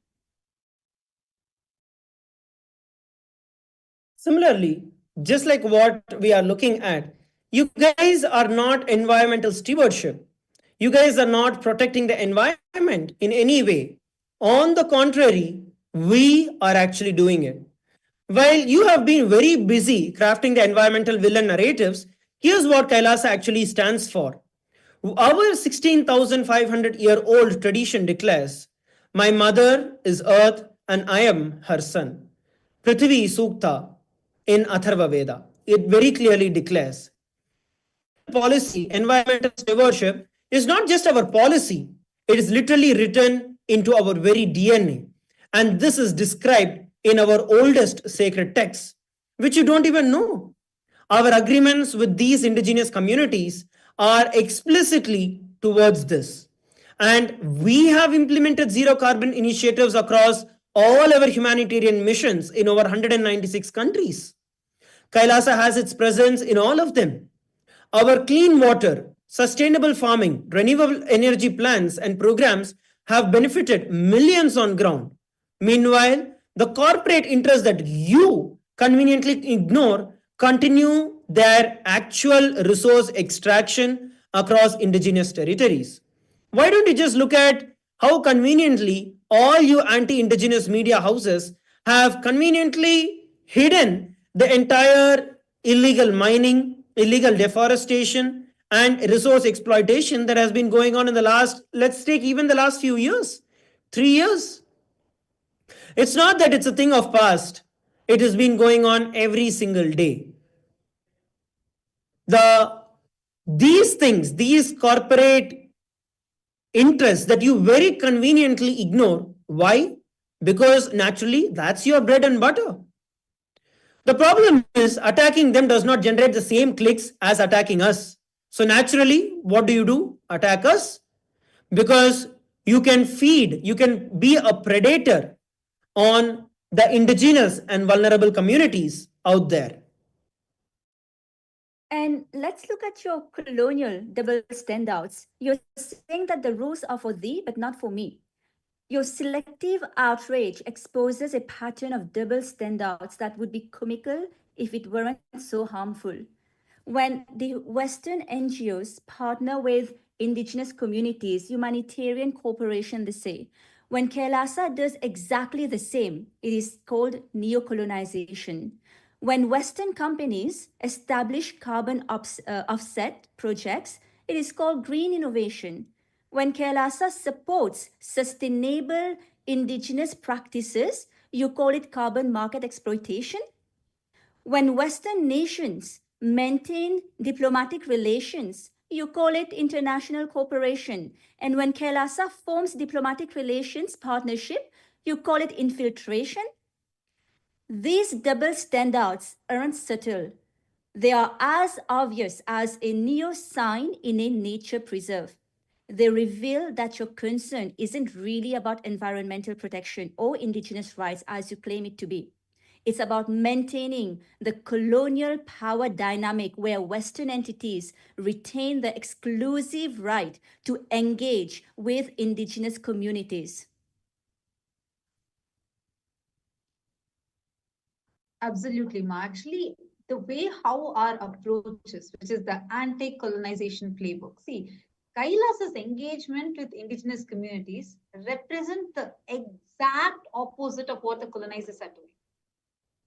First, we recognize and amplify indigenous sovereignty.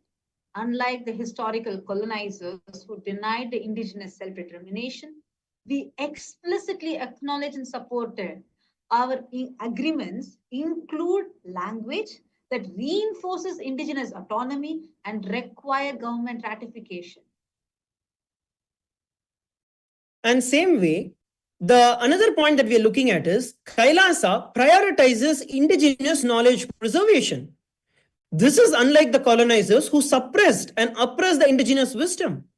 We work day and night to document, to preserve, and to revitalize the traditional knowledge systems, recognizing their value for sustainable living. This is exactly what we do. And this falls apart from the colonizers throughout the history. And we support development on indigenous terms, unlike these colonizers who impose external development models. We follow indigenous leadership in determining what sustainable development means for their communities. Absolutely, and we advocate for the indigenous representation. Unlike the colonizers who are so busy, who only silence the indigenous voices, we work to ensure indigenous perspectives are heard in international forums. UAN, United Ancient Nations, is exactly that. And this is what is threatening the people, threatening the colonizers. And if you look at the facts, we are the people, we are the victims of colonization.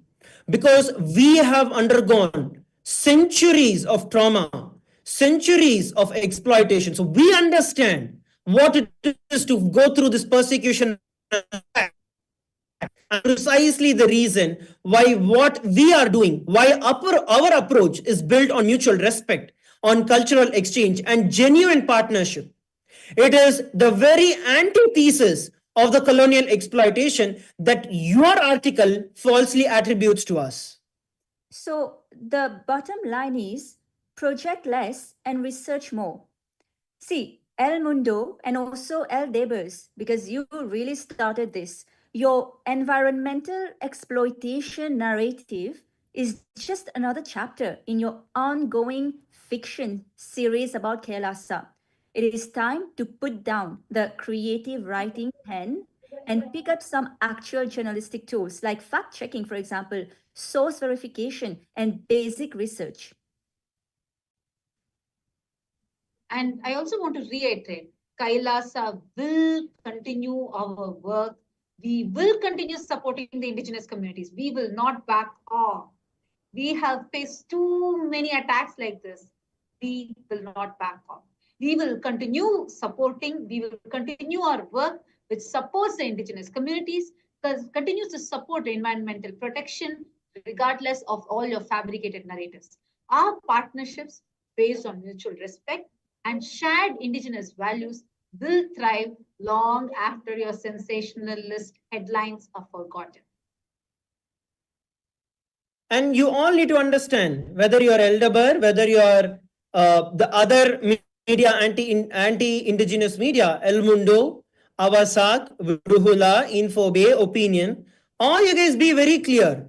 Just like you guys, there were historically other anti-indigenous, Hinduphobic, Hinduistic media who tried to play the same cards as you guys, but they lost. More than 40 media outlets from across 14 different countries have already removed the similar defamatory content, and they have issued apologies after recognizing their errors.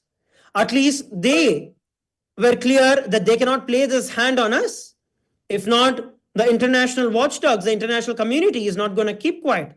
And they chose integrity. What about you? What are you going to choose? And the world is watching. Let me just read out all the names again, because really the world should know who all are you guys. El Mundo, Awasqua, Opinion, Infobe, Brujula, El Deber, Ana Bolivia, Vision 360, Ahora El Pueblo, Tinformas, El Periodico. The world is watching. If you are genuinely concerned about environmental exploitation, perhaps direct your investigative resources towards the actual multinational corporations extracting resources from indigenous territories. But that would require actual journalism rather than recycling colonial troops against an indigenous Hindu nation, wouldn't it? And I just want to make it clear, truth does not require your validation. Environmental stewardship does not need your approval. Who are you to approve it?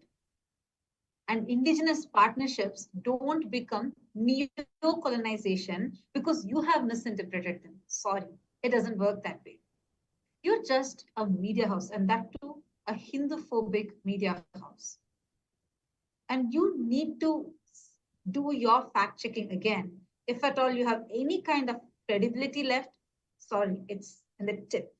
And you need to save yourself right away, because the international communities, the global thinkers are watching us right now. We are having so many messages of support that are flowing in from all directions. So this is a warning.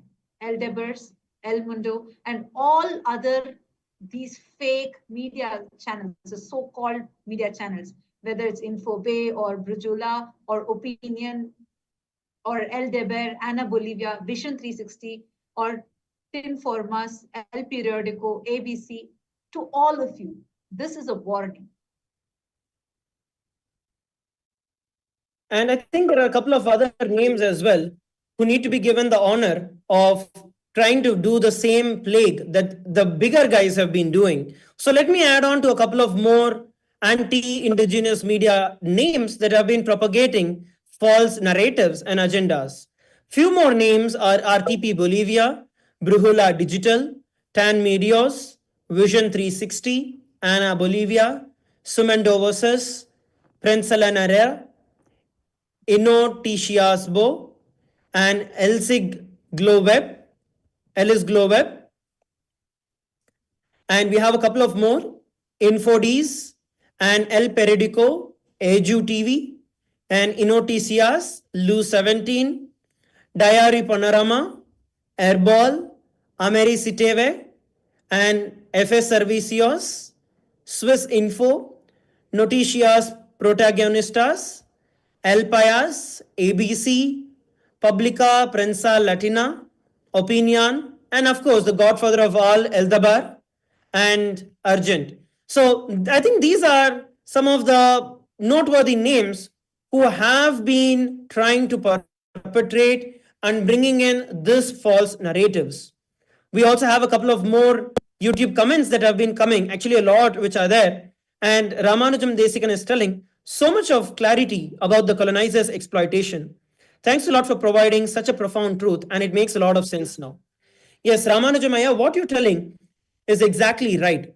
In fact, what we are looking at is how very clear, very systematically these colonizers actually cover the entire persecution, the entire narrative, the way that they want it, the way that is beneficial for them, and they present it. They literally, quite literally, are predators preying on the indigenous. That's exactly what we are looking at. And if we slip, just like just a slip of an eye, the prey is caught by the predator, that exactly is what's happening. But here, Swamiji is standing as a loud and clear call to all the indigenous, not just waking up the Hindus, but the entire indigenous nations, communities, kingdoms, people, the First Nations, ancient nations, every single one, giving out a clarion call to what rightfully belongs to us, to what rightfully belongs to them as indigenous traditions and as indigenous communities. We do not need to be dictated terms by any of these guys. We are intelligent enough, and we have been intelligent enough. And it is our right for us to decide what we need to do. We have the strength to do it, whether it is politically, whether it is legally, whether it is through the social power, the media power that we are looking at now. Kailasa is not going to back off, and we are all going to stand tall. So Ramanujamaya, please go ahead, share this information with as many people as possible, and let all the indigenous nations from everywhere, all over the world, join together. Let's all come together, stand strong to visualize and to make this real vision of the United Nations, United Ancient Nations as a reality, and bring legitimacy to each and every one of our indigenous traditions out there. And I just wanted to add in over here, because this is something that all of us need to understand. Colonizers have no right to dictate us. They are nobody to tell us what to do. Who are they? Come on, just take an example. Before the colonization happened in Bharat, do you know we were having 40% of the global GDP. But what happened when they left? We crashed down to less than 0.3%. We were literally starved. Like everything was taken away from us. And we just collapsed. Until now, we have not even been able to get up from that. This is what will happen if colonizers try to come and dictate their terms. It's time now for us to wake up so that we don't let that history repeat itself. And do you know, because of these colonizers, invaders, we have literally lost our homelands. We are indigenous to Afghanistan, we are indigenous to Pakistan, even to Malaysia, to Bangladesh. But what is happening now? Hindus are persecuted, and not only that, there are anti-Hindu discriminative laws in these countries. And so I really wanted to address this neo-colonial threat that these media are accusing us of, because we are the one who has actually suffered more than anyone else. We've lost millions of square kilometers of sovereign lands. And today, Hindus are just less than 2% in any country, in most of the countries, just less than 2%, because we've been driven out en masse. And so neo-colonial, I mean, that's not just a knee slapper. It's the comedic masterpiece of the century, actually, deserving its own Netflix special. And allow me to introduce ourselves properly. We are indigenous Hindus, as we've been mentioning, whose history is not written in textbook, but it's etched in the graveyard of colonial scars. Our ancestral narrative includes, once again, it's very important to note down, to remember these numbers, because nobody is going to teach you. You will not find these in history books. Schools will not teach you. There's been more than 500 million Hindus that have been massacred, more than 4 million Hindus enslaved, more than 160 million Hindus starved to death by famine, and that too not just by natural famines, by engineered famines. And thousands of temples were razed to dust, and 80 million sacred texts, Hindu texts, were burned to ashes. We did not learn about this colonization from our university lectures. We learned it from our collective trauma that have been passed down through generations of survivors. Our people had once inhabited 56 indigenous nations, indigenous Hindu kingdoms that spanned over 6 million square kilometers across Asia, with over 10,000 traditions and 1,700 provinces. Today, we are scattered. All our sovereign lands are unlawfully annexed. Our communities are forced into mass exodus. This is not from textbooks. This is from what has been passed down through generations of trauma. And yet, with this breathtaking audacity, you have cast us as the colonial villains in your narrative? How dare you? Ask the Kashmiri Hindus about colonization, where 300,000 to 800,000 were violently expelled from their ancient homeland in just a single year, 1989 to 1990. 300,000 to 800,000 of them were forced into exodus, leaving just 3,000 remaining in the valley, a homeland they inhabited since 13400 BCE, now emptied through systematic ethnic cleansing. That is colonization. That's what we know intimately, because we are the victims of it for generations now. And we are not here to colonize. We are here to collaborate with fellow indigenous communities who recognize in us the same struggle for cultural survival and self-determination. We are building bridges between persecuted peoples who understand what it means to have your very existence threatened. Adding a little bit of humor here, the way you guys are accusing Kailasa to exploiting green funds, it is such a stretch that not just it deserves a gold medal, but we can have an entire Olympic podium for this. It requires an Olympic level mental gymnastic to transform a partnership between two indigenous communities that is focused on conservation into some nefarious carbon market scheme that you fellows are telling. Speak about facts, not stories. Seriously, let's actually talk about our Kailasa's main environmental work. Swamiji, the supreme pontiff of Hinduism, has revived ancient agriculture techniques that predate the modern sustainable practices by thousands of years. Kailasa has participated in planting of millions of trees worldwide. We have established water conservation system based on the ancient Hindu science that predate modern hydrology.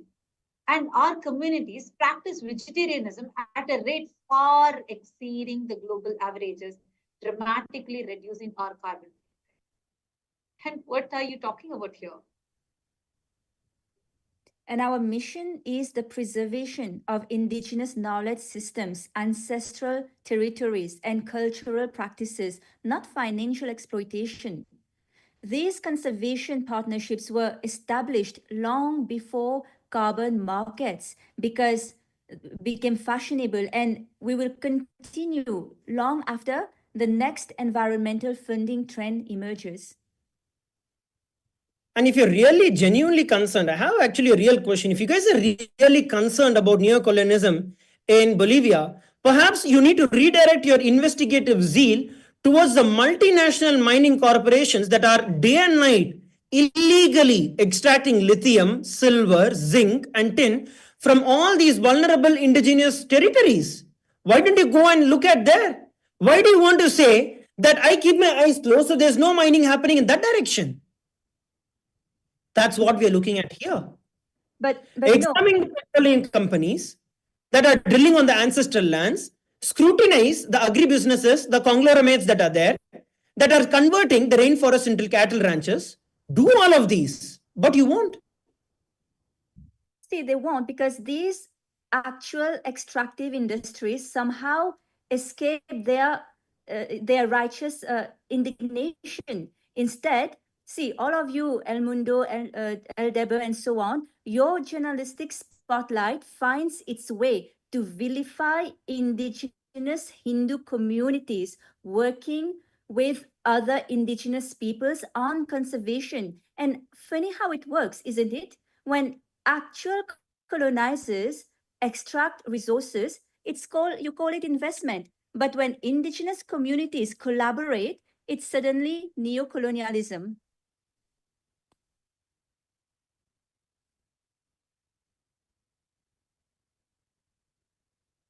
And the selective outrage is just so transparent.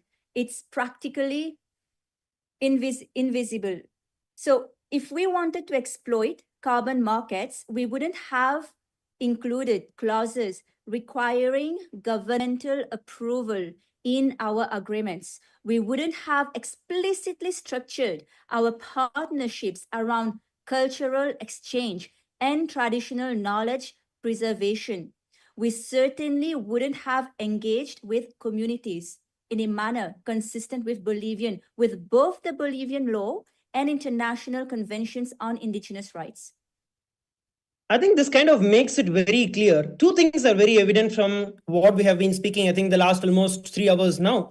Two things are very, very evident. The number one thing that we need to understand, especially for all the viewers who are watching us live, point number one is how the anti-indigenous media has been actively working over time, suppressing the rights of the indigenous nations and the indigenous people in the ground in Bolivia.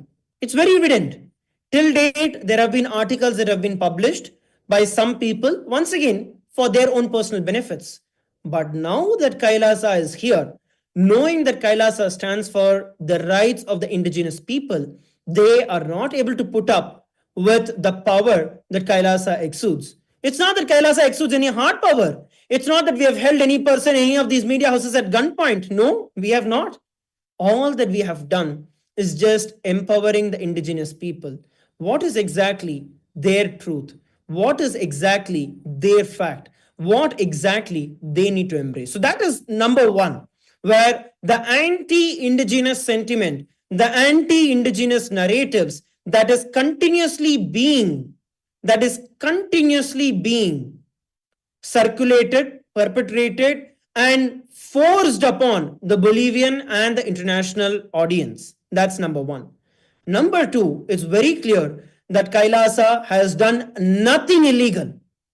Every single thing that KAILASA has done has been in complete accordance with the international and the local law. Whether it is KAILASA's international personality, legal personality internationally, or it is the partnership agreements that KAILASA has entered into with the indigenous communities, both are in complete compliance and adhere to both the international and the local law as well.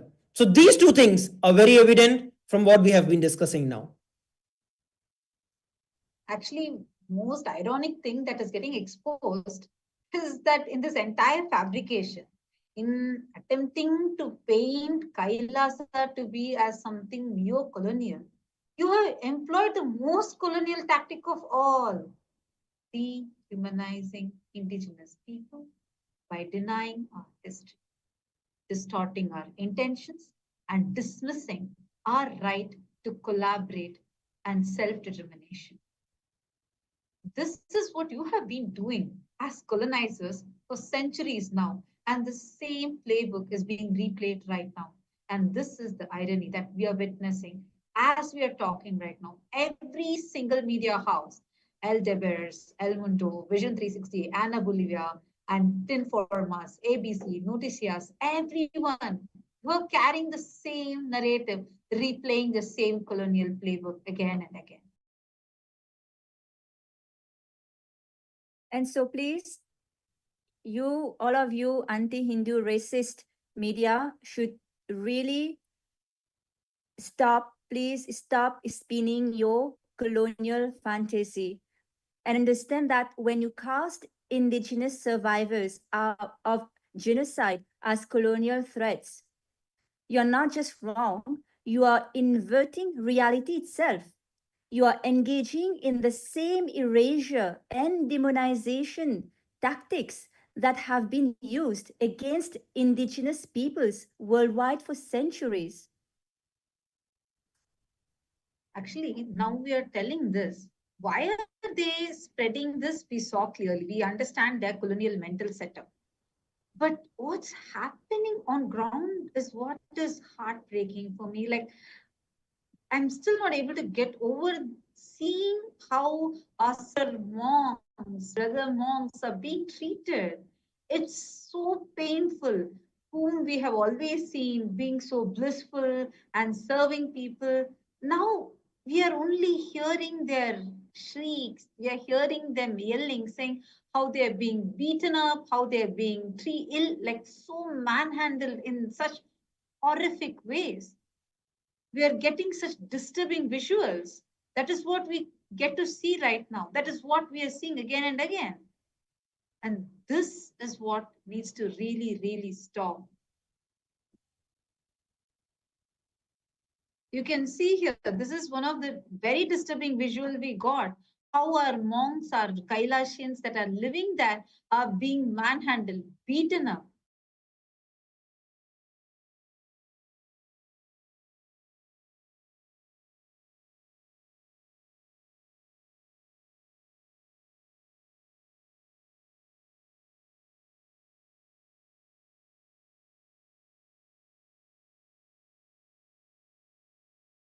And you will see in this video that, just maybe for the new viewers who are here, our sister nuns and brother monks were wrongfully, illegally detained.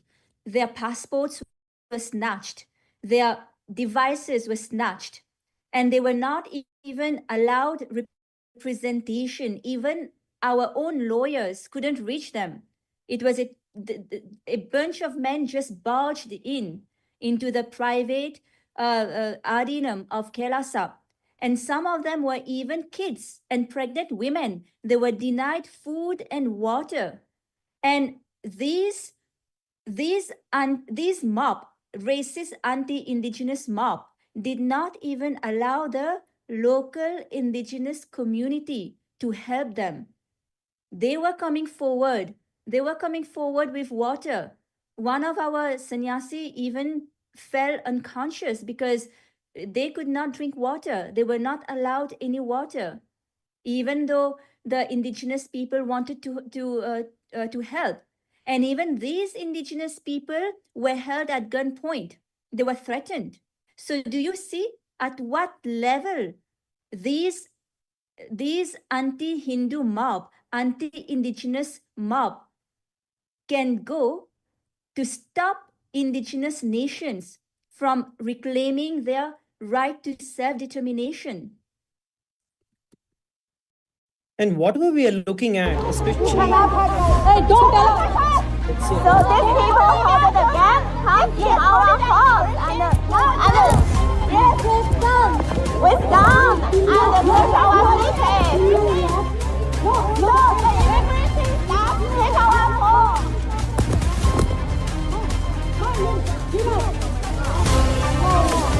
Korea Korean immigration, they took our food, and they put the gas coming our room. There's no human rights in Bolivia. There's no human rights in Bolivia.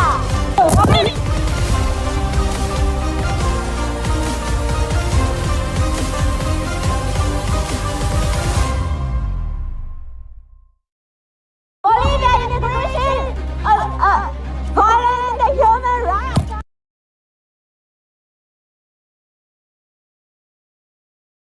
Yes, so you can actually see in this video how these girls, women were handled, how they were manhandled. And these are sannyasis. They've taken vows of sannyasis. They are not supposed to be held by men, but they had complete disregard of the indigenous culture, traditions, indigenous vows. And many of these, our nuns, it really pains me to talk about it because I can't imagine what they've been going through. They've been physically hurt. As we can see in this video, and there are many other videos that are, and see, we are not getting any of this information. We are getting this information when these media are publishing about it, because we don't know. Yes, with gun, and take our cities. No, the immigration staff take our home.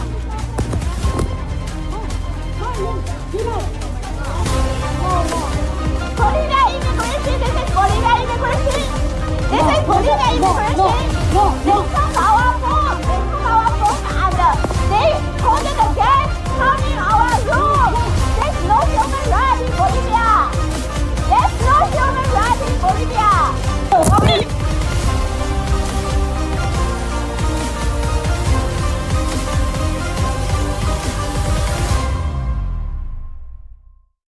Bolivia immigration, violating the human rights.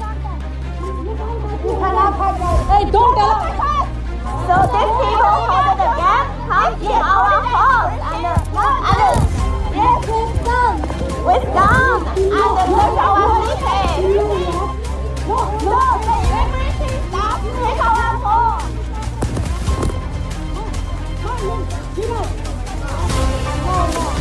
Bolivia immigration, this is Bolivia immigration. This is Bolivia immigration. They took our food, and they put.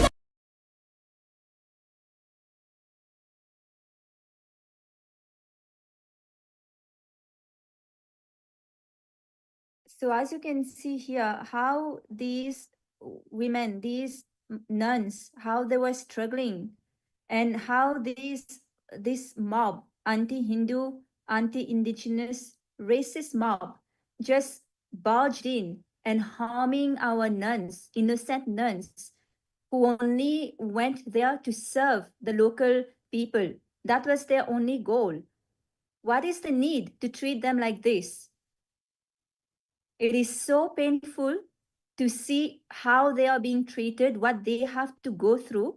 They've left behind their lives and taken sannyas for the sake of serving humanity, for reviving our indigenous cultures and traditions that the world only is going to be benefiting, not just the indigenous nations. They've literally sacrificed their lives, and this is how they are treated. It is absolutely unacceptable and painful that even our pregnant women has to go through this. The consistent attacks that we have been going through, whether it is in Bolivia or the parallel attacks that we have been facing in Kailasa, Rajapalayam, and in Setur in Bharat, all of these are a grand scheme of attacks that are happening at a larger narrative. Each of these are not individualized, one-pointed attacks which are there, but rather a part of a very large scheme that is going on. And that is what we all need to understand. Otherwise, the human rights violation that is there is just way too high. And for what? What have we done? We have not done anybody. We have not done anything to anybody. Have we gone and attacked somebody? No. Have we gone and snatched properties of somebody? No. Have we tried doing anything illegal? No. Then why so much of attack? It is very evident for all of us to look at this and for all of us to internalize, especially all the Hindus and the indigenous people out there, all the indigenous brothers and sisters of Bolivia. It is time that we look at it for ourselves to understand what exactly is going on with us. And there is a whole sector of people who want to keep us as slaves, continue to keep us under the control of these indigenous, anti-indigenous media, the anti-indigenous groups, so that they can continue to predate and exploit our resources, because we become scapegoats for all the power hunger that they have. So it's time for every one of us to wake up from the attacks that we have been consistently going through and stand up for our rights, fight for our rights.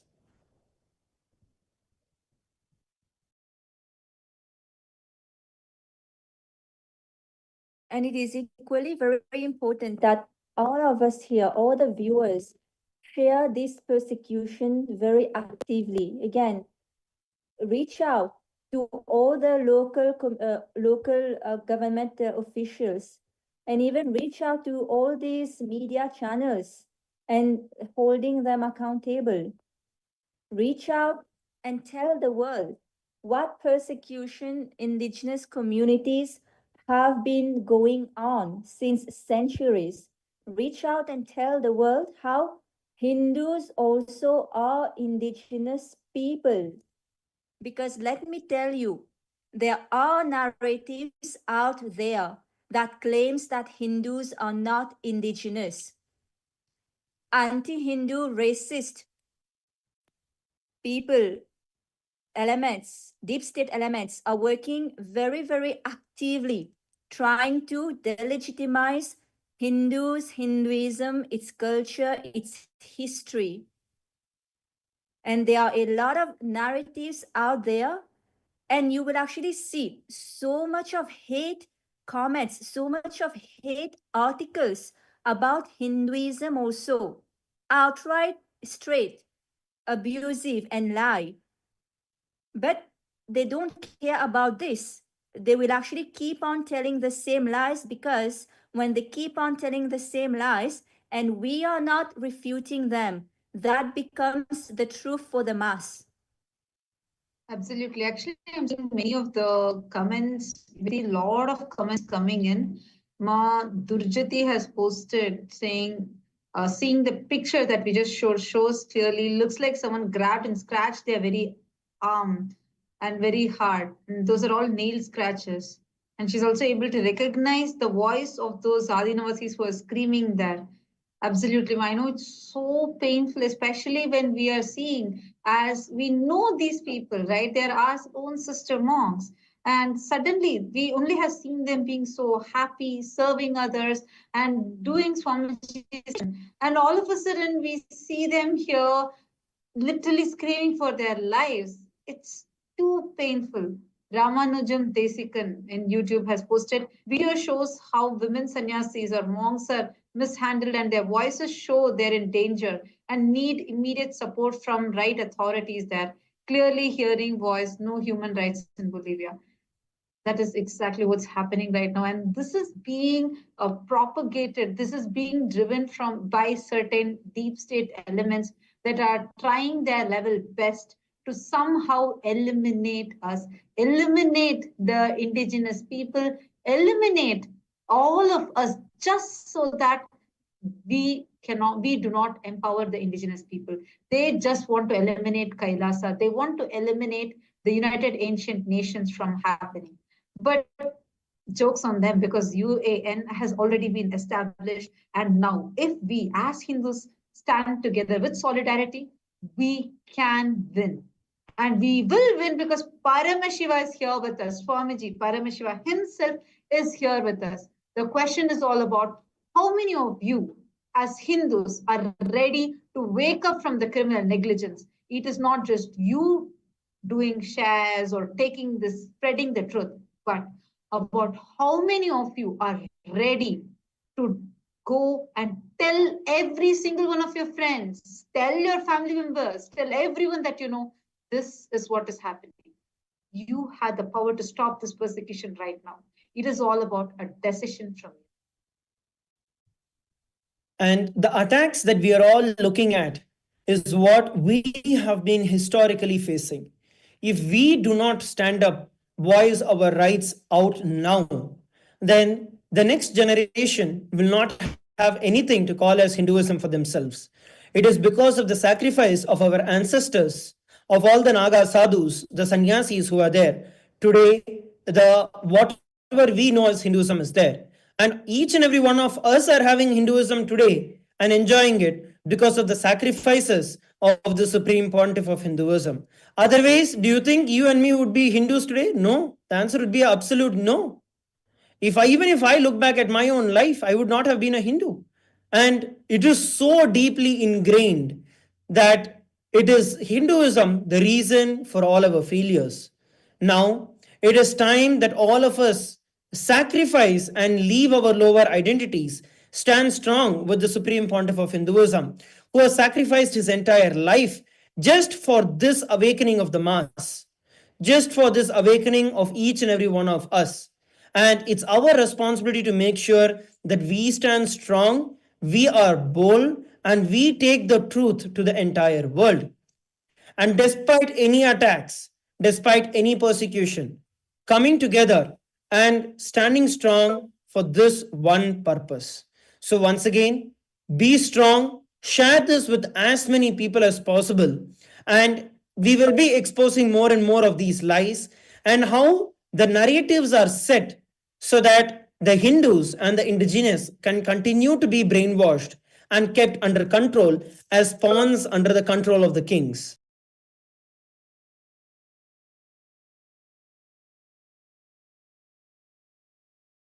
Absolutely. And this must be put to an end. We need to stop this. Actually, I also wanted to bring in one more factor over here about how, see, as Hindus, we are not waking up to the fact that we don't have a platform to voice out. How ironic is this situation? See, just see. We have all the evidences, we have proofs. Everything that we are talking are with clear proofs. But our voices, these evidences are not published anywhere. No one is ready to hear it. No one is bothering to publish any of these. Oh, Hindus, it's a wake-up call for us. We need to decide to wake up to this, share this. We have to amplify our voice.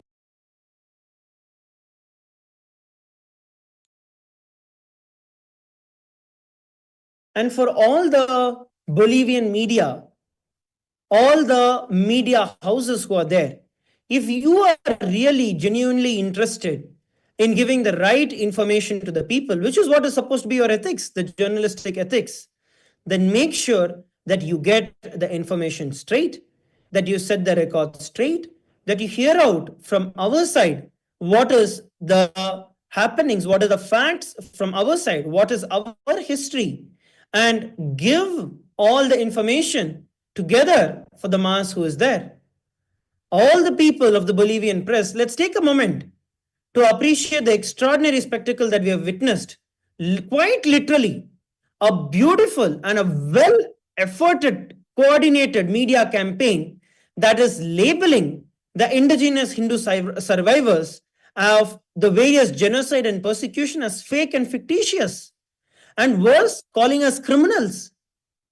If the irony is not sufficient, then I don't know what else is. And what we've seen unfold across your publications isn't journalism. It's a masterclass in colonial thinking masquerading as news.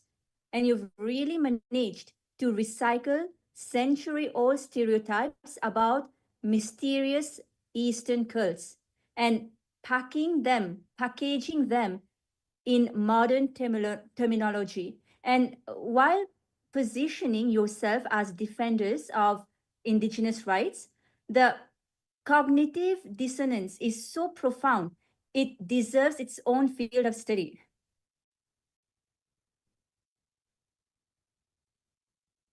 And see, let's also be very clear about what's happening here.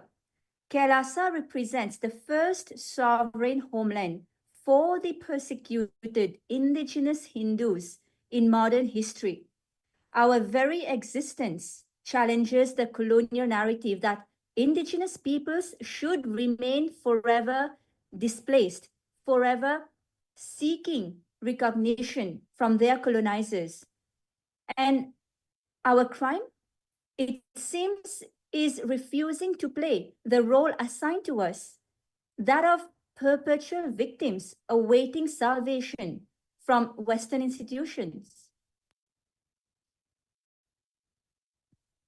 Actually, instead of following this path, we as Kailasa have had the audacity to establish diplomatic relations with sovereign entities worldwide. We have formed partnerships with fellow indigenous communities based on mutual respect. And we as Kailasa preserve the ancient knowledge systems which has been threatened with extinction. Challenge the notion that statehood is a privilege granted by the colonial powers rather than an inherent right of self-determination. This has been possible because of the relentless hard work, untiring hard work of the Supreme Pontiff of Hinduism and his immense sacrifice. And this is what Kailasa has lived and demonstrated and established. We are not here to fall prey or victims of the colonial mindset or what the colonialists dictate as to be how we indigenous nations need to function. No, we have our sovereignty. We have the right to exercise our fundamental rights.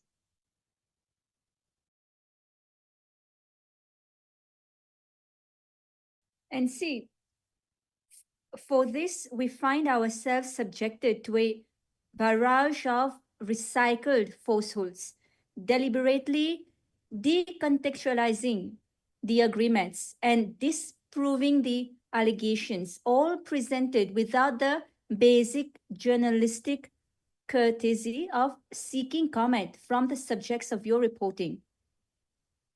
And in fact, one thing that I wanted to add on, just one thing I wanted to add to what you're telling. What's really intriguing about how these journalists and these anti-indigenous mafia is using this selective application of skepticism. See, the agreements that Kailasa has entered into these indigenous communities explicitly include government ratification clauses, a fact that is conspicuously absent from the reporting of all of these media houses. They don't do that. Our agreements are fully in compliance with the Bolivian law, with the international conventions, and the constitutional rights of the indigenous people.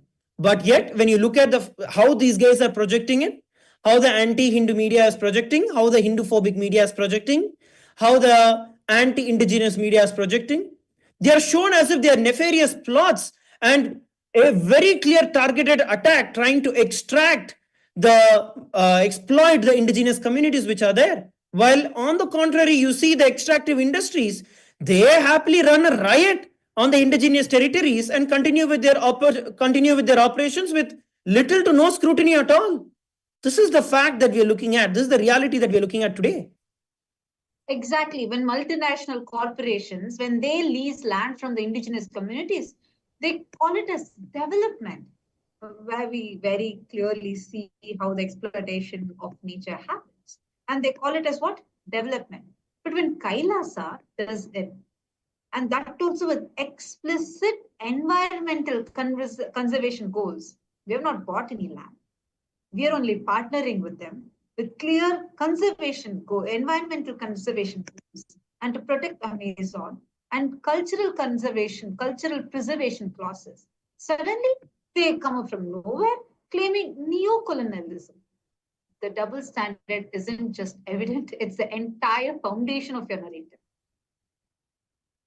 And I also feel one of the most troubling aspects of what they have been doing, what the anti-indigenous media has been continuously and in fact very casually repeating, is the allegations that have been decisively refuted in the courts of law, where they keep calling the Supreme Pontiff of Hinduism as fugitive, as self-styled, as rape accused.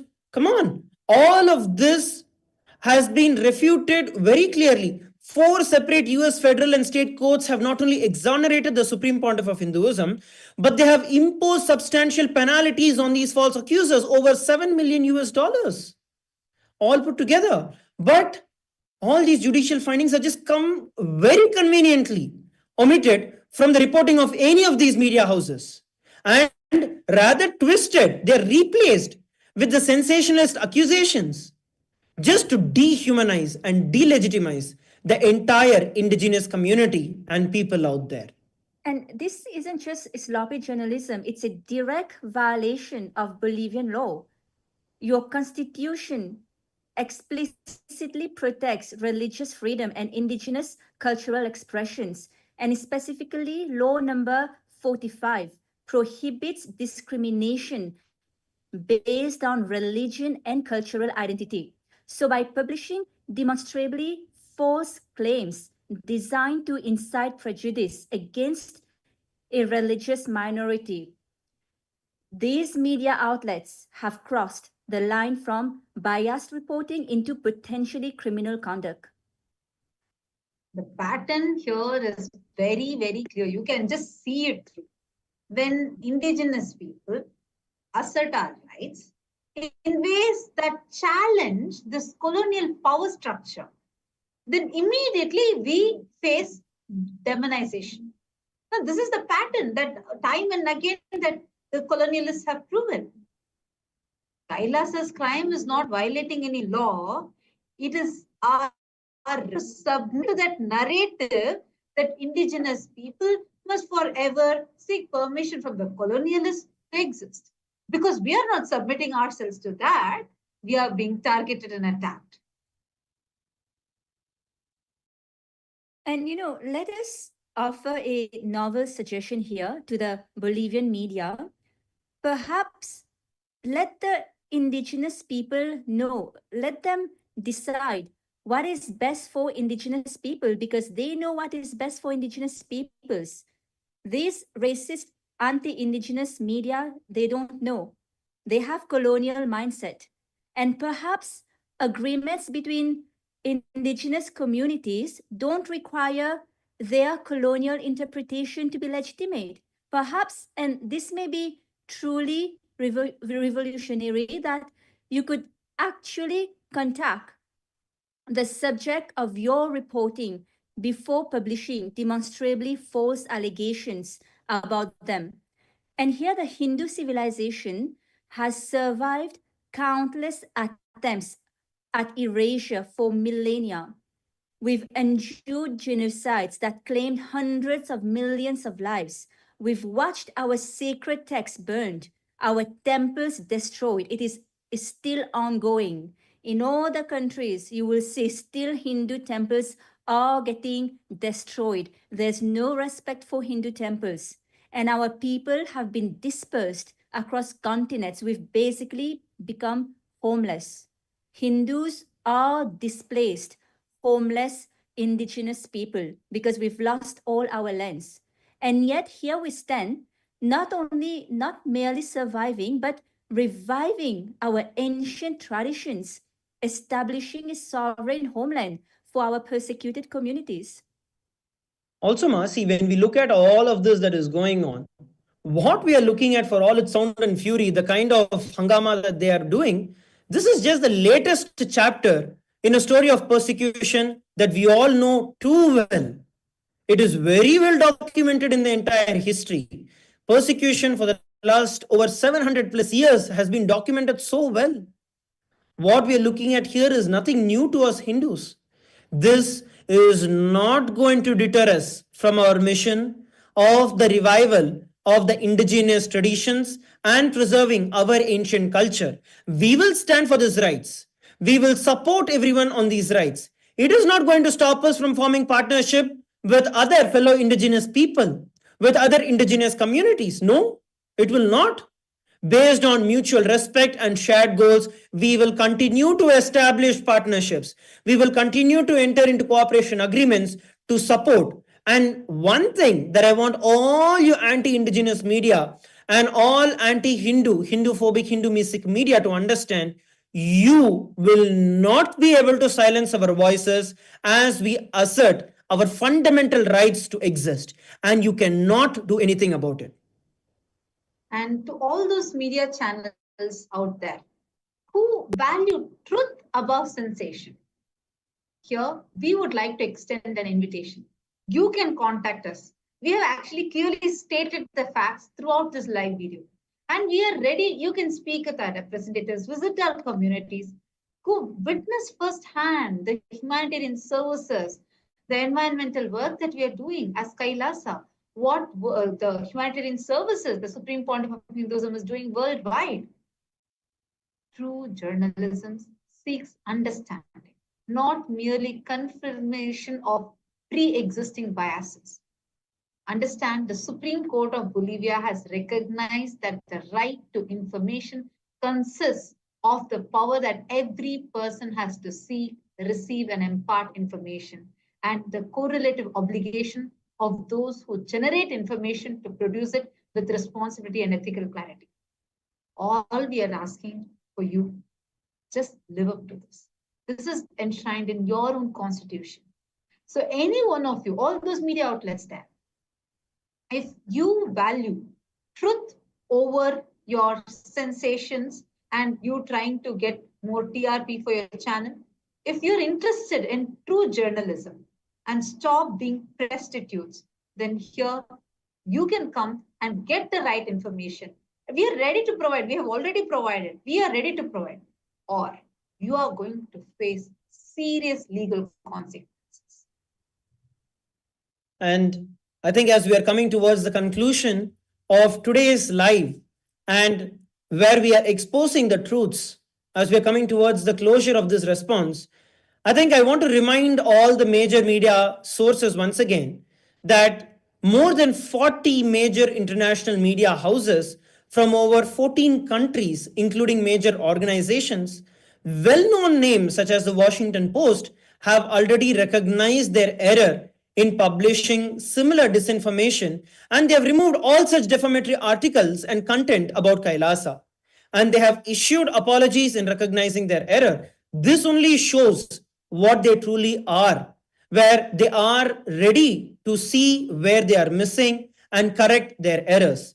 They chose journalistic integrity over perpetuating falsehood. What are you guys going to choose? Are you guys going to continue on your sensational journeys for TRP or present the facts as a credible media source? The choice is yours. Your reputation, as was mentioned time and again, is hanging by a thread because the world is watching and the world is not fools. Everyone knows. Just like how the truth does not bend, just because you close your eyes, the sun does not rise in west. Same way, we are not going to back off just because you continue to attack. The real true measure of journalism, when we look at it, is not really how effectively it can tear down those who challenge the status quo, but in fact, true journalism is where it can courageously acknowledge where and when it has been misled. All your readers, all the people who are reading all your articles deserve nothing less than your commitment to your people, you holding up your journalistic integrity. We have stood for over 10,000 years. Kailasa has stood for over 10,000 years. And we will continue to stand. Long after today's headlines are forgotten, you will be forgotten. The news will be forgotten.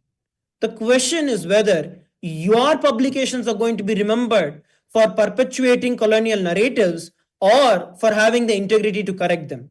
The choice is yours. The say is yours. Just understand one thing, that the entire world is watching And the history shows that it does not forgive the people who feed disinformation. It does not forgive the predators. So remember that truth does not bend, neither we do.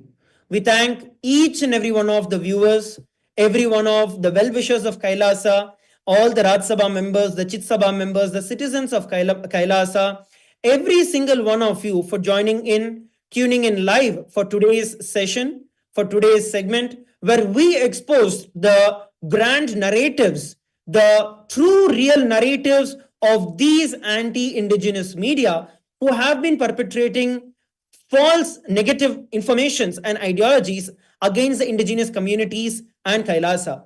We hope that every one of you have a better understanding of what is going on the ground now. We will be sharing further details and further facts. So I request every one of you to stay tuned. And once again, I'd like to offer our sincere gratitude to Bhagavan, to the Supreme Pontiff of Hinduism, Bhagavan Sri Nithyananda Paramashivoham, for giving each and every one of us this opportunity to voice out and to really stand for what we truly are, giving us a real sense of identity for who we really are. So we'd like to offer our gratitude to Swamiji and will now conclude this segment with the Purna Mantra. Om Purnamadah Purnamidam Purnat Purnamudachyate Purnasya Purnamadaya Purnamevavashishyate Om Shanti Shanti Shanti Harihi Om Tat Sat Sarvam Bhagavat Shri Nithyananda Paramashiva Padukarpanamastu Om Nithyanandam. Thank you, everybody. Nithyanandam.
days, we have all been witnessing the life that is going on. In fact, various of these media channels, the so-called the pro-indigenous media channels, we are going to be exposing every one of them today who actually are using the garb. And these are the people, the purveyors of the colonial fan fiction, what they have been doing. Today's term is going to be an exposing of all of these and presenting to every one of you, all our viewers, every one of you who are watching us live, what exactly is going on, what exactly is the truth, and how this anti-indigenous media, anti-indigenous racist, Hindu-phobic, Hindu-mesic media is conveniently trying to gaslight and attacking, persecuting the local indigenous communities which are there in Bolivia and Kailasa also at the same time. That is exactly what we are going to be doing at today. We are going to be looking at the accusations that are placed and we are going to look at the truth behind them. So one of the main accusations that we see throughout all these racist media is that they are consistently labeling Kailasa as a fictitious state, as an imaginary state, as Kailasa doesn't exist. So let's look at the facts. Let's look at the legalities, the facts of how these media channels are wrong.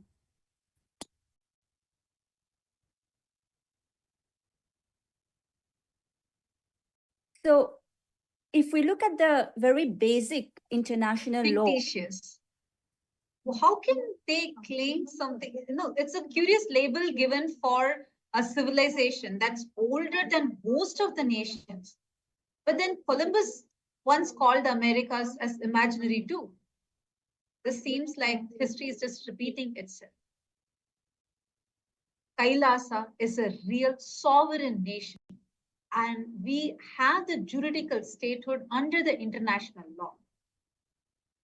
See, for a nation, there are 4 things that are needed.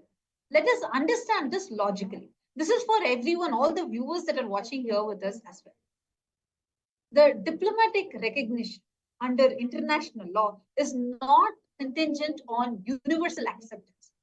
The 1933 Montevideo Convention explicitly defines statehood as requiring 4 criteria. First being a permanent population. Second, a sovereign territory. Third, a functional government. And fourth, capacity to enter into relations with other states. Kailasa has all these 4 criteria. Kailasa fulfills all these 4 with a permanent population, and we have multiple sovereign territories and autonomous lands, and we have clear functional government based on the Hindu constitutions as per the Vedas and Agamas, and we have the jurisprudence, the Hindu jurisprudence in Kailasa. And we also have multiple diplomatic relations and bilateral treaties with so many nations, including many of the sovereign indigenous nations as well. So it's really, it doesn't make any sense that many of these media channels are even using this terminology, fictitious. This is directly violating our very fundamental right to exist, because when you call us fictitious, you're denying our very existence.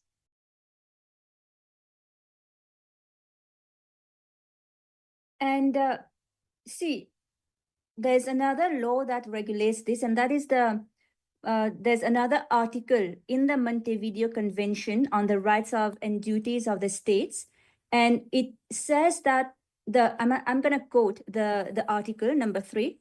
It states that the political existence of the state is independent of recognition by other states, emphasizing the inherent rights of states to self-governance, territorial integrity, and political independence. Further, Article 13 of the 1948 Charter of the Organization of the American States elucidates the independent exercise of these rights within the framework of international law. And it states that the political existence of the state is independent of recognition of other states. Even before being recognized, the state has the right to defend its integrity and independence. So, adding in over here, I just wanted to ask the so-called media houses who are there, or rather, should I say, purveyors of colonial fan fiction, because you know what? Your recent articles are not just a journalistic misstep, but they are a full-on assault on the truth, the indigenous rights, and the basic decency. You have cloaked yourself as the champions of marginalized while stomping on the very principles that you guys claim to uphold. You know what? The irony is thicker than your editorial bias.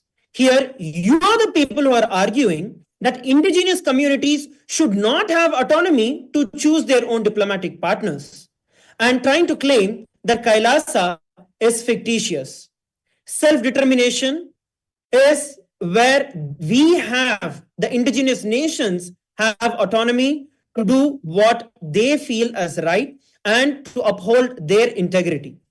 When you just go on telling that, oh, Kailasa is a fictitious nation not recognized internationally, who crowned you as the gatekeeper of sovereignty?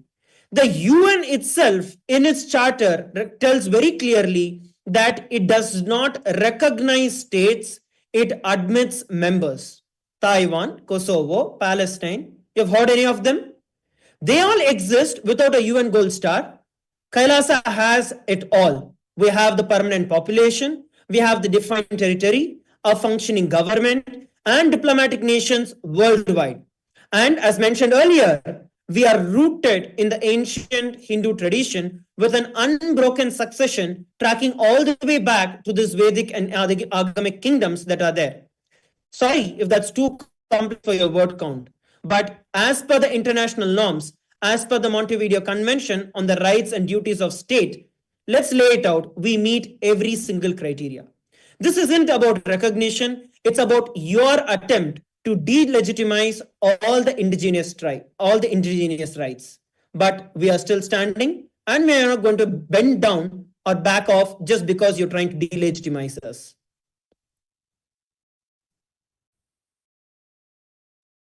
And would this media organization dare to label any of the other states, other nations as fictitious? For example, we have the Tibetan government in exile since 1959. We have the Portugal or the Genoa that were actually occupied during the 18th century and also re-established after the Vienna Congress of 1815. We also have Poland, Ethiopia, Czechoslovakia, Albania, Austria. We have the Sovereign Order of Malta, who doesn't even have land today, but they have diplomatic relations with more than 100 states around the globe. And we also had the Ukrainian government that was in exile. We had the Royal Lao government that was also in exile. But why is it when it comes to Kailasa, only when it comes to indigenous nations, these media channels think they have the right to deny us of our self-determination, to deny us of our rights to self-governance? Denial is directly putting a question mark on all the international laws. Because as per the international laws, we follow everything. We are recognized legally as per the international laws. And who else needs to recognize us? We have the three unbroken lineages. Swamiji is the inheritor of three unbroken lineages. And Swamiji is the king of these three kingdoms and 17 more sovereign states. So who else needs to acknowledge us or recognize us? We have the Kailasa juridical statement. In fact, United Nations has published our juridical statement so many times. It is this blatant accusations that these racist media channels are trying to put on us just to deny the existence of indigenous nations. They don't want the indigenous nations to be empowered. That is the main thing that they're afraid of. Because first time the indigenous nations are getting an international voice, a global recognition. And if these indigenous nations are being the focus of target by these anti-indigenous media, the anti-indigenous mafia that is there, the thing that we need to look at here is to look at and respond at these anti-indigenous media groups and at their cheap shot of publishing defamatory hit pieces on every one of us. And these guys call it as reporting. That's not reporting. That's predicated smear with a deadline. You cannot have it both ways, where one side you call Kailasa as fictitious, and on the other side, you call that Kailasa has entered into very real agreements in the next. That cannot happen. This or that. Make up your mind. Hypocrisy is not both ways. Either you call fictitious when you're calling Kailasa as fictitious, then where is the question of entering into agreements with indigenous? But you want to claim that Kailasa entered into very real agreements and trying to exploit the indigenous. It's very blatant, it's very evident that the media, the anti-indigenous media, the mafia that all you guys are watching and what every one of you are looking at is just evident, blatantly lying, trying to utilize this entire opportunity to exploit and get their viewership high. It is as straightforward as that. If you just look back, if you actually strip down about the various lies that they are giving, the very clear truth comes up. These fellows go strut around as the great defender of the indigenous right. But the articles drip with paternalism. Sorry, indigenous guys, you guys don't get to decide who you work with, because we will handle that. This is exactly the statement that all these anti-indigenous media are making, where one side they try to show that they are defenders of indigenous communities, but on other side they dictate who the indigenous traditions, indigenous communities and indigenous nations have their relationship with, or with whom they can enter into relationship with.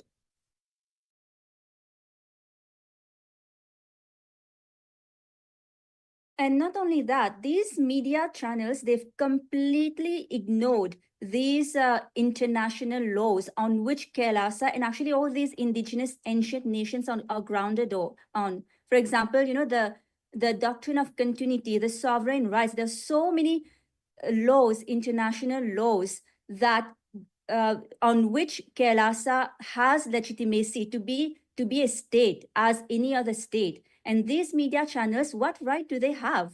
Actually, they've completely violated their own ethics. They've completely ignored what they are supposed to be. They're supposed to be looking at both sides of the stories. They're supposed to be doing investigation. They are supposed to be giving the right information to the public, but they do not care about any of this. All they want is spread lies about indigenous communities because they feel they're scared about the power of these indigenous communities. So completely disregarding on purpose these international laws, and with complete hypocrisy, just attacking left and right Kailasa and the indigenous communities, and trying to show that Kailasa is against indigenous communities.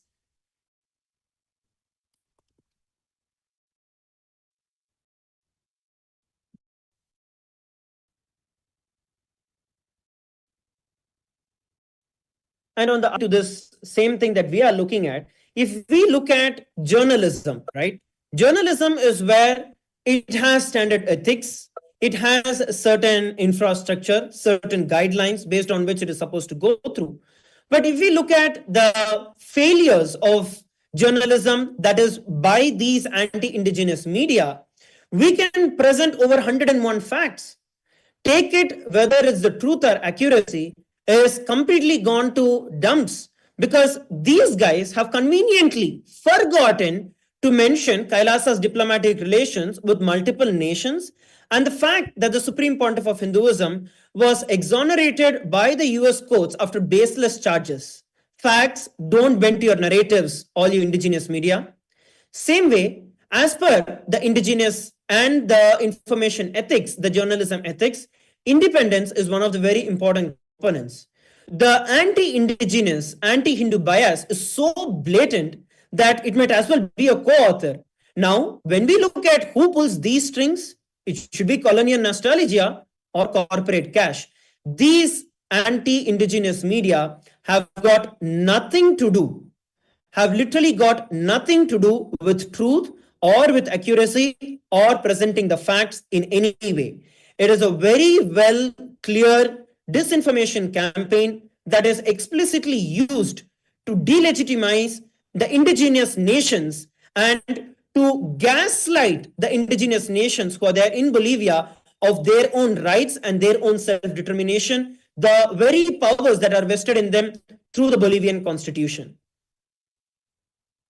This whole false accusation is just a cook-up made specifically to silence and make sure that the indigenous communities are gaslighted and make sure that their powers are stripped off. This is the main agenda of these anti-indigenous racist media channels. That is the reason why, as soon as the indigenous communities are getting the benefits, are being really empowered, they're experiencing so much of transformation, they're experiencing so much of services, they're experiencing the real empowerment. And these racist media channels do not want that to continue because they know that many of their vested interests will not be fulfilled if the indigenous people are empowered. That is the main reason why they're trying to stop us using all different means. Now, it is up to us, all the viewers, right now, after watching us. What do you think? What do you think as the right steps that you can take right now? Because we want justice.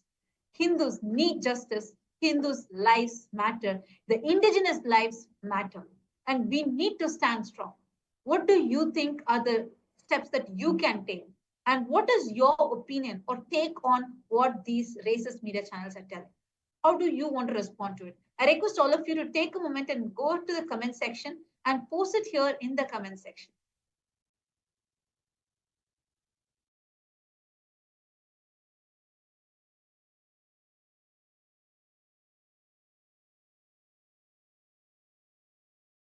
And to all the other viewers who are watching us live from all over the world, and to all the members of Parliament of Kailasa, all the well-wishers of Kailasa, all the citizens of Kailasa, once again, we want to hear each and every one of your opinion on how systematically, in a very perfectly systematic way, this anti-indigenous media has been putting in the entire garb of pro-indigenous, but actually working towards exploiting the indigenous nations and the indigenous people out there. Starting with the first question that we just answered about claiming Kailasa as a fictitious country, but very conveniently hiding the information about how Kailasa derives its rights from the ancient traditions, unbroken lineage, and at the same time, how Kailasa has received recognition from the various international norms and the various international rights that are bestowed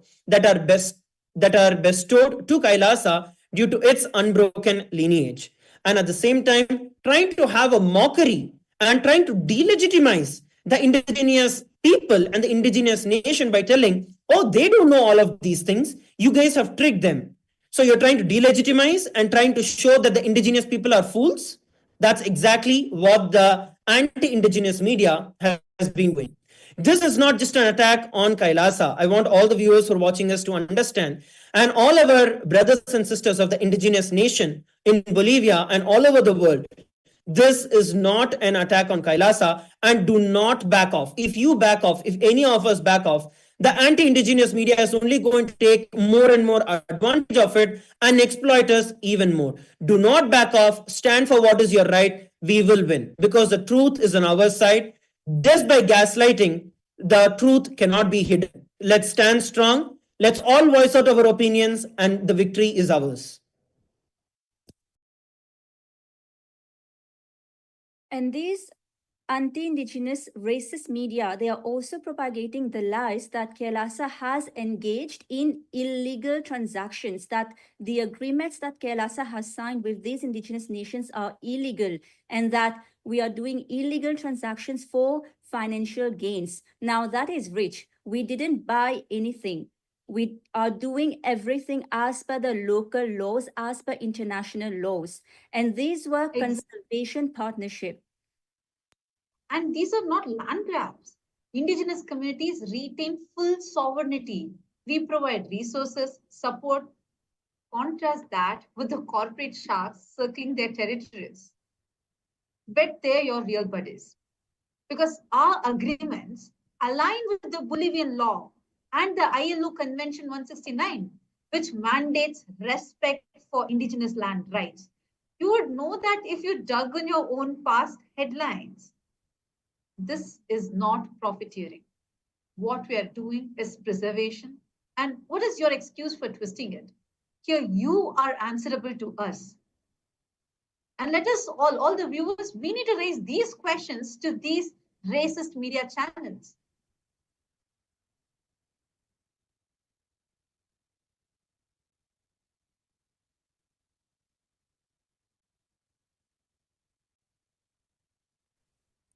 Yes, sorry for the technical glitch. What I want to share here for every one of you is that these agreements do not threaten the Bolivian sovereignty in any way. In fact, they uphold it by honoring the constitutional rights that the indigenous people have, which is self-determination. The rights that all of these media houses seem to be very eager in dismissing in service of their anti-indigenous agenda, and they seek to limit the indigenous autonomy in the international relations. When very clearly the indigenous rights are mentioned and are given in various articles across the entire Bolivian constitution, wherein that these guys are trying to come up and show that Kailasa is land grabbing. No.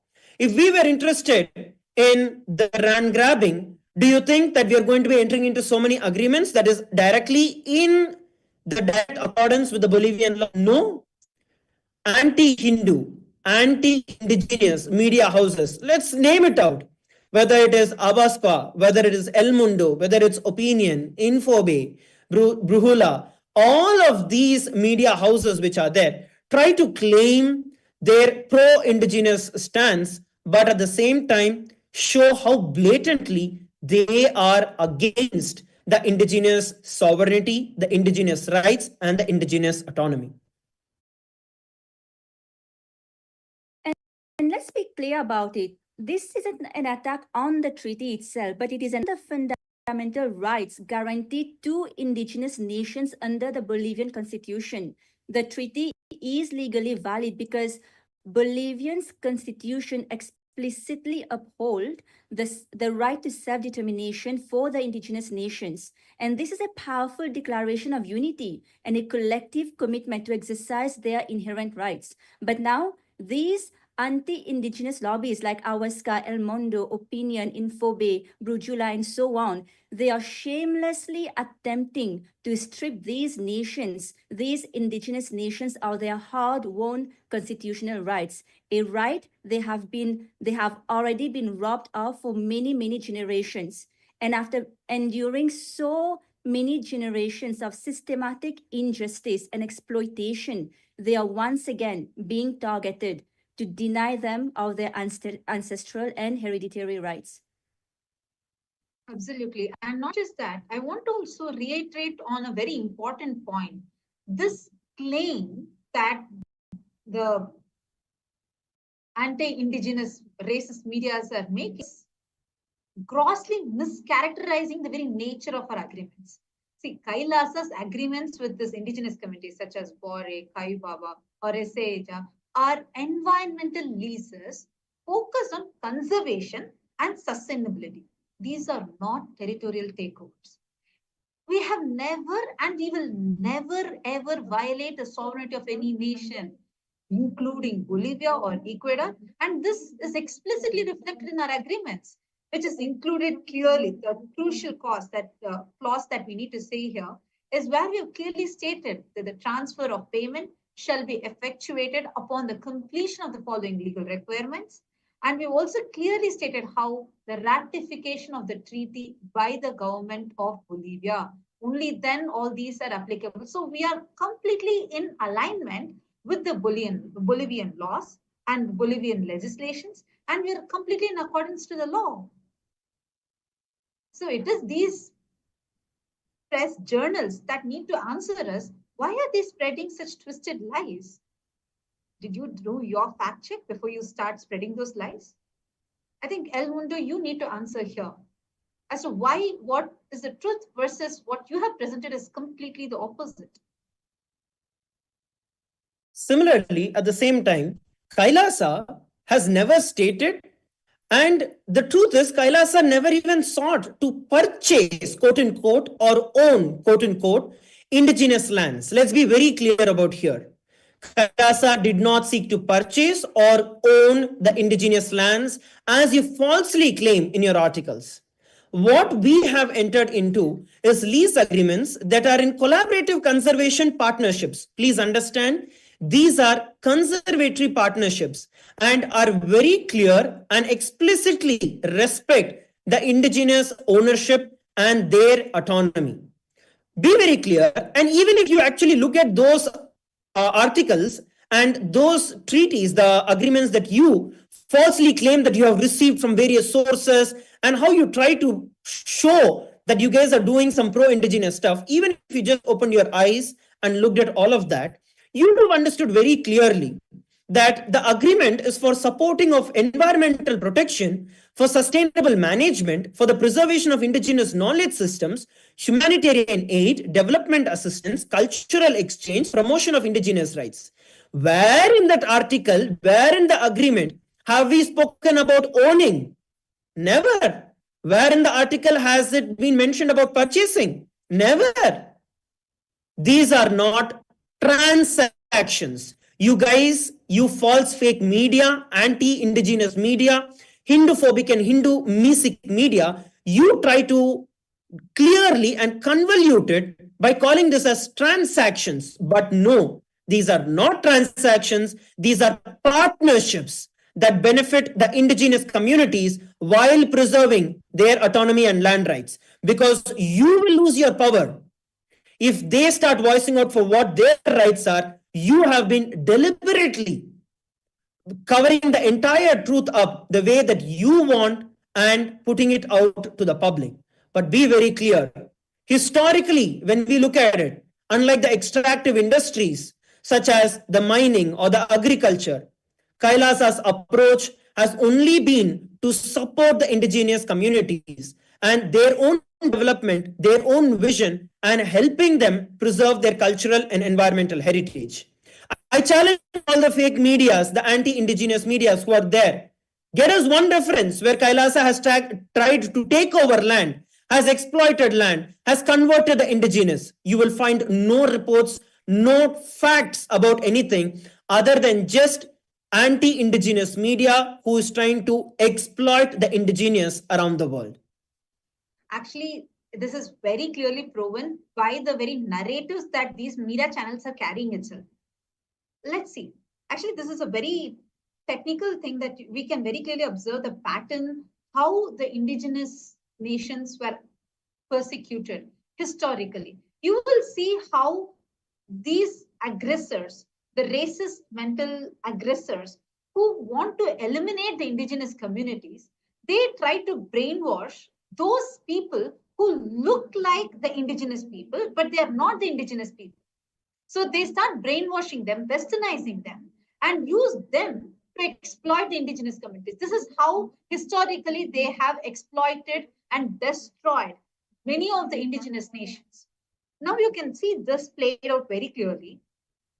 We are seeing so many false, blatant accusations that these media, racist media channels are spreading.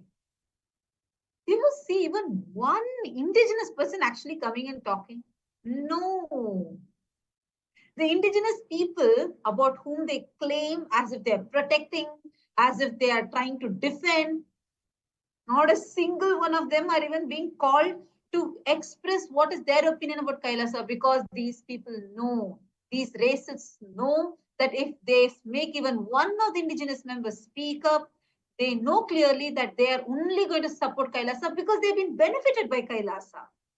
The kind of projects that have been happening there, whether it is the food programs that are being conducted every day, daily free food service that is being served, or the yoga classes that are being conducted, the mental health empowerment that is being done, and the empowerment that is being given to them to voice out their opinions in international platforms.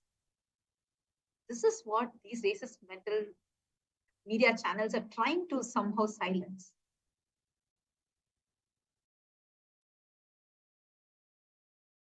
And one of the accusations that they're also putting on KAILASA is that KAILASA is exploiting the green funds and the climate finance. I mean, let's look at the truth, which is a very inconvenient truth for these anti-indigenous media, is that KAILASA also is an indigenous nation, and Hindus also are indigenous people. In fact, we Hindus as indigenous nations people, we have faced the longest and cruelest genocide and ethnocide in history. But despite this, the Supreme Pontiff of Hinduism, Bhagavan Nithyananda Paramashivoham, he has revived KAILASA once again. And KAILASA doesn't just talk about environmental stewardship like these anti-indigenous lobbies will be doing. KAILASA lives it. It upholds the earth-centric values and it elevates the consciousness, not just as ideas, but which are integral to Hinduism itself. Whether it is the clean air initiatives that the Supreme Pontiff of Hinduism has initiated, to the sustainable agriculture, to carbon footprint reduction, to zero waste initiatives. And we even have many of KAILASA's humanitarian agencies that span 196 countries. We are relentlessly working towards a safe, clean, and sustainable environment. Unlike those who are preaching without doing anything, without practice, KAILASA's spiritual leadership and green initiatives embody the principles and of responsible democracy, of environmental justice, and enlightened being, a living.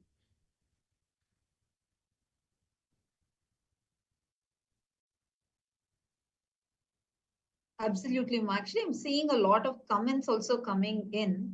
I'm seeing Abhay Chatri, a viewer on YouTube, he has posted, we need transparent journalism, 24 hours giving truth. If such channels come up without any advertisement, it will take some time, but will certainly be watched by more and more people slowly. Actually, Abhay Chatterjee, I just wanted to tell you something. Right now, even now, see, we are voicing out the truth.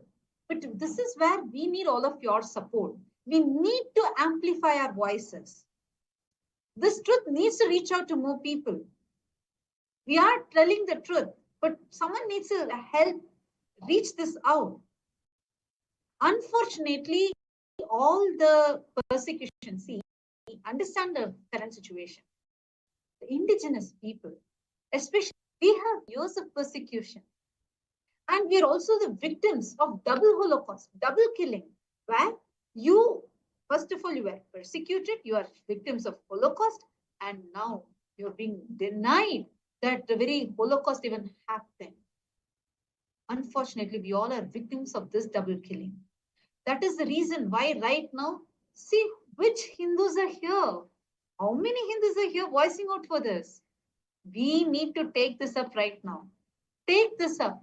Share this with all your relatives, all your friends. Don't bother whether they know Swamiji, they don't know Swamiji. Just go ahead, share. Voice out the truth. It is not just the activism of all the malicious people, negative people. No, it is also the inactivism of the good people. If good people become active, automatically the other demons will get silenced. We need our voices louder. For that, we need you. We need each one of you to come and join us here. There's a very important thing where when we, being the people who know what the truth is, when we become silent, unfortunately, that is a fact today with the common Hindu, the mass Hindus out there. We have been persecuted to the extent that we feel discredited. We don't even feel like coming up and speaking. We feel, why unnecessarily enter into all this? Somebody is doing, let them do, good for them. But we don't understand that this in itself is actually a colonial mindset that has been put and drilled into our bone marrow by the colonizers and by the Mughal invasions that for centuries, for years and years together. So it is time that we break out of these chains that are there.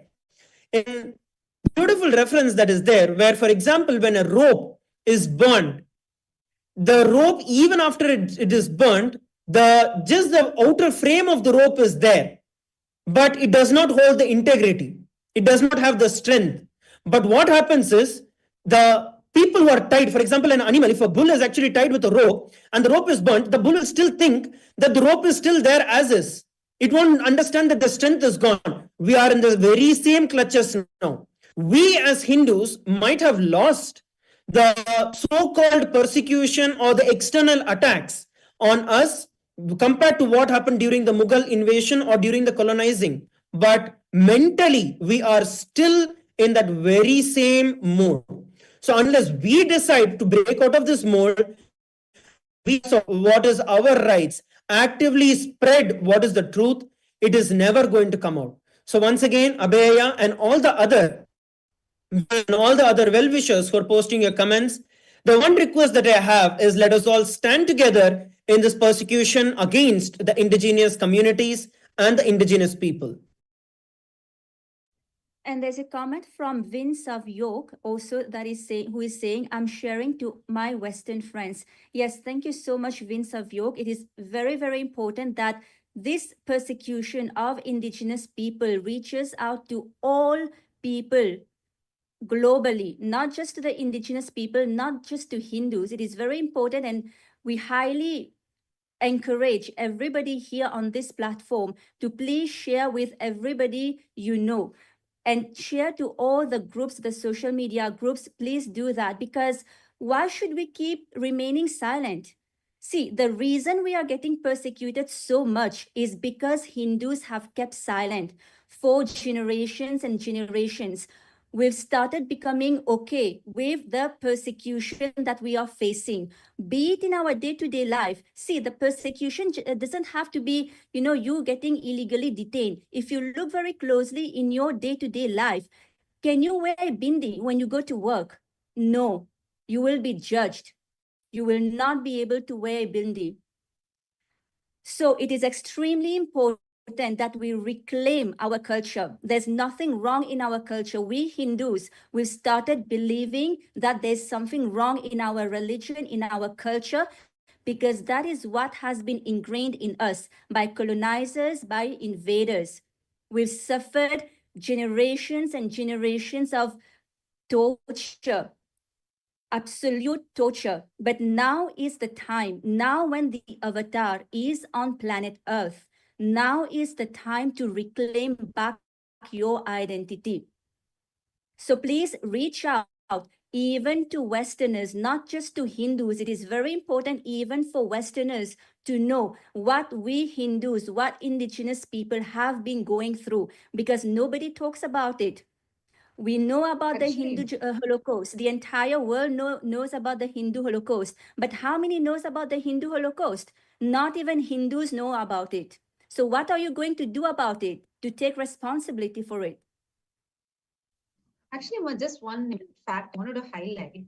This happened a few years back when, you see, as Hindus, we have been subject to relentless persecution. Continuously attacks are happening. You can just see, because Swamiji started Kailasa in 2003, from that time onwards, Swamiji has been facing attack continuously. Now it's been more than 22 years. We are still facing the same attacks. Why are they attacking us so much? Once when one of the media, anti-Hindu media, had published an abusive article, someone asked, why are you publishing like this on Hindus? How come you don't take on any other religion? And that person, that journalist, mockingly asked, if I come and I'm publishing like this, I'm publishing like this for the last 10 years, who can do anything to me? But if I go and publish anything about the other religions, if I even abuse one word of theirs, that's it. Tomorrow my office will not be there, it will be destroyed. No, this is a real thing that happened. This is what is happening right now. That is why, because we Hindus are not standing up, we are not voicing out and not standing together, that is also one of the important reasons why continuously attacks are happening. And for us to understand, putting this in perspective, it is not that we are asking every one of you to go fight, to every one of you to encourage violence. No, that is not